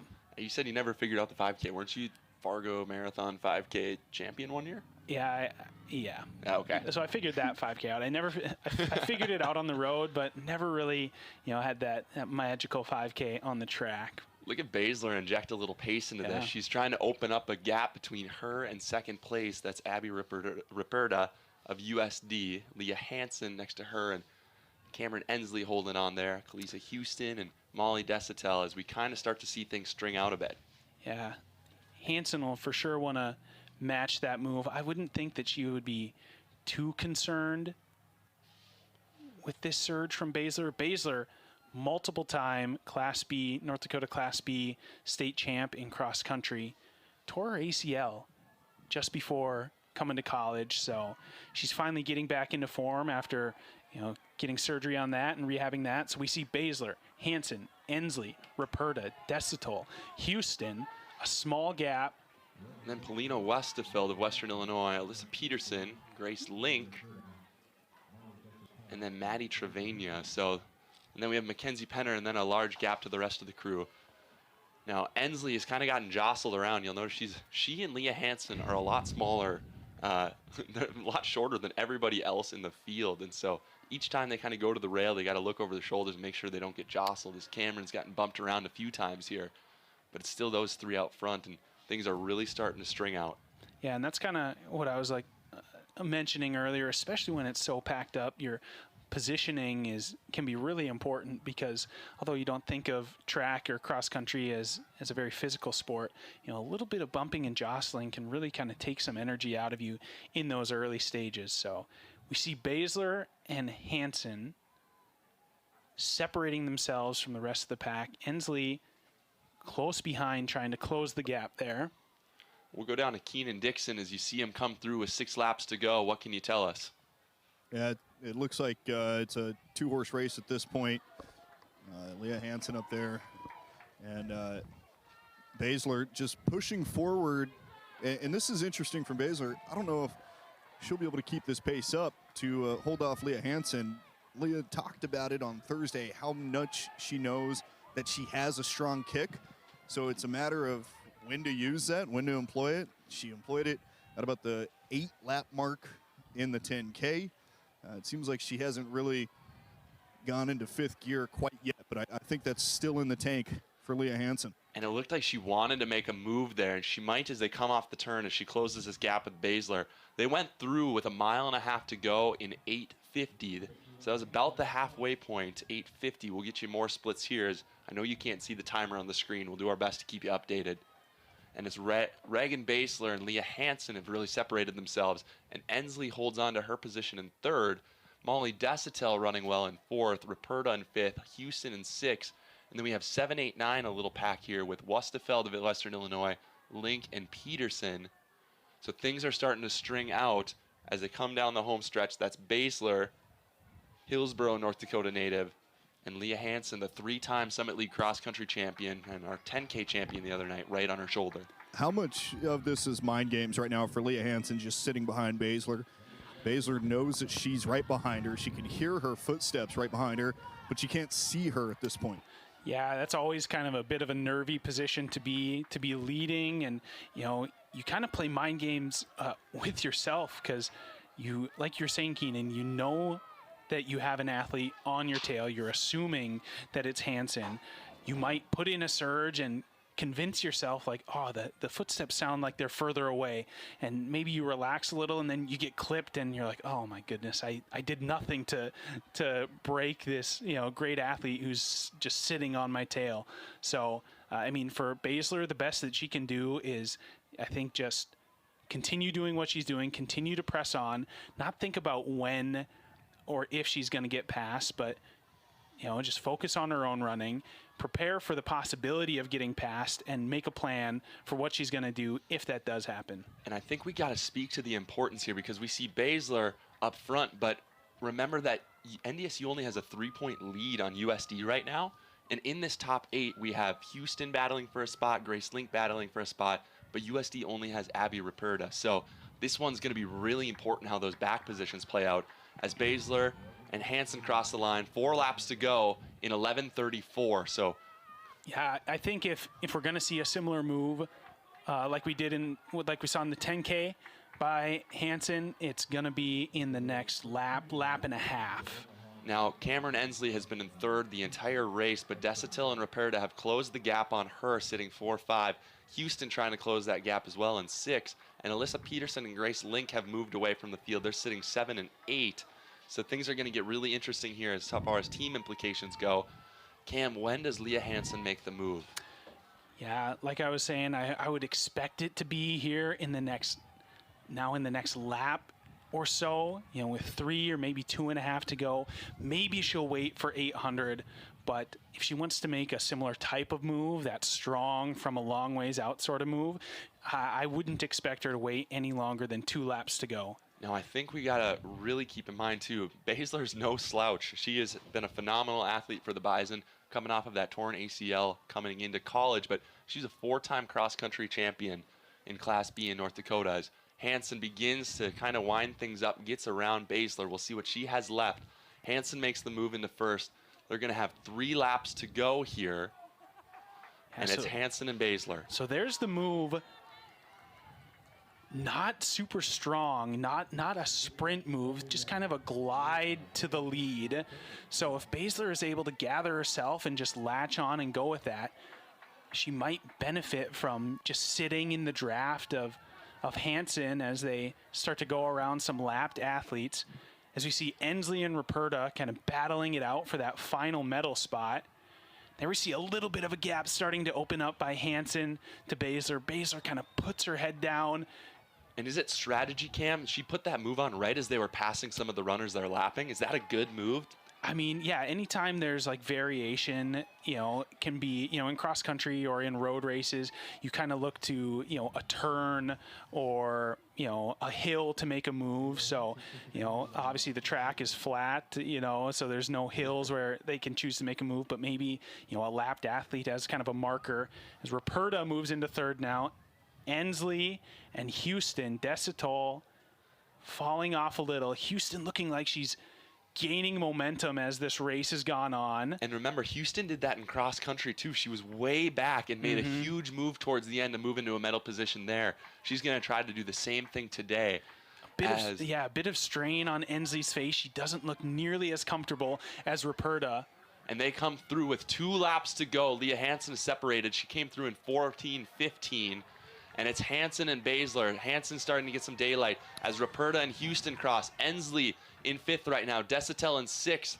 And they're going to try to hold on. We'll see what they can do in those medal spots. And huge for the Bison as Grace Link comes across the line in 7th. And Alyssa Peterson running 8th with a couple SDSU athletes behind. Leah Hansen about a 1.5 seconds faster on that last lap over Reagan Baszler. So if Baszler has anything left in the tank, it's got to come out pretty soon here. And on the backstretch, we see there's some fans on the track enjoying this as they're cheering on their teammates. With 600 meters to go, the clock's at 14:56, and it's Leah Hansen and Baszler.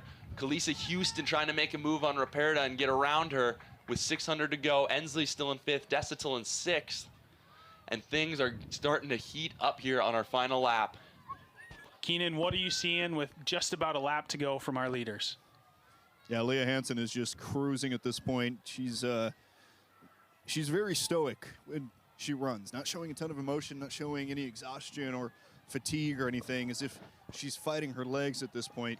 And she talked about that in the 10K. She has to go around Pinner from Oral Roberts there on the bell lap. But she talked about it in the 10K, how it's just kind of staying in that rhythm and understanding when to find that kick, and knowing that she has that kick for about 3 or 4 laps where she can really get that separation, as we're seeing here. It's grown to about 50 meters. Yeah. Back in the pack a little ways, we see Houston moving ahead of Ruperta into that 3rd position. Baszler looks to be tiring a bit as the pace from Hansen is maybe taking its toll. Houston charging. We'll see what she can do. Yeah, we have Hansen, like you were saying, Keenan, stoically charging away. I'm sure the challenge from Baszler is still in the back of her mind. She won't feel like she had this in the bag until she crosses that finish line. And never count out Grace Link too. She's an 8th right now, but she could always, and 7th right now, but she could always make a move up more. As we get Leah Hansen, who's going to be coming around the final stretch. Here she is. She was your 10K champion on Thursday. She comes back again. She's going to win the 5K title here. Leah Hansen is another one of those South Dakota State legends as she crosses the line in 16:47 for her 2nd Summit League title of the weekend. Houston moved up to 2nd, big ahead smile of Baszler. on her face. Baszler, valiant run, gave Hansen a run for her money. Will settle for 3rd. Ruperta 4th. Good run from her. Desital 5th. There's Grace Ling moving up to 6th. Ensley will score for the Mavericks in 7th. And I think it'll be Alyssa Peterson who will take 8th here. Kalisa Houston just overjoyed with her effort. There was a lot of emotion and to charge hard late as she closes so well as this Grace Lincoln, so big for the Bison to put 2 runners in front of USD. Yeah. So Leah Hansen, in what's tradition, is getting the bullet from the starter's pistol.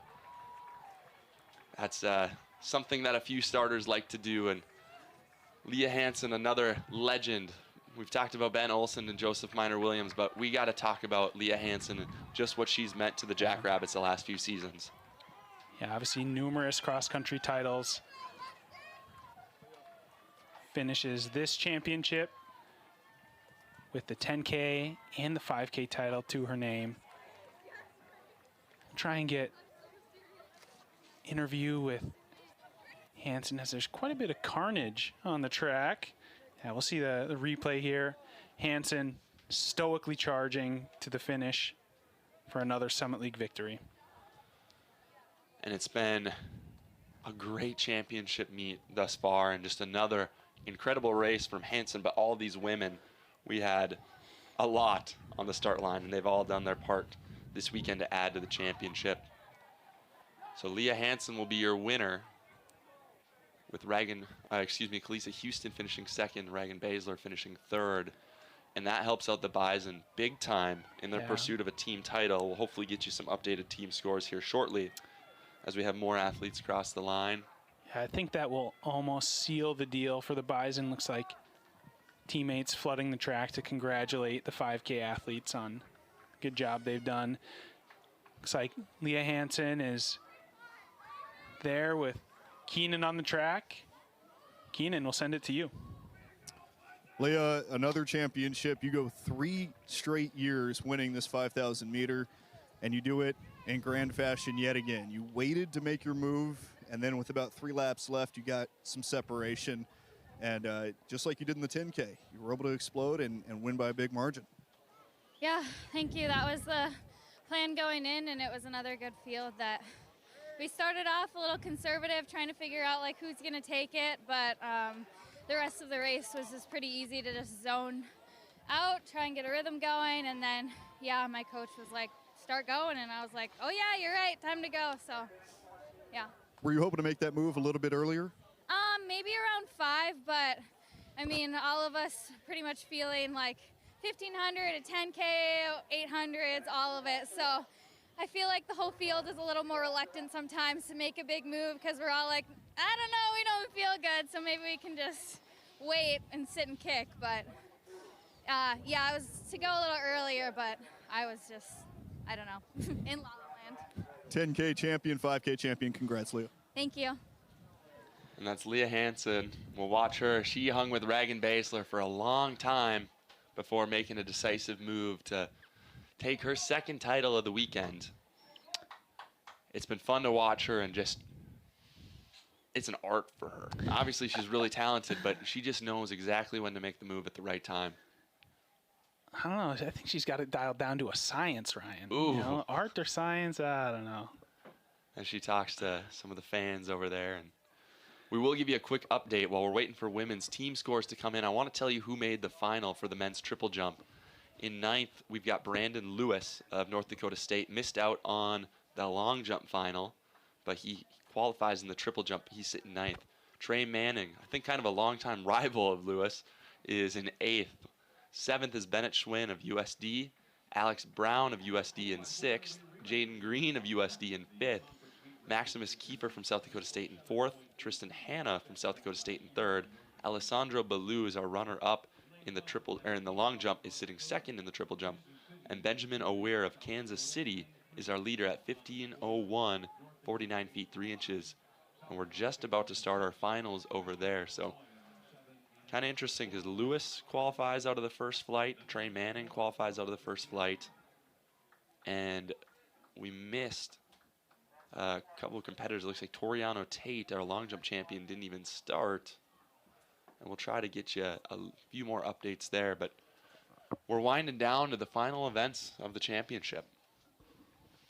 Yeah, it's been a great championship so far.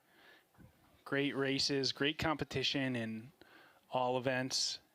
Thinking back to the decathlon, the high jump event that we had there, really great to watch. And then that men's discus with some drama right at the end there. The women's pole vault earlier in the week. I mean, just great events, great performances from all these athletes. All right, we're going to turn it down to the track and get our attention on the men's 4x4. This is the final race on the track. We've got one heat. We've got University of North Dakota in lane 1. UMKC will be in lane 2. USD will be in lane 3, and a lot of familiar names there. Daly, Nickel, Inlay, and Minkowski. St. Thomas will be in 4 with Ringer and Gifford. We saw them earlier this week. North Dakota State with Knutson, Curl, Levine, and Rodine. Levine, two-time champion. Rodine had his 800 title. South Dakota State with Slaba, Fulham Smith, who's been on the track all weekend. Talon Hellman and Reed Przinski, our 400 hurdles champion. Western Illinois led by Burmeister and Hofer in lane 7 and Oral Roberts in lane 8. So this is going to be the final event on the track for the men at these Summit League Championships. And North Dakota State with the league leading time of 3:09.79. They'll look to cement their team title with a title in the 4x4 here. Got to get the stick around clean, and I'm sure there's nothing that these other teams would like than to beat the Bison on their home track. Beat the Bison on their home track, exactly. So 18 of 21 events scored. We're waiting on a few, but North Dakota State had about a 30-point lead on South Dakota State in second. We'll see what they can do here. This is Cullen Curl, our Summit League runner-up in the 400 on the opening leg. His brother, Bern Curl, was a stud athlete here at North Dakota State. It runs in the family. His sister on the U.S. national hockey team. But Cullen Curl making his own name in the 4x4. As he comes in, he will be our leader into the exchange. Western Illinois looking good, as is South Dakota State. But it's going to be... I think that was Knutson, Knutson to Curl. Curl. Okay, this is Curl. So I've got to say all the same accolades for Curl. Yeah, say it all again. No. No, Josh Knutson ran really well on that first leg for the Bison. This will be Curl that will take it to the cut. And St. Thomas making a strong move there. They're coming in to second. Western in third. South Dakota State, then South Dakota, Oral Roberts, UND, and then Kansas City. So a big leg for the Bison here as they try to make some distance. South Dakota State moving strong up into third. USD is going to rely on the strength of some of their athletes to move up as well. But it's NDSU, St. Thomas, South Dakota State as we come to our second exchange, and that's going to be Jake Levine on the stick, the two-time Summit League champion, with Max Gifford from St. Thomas hot on his heels, and Reggie Slaba of South Dakota State moving well. Levine is getting out. He's got 300 meters to go on his leg with about a 10-meter gap. Levine flying down the track. The West Fargo native trying to hold off a strong charge by South Dakota State. South Dakota State with Slaba on this leg. Yeah, Slaba with a strong push. Looked like he made up a lot of ground from the handoff there.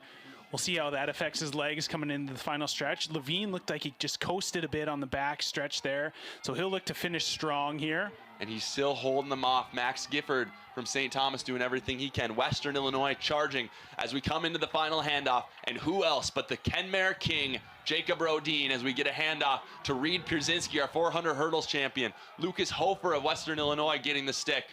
And we're in for a final last lap that's sure to not disappoint as Rodin flies down the backstretch. He was your 800-meter champion in a conference record time. Rodin is building his lead as Pierzynski is trying to hold off a strong charge by St. Thomas. It's all Jacob Rodin as he builds this lead. He's coming around 150 meters to go. This was the same North Dakota State 4x4 that qualified for the NCAA championships last year as the clock reads 2:58.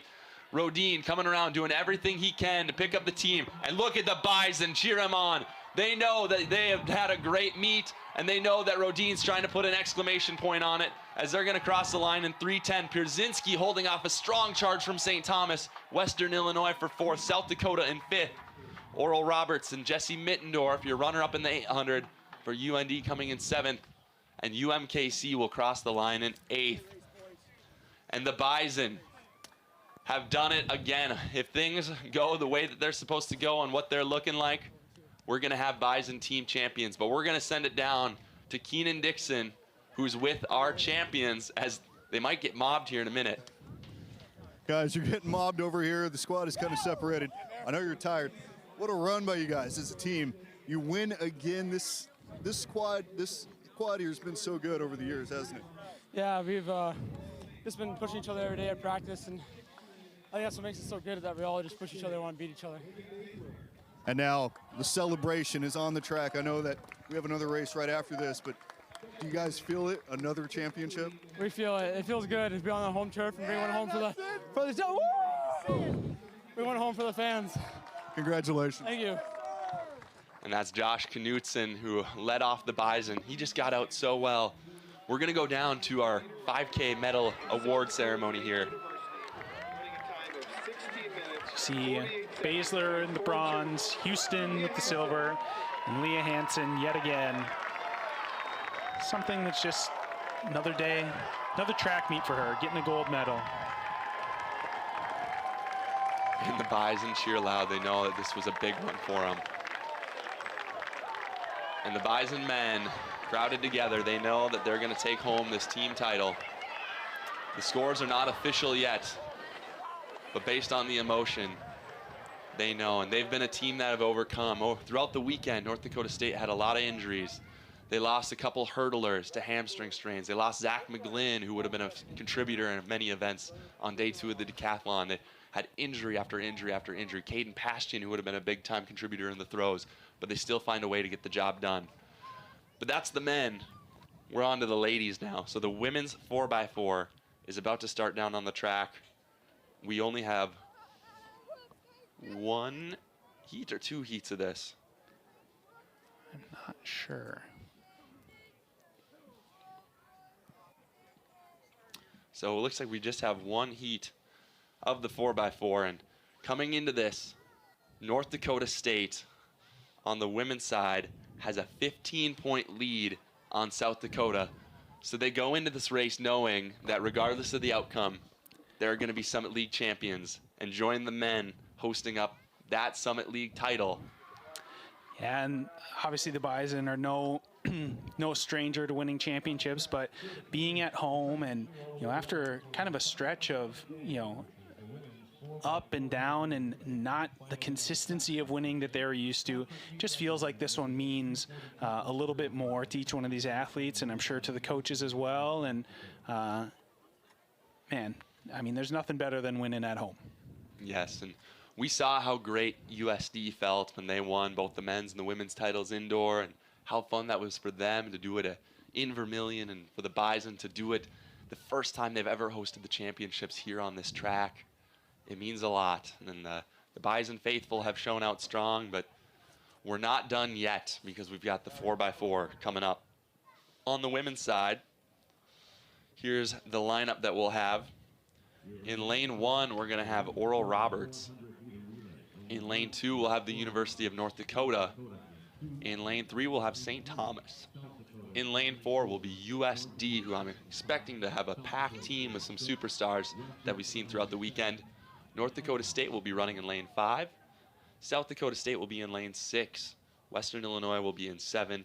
And Omaha will be in 8. And I just want to point out that Nell Graham will be running again for North Dakota State. She was your 400 champion. She was your heptathlon champion. So she is going to lead off the Bison out of lane 6. Excuse me, lane 5.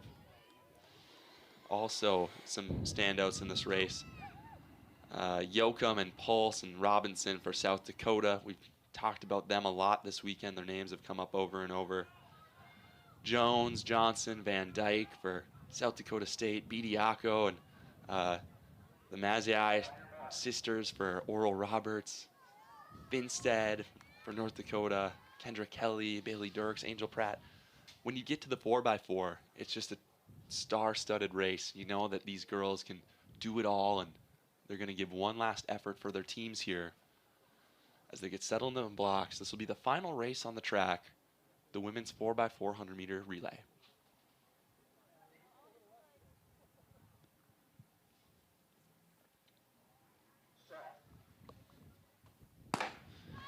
And they're off. One race for glory, one race for guts. We're going to see who can finish this thing out strongest as North Dakota State and South Dakota State look really good in lanes 5 and 6. Also looking good out in lane 8 is Omaha. They're running really well. But Sarrington Jones, you've heard her name time and time again from us this weekend. She is putting it down out in lane 6 for the Jackrabbits. Nell Graham running in tired legs. And Annalie Robinson of South Dakota trying to close here as we come around the top turn. We still have the stagger. It's hard to tell who's truly in first place, but it does seem like our heavyweights, NDSU, USD, and South Dakota State, are looking strong. As we come around the turn, Nell Graham is making up that stagger on him. Yeah, USD looking good on the inside, though. Western, like you said, tough to tell with the stagger, but Western is giving a good run on leg 1 here. And we go to Madison Yoakum and Kendra Kelly. Kelly, more of a short sprint specialist, but she's getting the baton here in the 4x4. That's Yoakum for the Jackrabbit, or for the Yotes. She has had a tremendous weekend as well. Yoakum moving right along. She's got 300 meters left on her leg as she finds herself to the cut. As Kelly tries to close that gap and hold on. Kelly's starting to use that wind on the backstretch to kind of make a move around Yoakum, but we'll see if she can do it. Yeah, USD, I'm sure, is aware that NDSU will have won the team title. But like I was saying with the men's, they would love nothing more right now than to beat NDSU in this final race, the 4x4, especially on their home track. Kelly showing some strength. As she comes around, she's going to take the lead from the Yotes. And we're going to give the hand off to Bailey Dirks, who you've seen in the hurdles, both the 100 and the 400 hurdles. She finished runner-up in that event earlier. And as we try to figure out who's on the exchange for all of these, it looks like Valandra Prue for USD. She's going to retake the lead. And that's Whitbread of South Dakota State in 3rd, with Western and St. Thomas back in 4th, 5th. Omaha in 6th, UND making a move up to 6th from 7th, and Oral Roberts in 8th. But we start to see a gap widen here for the Yotes. Yeah, it looks like South Dakota will hand to Pulse the conference record holder in the 400 hurdles too, so strong anchor leg for them. Dirks tries to close the gap in the final 150 here to give Pratt everything she can. Dirks charging and getting cheered on by her teammates, and she is going to make a move as she comes into the handoff.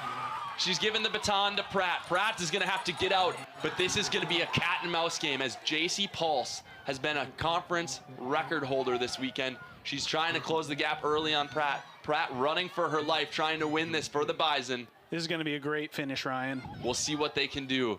Pulse on the backstretch, moving around her. Angel Pratt going to let her do it, but not letting her get any sort of distance between her. It's Pulse, Pratt, and South Dakota State back in third with I believe Johnson or Van Dyke on the stick. Pulse pulling away from Pratt here. Pulse showing her experience and her strength as they come around the final turn. 100 meters to go, and this is going to be JC Pulse pulling away for USD. We'll see if Pratt has anything in her legs, but Pulse is such a strong runner.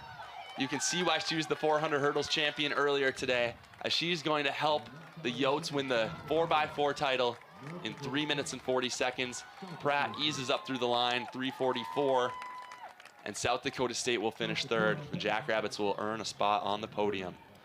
As we finish up here, St. Thomas in fourth, UND moving up with Jersey Finstead for fifth, Western in sixth, Oral Roberts moves to seventh, and Omaha in eighth. And the Bison women begin their celebration as they know that even though that they dropped the 4x4 title, they have won as a team. Let the celebration begin. Here it is. The NDSU women know that they are team champions. And somewhere down in the excitement is our very own Keenan Dixon. We'll wait for this mob to finish in a moment, but maybe he can steal Nell Graham right in front of him for an interview.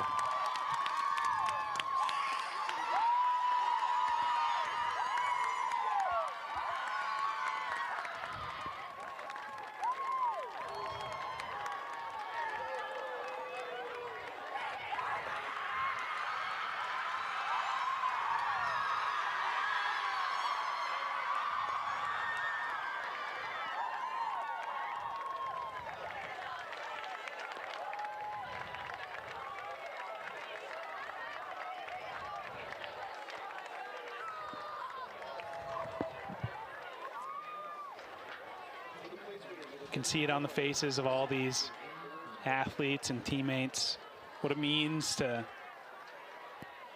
get this championship and to know that they did it together, and each one of those ladies down there was a contributor in some way to this championship, whether it was training partner or scoring points over the last couple of days. Really a team effort. Yeah, well done by the Bison women. They've had a phenomenal weekend. Started it off with some of the field events and the 10K on Thursday night. Got their way through the prelims to the final on Friday night. And today on Championship Saturday, they get the job done as they continued to just show their dominance and their depth here on the Terrence Dahl and Donna Barris track complex. And what a great way to open up a facility and make your Summit League Championship debut. See Kendra Kelly with her son there. And while we're done on the track, we're actually still going in the men's triple jump. And while the team titles have been decided, we're not quite done yet, as we are only in the fourth round. It looks like maybe the fifth round is about to begin of the triple jump. A lot of excitement down there. It should be noted that South Dakota's 4x4 women's team broke a conference record by nearly 2 seconds. It's a record they set 2 years ago in the conference championship. Yeah, very impressive. And when it's, wow, we'll have to tally all those up. I'm starting to lose count of how many conference records we had. Well, and you kind of alluded to, I guess we didn't realize that a conference record was, under threat, but that South Dakota team was really a bunch of all-stars, as we see Pulse making the decisive 4x4 winning move on Pratt there. One great performance from the Yotes there. Yeah, it's been a phenomenal weekend. Cam, just tell us a little bit about what you've seen just from these Bison women. I touched on it a bit, but I want to hear your take. Yeah, I mean, I think really we were kind of talking about it the whole weekend, but each athlete really knew that today was the day. It was Championship Saturday. For a lot of them, this is their final championship or the final meet of the season. So, there's no next meet, maybe it'll happen next time. So everybody really bringing their A game, and we saw that from the likes of Nell Graham with that surprise victory, I guess, in the 400 meters, and just even from Graham too, coming back event after event. And Keenan, you were right down there during the celebration for the Bison. What can you tell us about just what you're seeing? Yeah, I think as soon as they realized, right before the 4x4 even started, they started celebrating. And that was kind of during the men's celebration, too, because they also realized that it's pretty much wrapped up. Just 3 jackrabbits competing in the triple jump finals. So the men's side, it's wrapped up. And as we kind of wait final tallies, it is another North Dakota State sweep, bouncing back from that South Dakota sweep in indoors down in Vermilion. Yeah. So this year it's been all home teams. Yeah. As we see the podium for the men's 4x4, St. Thomas getting their bronze medal, South Dakota State getting the silver, and the North Dakota State Bison. North Dakota State, your team members, Josh Knudsen, sealing the deal of their team title by winning the 4x4 relay, the team of Josh Knudsen, Cullen Curl, Jacob Levine, and Jacob Rodine. A Bison team of all North Dakota natives. So Stevie Keller and the coaches here at NDSU recruiting local and continuing to build a great championship winning program year after year after year.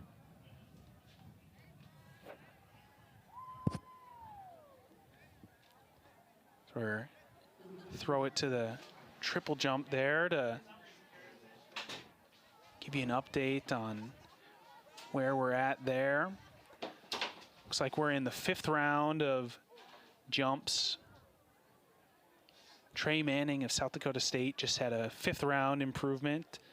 He jumped 13 meters, 57. Moves him up into 6th place.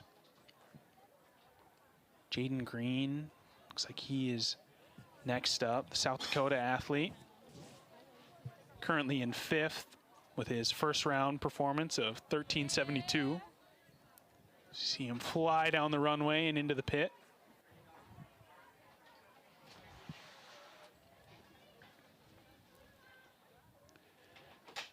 Looks like they're having to hand measure distances in the triple jump. We'll send it down to Keenan with another interview. JC, in the final event of this championships, you guys go out with a conference record, breaking it by almost a 1.5 seconds, a record that you were a part of a couple of seasons ago in the 4x4. You guys come up short in the overall team championship. What can you say about the effort from the South Dakota Coyotes this weekend? I say that just shows a lot about who we are as a team. Like I said, I told you earlier, I have faith in my teammates. I know they have faith in me, and we're going to give it our all on everything, no matter what the stakes. I know we didn't win the team title, but I couldn't be more proud of myself, my teammates, everyone that helps us. Just so thankful for that, and just know that just like this 4x4, next year we're coming back, and we will be more ready than ever. There you have it. Congratulations. Thank you. And a class act from JC Pulse there. Yeah. Somebody that has done a tremendous effort this weekend and acknowledges the Bison and that they maybe came up a bit short, but knowing that they left everything out there. So in the triple jump, last person to jump was just Maximus Kiefer of South Dakota State. He's a 5th round improvement to 14 meters 12, moving him up into 3rd position. Yeah, that's huge for South Dakota State to move up, as they are sitting 2nd on the men's side, and it looks like that's fairly cemented, but still good for them to see some performances, especially, a guy like Kiefer. He's just a freshman, so he's getting this championship experience as we watch Tristan Hanna come down the runway. The neon green socks. Can't miss him. No, he fouled his 4th round attempt. We'll see if he gets a mark there. Hannah sitting in 4th for the Jacks. Throw it down to a podium for the women's 4x4 there. As we see the Jacks getting their bronze medal. Bison their silver, and then we'll see the Yotes of South Dakota step on top of the podium as the 4x4 champions. 3 minutes, 40.25 seconds. Robinson, Jokum, Kinney, and Pulse. The University of South Dakota. New conference record holders, the South Dakota Coyotes, receiving their Summit League gold medal.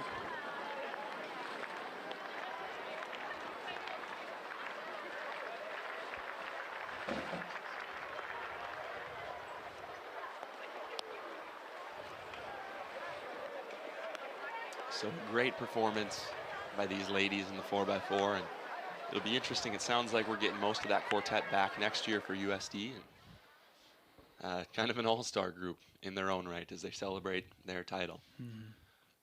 Alessandro Beluz of Western Illinois has been sitting 2nd in the men's triple jump, but he just fouled his 5th round attempt about half of a meter behind our leader, Benjamin O'Weir, and it gets to the point where these athletes have to give everything that they have in each attempt to try to make up some ground. And O'Weir will still sit on top of the leaderboard. His 2nd best mark of the competition would still be enough to win. That was 48.2, but his leap of 49 feet 3 inches, 15.01 meters, has him out front.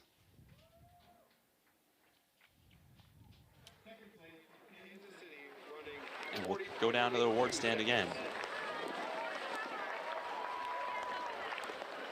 And your 2023 champion in the men's 4x100 meter relay, running a conference meet record time of 39.94 seconds, the University of South Dakota. It's for the 4x1 here. South Dakota State in 3rd, Kansas City in 2nd, and South Dakota in 1st.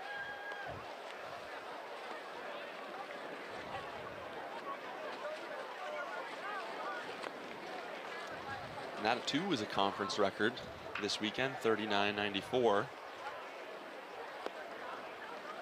And I actually think that ties a conference record set by USD back in 2021. Kotz was on that one as well. So was Inlay, but 39.94 for USD. As we see Brandon Lewis on the screen, and that's your leader, O'Weir, that we're cutting to, that replay. He's your leader right now. And he fouled that mark. But here's Brandon Lewis, multiple-time Summit League champion in the jumps. This is the final jump of his career. Lewis out of the back. We'll see what he can bring as he closes a storied career with one last jump. And he walks off, and you can see the emotion from him because he knows that's it as he fouls his final attempt. Yeah, not the championships he was looking to end his career on. Sure be able to look back on this weekend and as he's embraced by a teammate. It's be happy with the team title, but in terms of individual contribution, we know how competitive Brandon is, and he'll have wanted more from himself. But as he's a great career, there. a great career, great career. Countless championships, both team and individual. So yeah, he'll be a Bison that's remembered for a while. But should definitely be proud of that. Yeah. Oh, and actually, it looks like he moved up into 6th, so they called it a foul right away on the live results, but got corrected. So 13.59. So he moves into 6th place. There you go, yeah. Went from 9th, no points, to 6th. You know, obviously the athletes behind him, still a chance he could be unseated bumped from that out, spot, but we'll see what he can do here. Improvement on your last jump. As we go to a true competitor. Hard to tell. We have a whole bunch of USD athletes. Trey Manning went. We missed him. So Trey Manning actually moves into 6th now. Bumps Lewis to 7th. As we're getting some results. My live results disappeared. It looks like yours did too, so we'll keep you updated the best we can. Yeah, like I had mentioned, it looks like they're hand measuring marks for the triple jump, so I don't know if something happened with the system, but let's go down to the medal ceremony for our men's 800.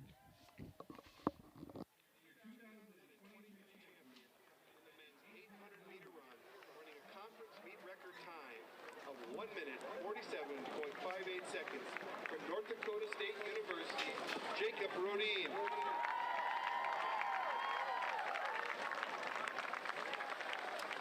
That's Jacob Rodin of Kenmare, North Dakota. Didn't even have plans to run in college. Was going to come to North Dakota State and be a student, but was influenced by Randy Hedberg, football coach at North Dakota State, to go out for the team. And Coach Larson, former head coach of North Dakota State, told Jacob, come out and you'll be great, and he has been. So we go back to the triple jump, and our live results were down for a moment, but they're back.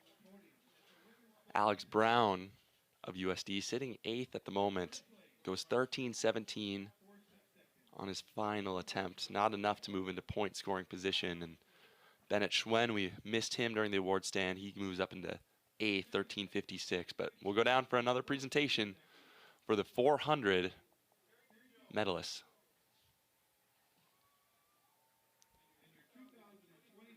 That was Robinson there from USD with the bronze, and Jones of SDSU for the silver.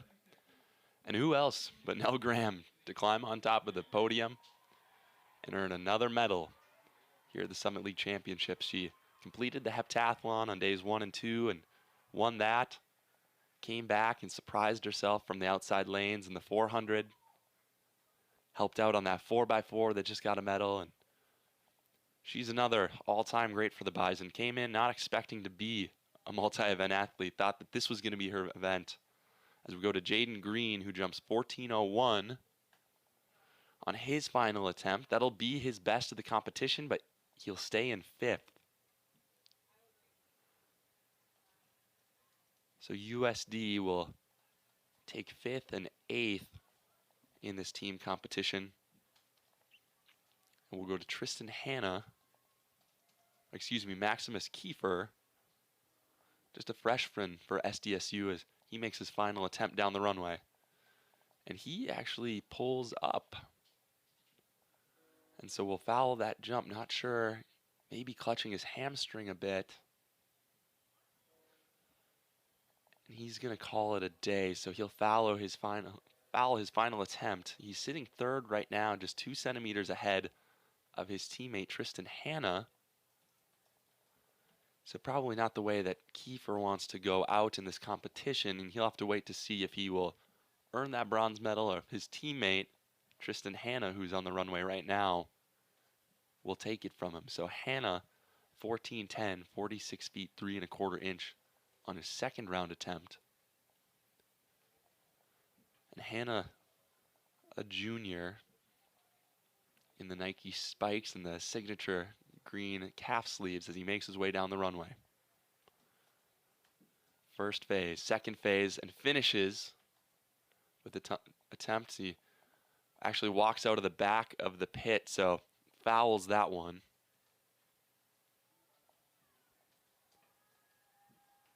So 14:10, 46 feet 3 1/4 inches. So he will stay 4th. So Kiefer will be your bronze medalist. And we're down to just 2 jumpers. Alessandro Beluz of Western Illinois, who's sitting in the silver medal spot, and Benjamin O'Weir of UMKC, who's our leader. Beluz was the runner-up in the long jump. We'll see if he can upgrade as he gets the clap going on the screen there. One final attempt from Beluz. On his 3rd round, he jumped 47.6 1/2, 14.49 meters. As he rocks back and begins his push out the back. Beluz has one last attempt as he begins his phases to improve his mark. It looks like he maybe flashes a thumbs up there. We'll see what the result is. 14:49 was his best, but he's got to improve by over a half meter in order to unseat O'Weir for the gold.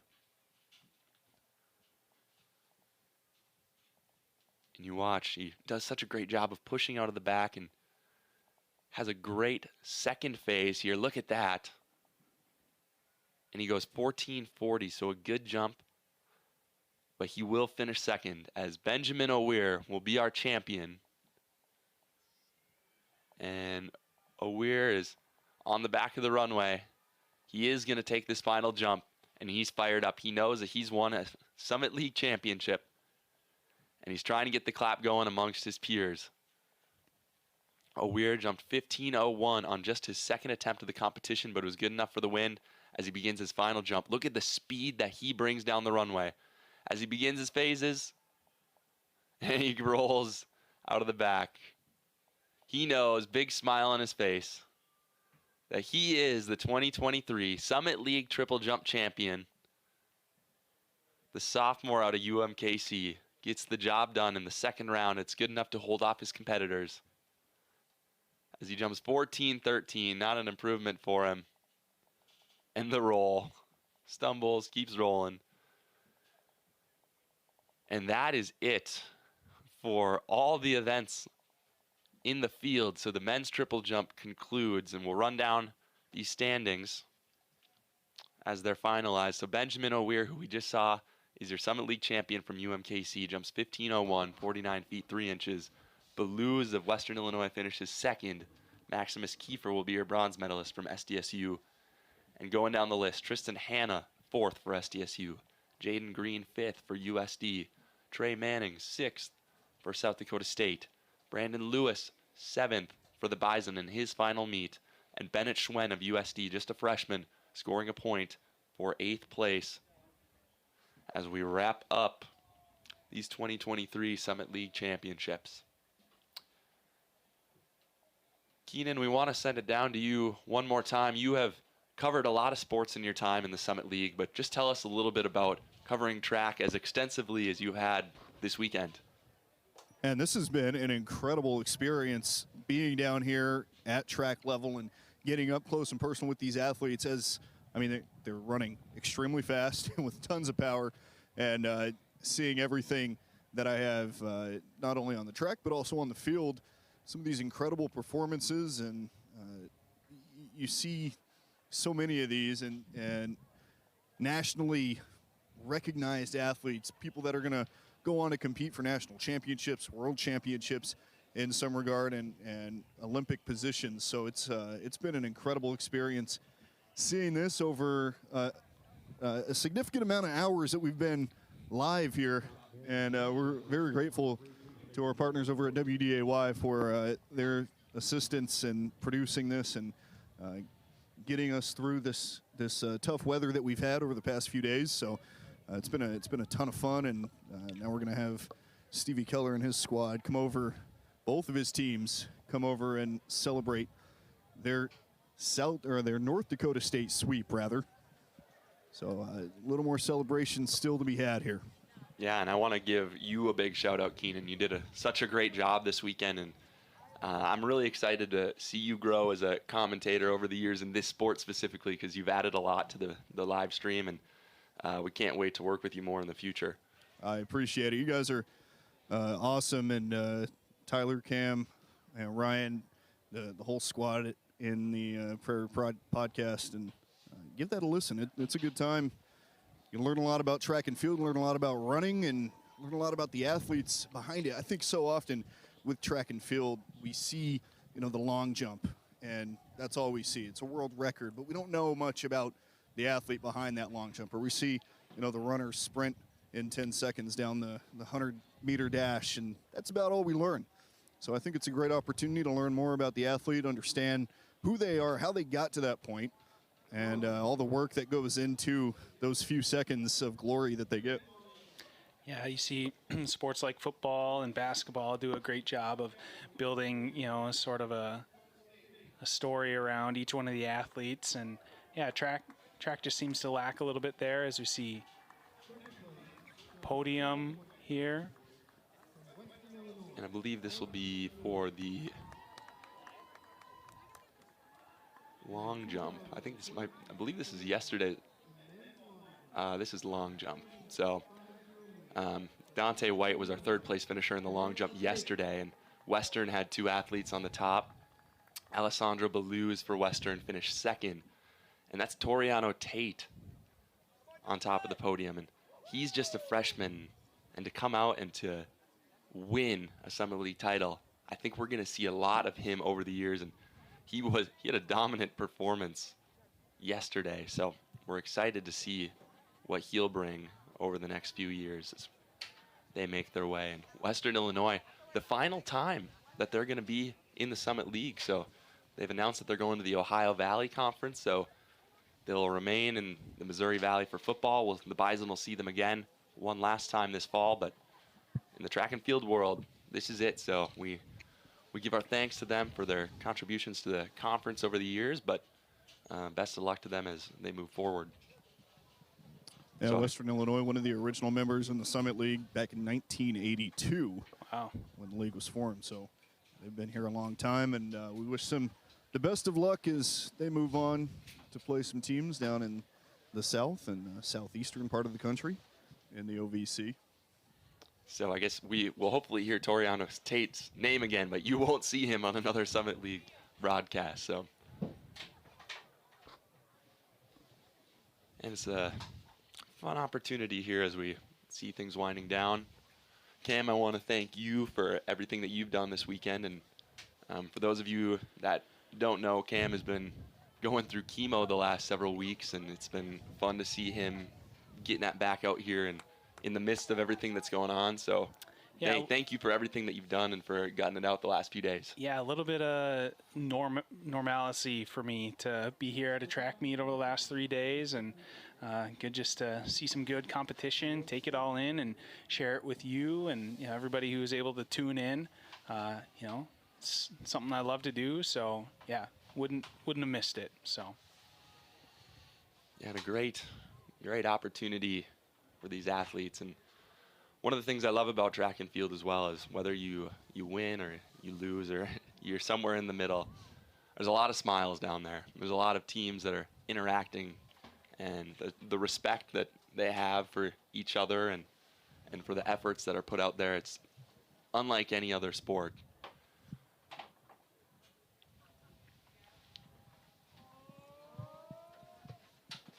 As the Bison change into their Summit League champion shirts, Coach Stevie Keller handing those things out like hotcakes. We have a lot of teams making their way to the award stand. Do you guys want us to...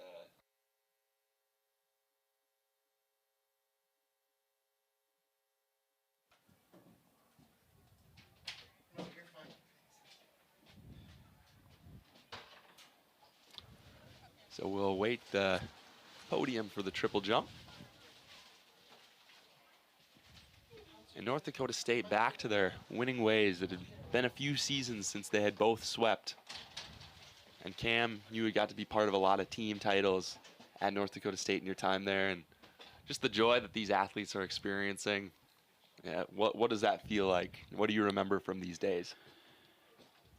yeah, I mean, I think I remember the times that we lost more than the times that we won, because losing stinks, man. I hated losing, and so to win after losing, I think is the better feeling.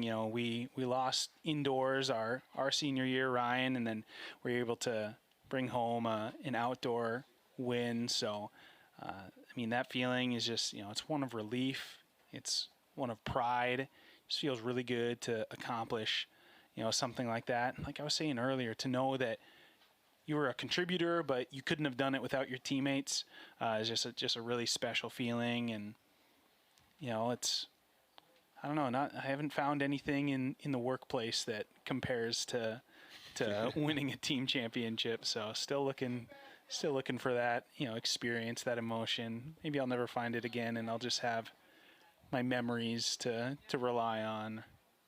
Or maybe the success of my children to live vicariously through someday, but. And for you, your sister Alexis Rail will be graduating, but then your youngest brother, Quinn, is going to be joining the team next year as a freshman. Yep. So I guess I'll still have that where I can cheer along in that way, and we'll still have the podcast where we can follow as,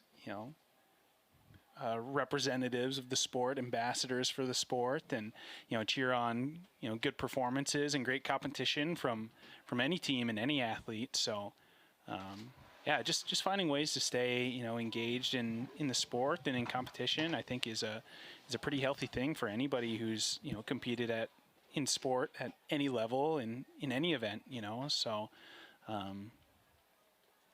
I'm sure if we asked any fan who was here watching the championships over the last 3 days, we would get a similar response from them. What did it mean to you to be here and to watch these performances? It was inspiring. It was motivating. It made me feel good to see somebody accomplish such, a great feat that they've put in, hours and hours over years and years of work towards. So, Yeah. That's my encouragement to people to be sports fans. And I think be sports fans. I think these athletes, especially the ones who are taking off the jersey for the final time, will tell you that the awards are great and the medals are fun to have, but those things collect dust. It's the relationships that mean the world. And we see USD at the bottom of the scoreboard there, and together as a team, these are the last times that they're going to go to battle with these specific people and this specific team. Same with the Bison. We're going to have some mainstays over the years moving on. Benji Phillips, Josh Knutson, Jake Rodine, Clayton Hanula, Levi Rocky, some North Dakota guys, Trevor Otterdahl. Yeah, those are all guys that have been big contributors over the years. Tristan Bush, and they've done a lot for the Bison over the years, and it's going to be next man up. And we saw that over and over again this weekend. Caden Pashian gets his appendix out and misses the championships. League, one of the top hurdlers in the league, Blake Nyanetti, goes down with a hamstring injury. One of his backups, Drake Daniels, goes down with a hamstring earlier. Isaac Huntington earlier this week injures his abdominals, taking a handoff. Zach McGlynn tweaks his knee on day 2 of the decathlon, can't even start. He would have been a contributor in the vault and the high jump. It just was next man up, next man up, next man up. And guys that didn't think that their numbers were going to get called went out there, gave it their best. And I think that just speaks to the teams. You got to go out there and fight for your brothers and sisters. And the Bison showed up. They did that this weekend, and they'll be rewarded for that with some championship trophies. Yeah, I think one thing, I guess you and I can speak to the Bison experience a little bit because we were there for 5 years. But, one thing that I think is key to building a championship winning culture is just literally not thinking that you have it in the bag. I don't know if there was a single championship that we went into saying, oh yeah, we got this one in the bag. We're definitely going to win. Every single year it was something like, hey, so you think we have a chance this year? Oh man, I don't know. It's going to be close. Okay, well man, we better bring our A game. We better get the job done. So, never doubting your ability to perform well, but also not discounting the competition and the athletes that you're going up against. So, and we're going to go down to the awards ceremony for the triple jump. That's Maximus Kiefer from SDSU, just a freshman, capturing a Summit League bronze medal. So expect to see him up there more in the future.